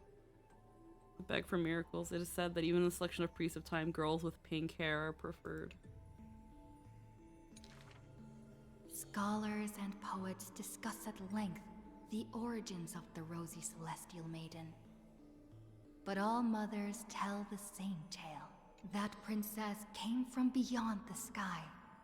Her shooting star, like crystal ice, pierced the fog of the Veil of Evernight. She made friends with the Titan, and whenever the month of Evernight descended, they would meet again. It's March. The children loved that tale. Therefore, as the moon turned and shifted phases, the story became true. But someone always questions, unable to read the air. There are no worlds beyond the sky. So how can the Rosy Celestial Maiden come from there? March 7th. Rosy Celestial Maiden. A world beyond the sky. It's very clear that she's supposed to be the Rosy Celestial Maiden. Takes out the photostone, claiming it is the true work of the Rosy Oh yeah, very Celestial obviously. Yeah. The citizens laugh at this tale. Was it the third person we talked to? Yeah. True.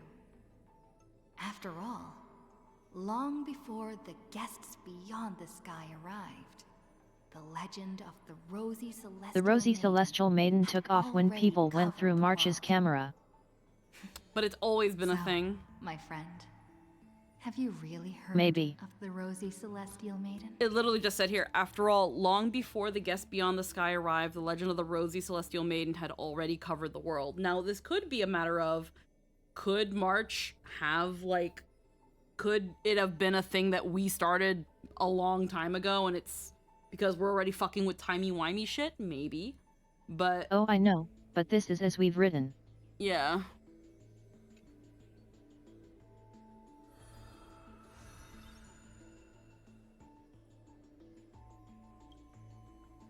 But it seems like the legends of the Rosy Celestial Maiden have always been a thing. And then it's the whole thing of like girls with pink hair are preferred by the priests of time. And then the fact that Cyrene became a priest of time. Alrighty, we can claim all of this now. Thank you, 780 Jade, just sitting there. What we write here is likely our act of world bearing. Yeah. Alrighty. All Eidolons required. Alrighty. Little funny chart thing I think right here, Flame Chaser's Path. I don't think we're a fully reliable narrator. I don't know. I don't know either. It's hard to say.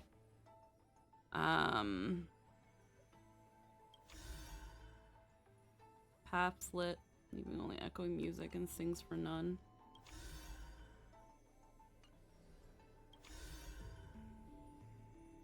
Yeah, so it's just the last bit. And then whatever is in the center. We're writing what we've decided to be true, and the new world will likely be created from these writings. Probably, yeah. Okay. Well, either way, I think with everything now, unfortunately, Eggy, I know you just got here, but we're gonna be now wrapping things up. I still gotta do the rest of my dailies. Oh. Well, that's always been there. Ascension materials.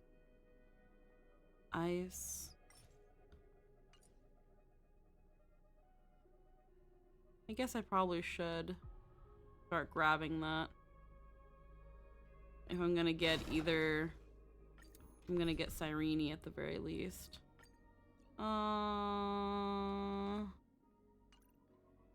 Physical, lightning.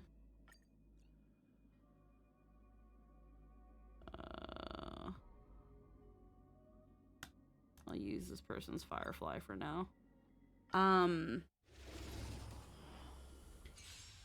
But yeah, But yet, not sure if the Rosy Celestial Maiden is a long-standing myth, or if we've simply decided to write it into memory. Yeah, it's hard to say. All I know is that in the hour that one fucker saw into March's camera, everybody was talking about a Rosy Celestial Maiden. Is it really her? Is she real? Everyone's talking about it. She essentially became a meme. And it makes me wonder... It makes me wonder how... if we created a meme, or if we reignited one. Insanity. It's hard to say, honestly. I don't know.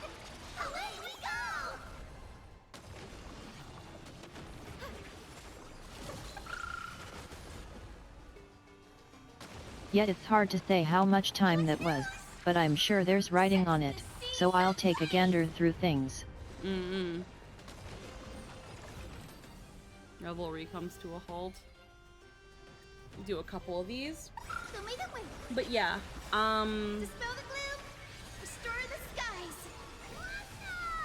it's gonna let a couple of battles of these go through, and then we will wrap things up.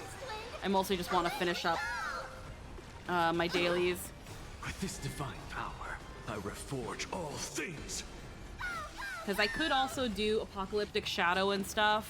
I think is the one that refreshed. One of them refreshed. But I'll usually leave that to off stream. I don't really super care to do them on stream, unfortunately. Have some sunshine. Gotta stop them here.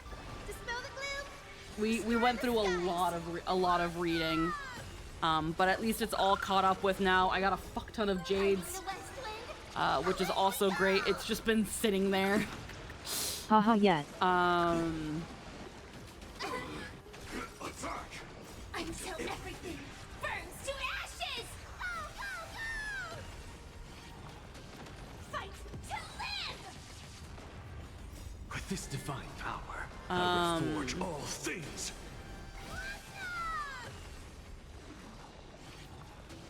We also did start a little bit late. I woke up pretty late. I was having some pains last night, which made things a little difficult. Let's see. Grab a couple of those, even though at the moment we don't need them. Is that really all that gave? Sure, I'll do this once. Form this weird cat thing. And there we go, daily's done. That does mean at the same time on my own, oh, claim these. All those special assignments are now done. Where's our warp at? Trigger her action, advance effect, and defeat her before. Huh. Let's see. Nameless. Honor. Get that going. Get those. Messages. Asta. What? Oh, the AI. Ready to transfer the funds. Are you the one paying again?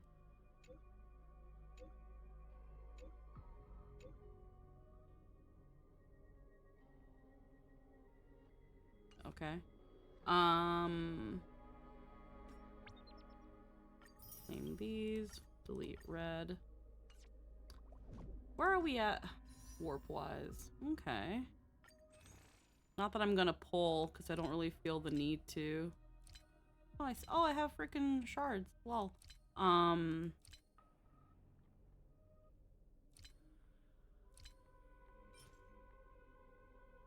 That's 81. Here we go, stellar purchase. 66. Okay, I've got 66 pulls. And where's my pity at? Because I tried pulling for high ceilings before and didn't really get anything in the time in the passes I allotted, and I just left it at that. So 5, 10, 15, 20, 21. So I'm at 21 pity. 21 pity. I can get it to 25 pity with 4 pulls. Let's do 4 pulls and then we are out. I have a lot of pulls here, but I'm not gonna use these until I actually do like pull. Let's take some of these. Nope.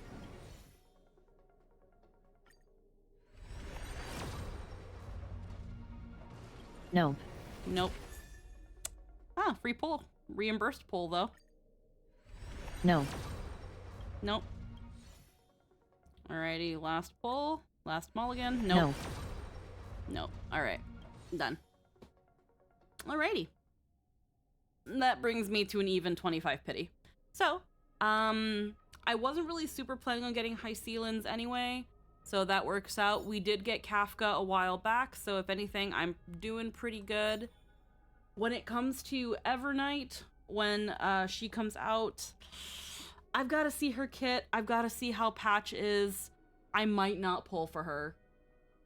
I might hold off and just save for Cyrene. But yeah, this is where we're going to be wrapping things up for tonight. I've got a sick Jester to check on. Yeah, I'm I'm planning to get her, but we'll see how it goes, since Cyrene is non-negotiable. Yeah, so I've got a sick Jester to tend to. I've got a big batch of soup to be making pretty soon. It's going to be a bit of a long endeavor. Got a couple things to do. That being said, when it comes to next week, there's going to be a couple hurdles. So next Saturday, this coming Saturday, we should be able to have a stream. I'm not sure at what time. I think we're having Net 19 meeting. I'm not sure. I can't remember if we're doing Gilligan's or not. It's the first Saturday of the month next week. This coming Saturday. So we'll see what happens. That being said, Sunday we will likely not be having a stream. Because I'm going to be having a meeting about something in the future that's Net 19 related. I don't want to say, and I don't think I can say at the moment. But I think my usual stream time is going to be the meeting for that. And unfortunately, next week we will also not be having a stream.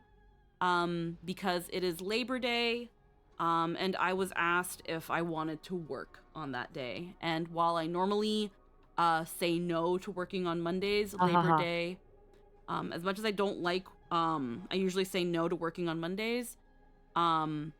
Labor Day is time and a half. That's hilariously ironic. But yeah.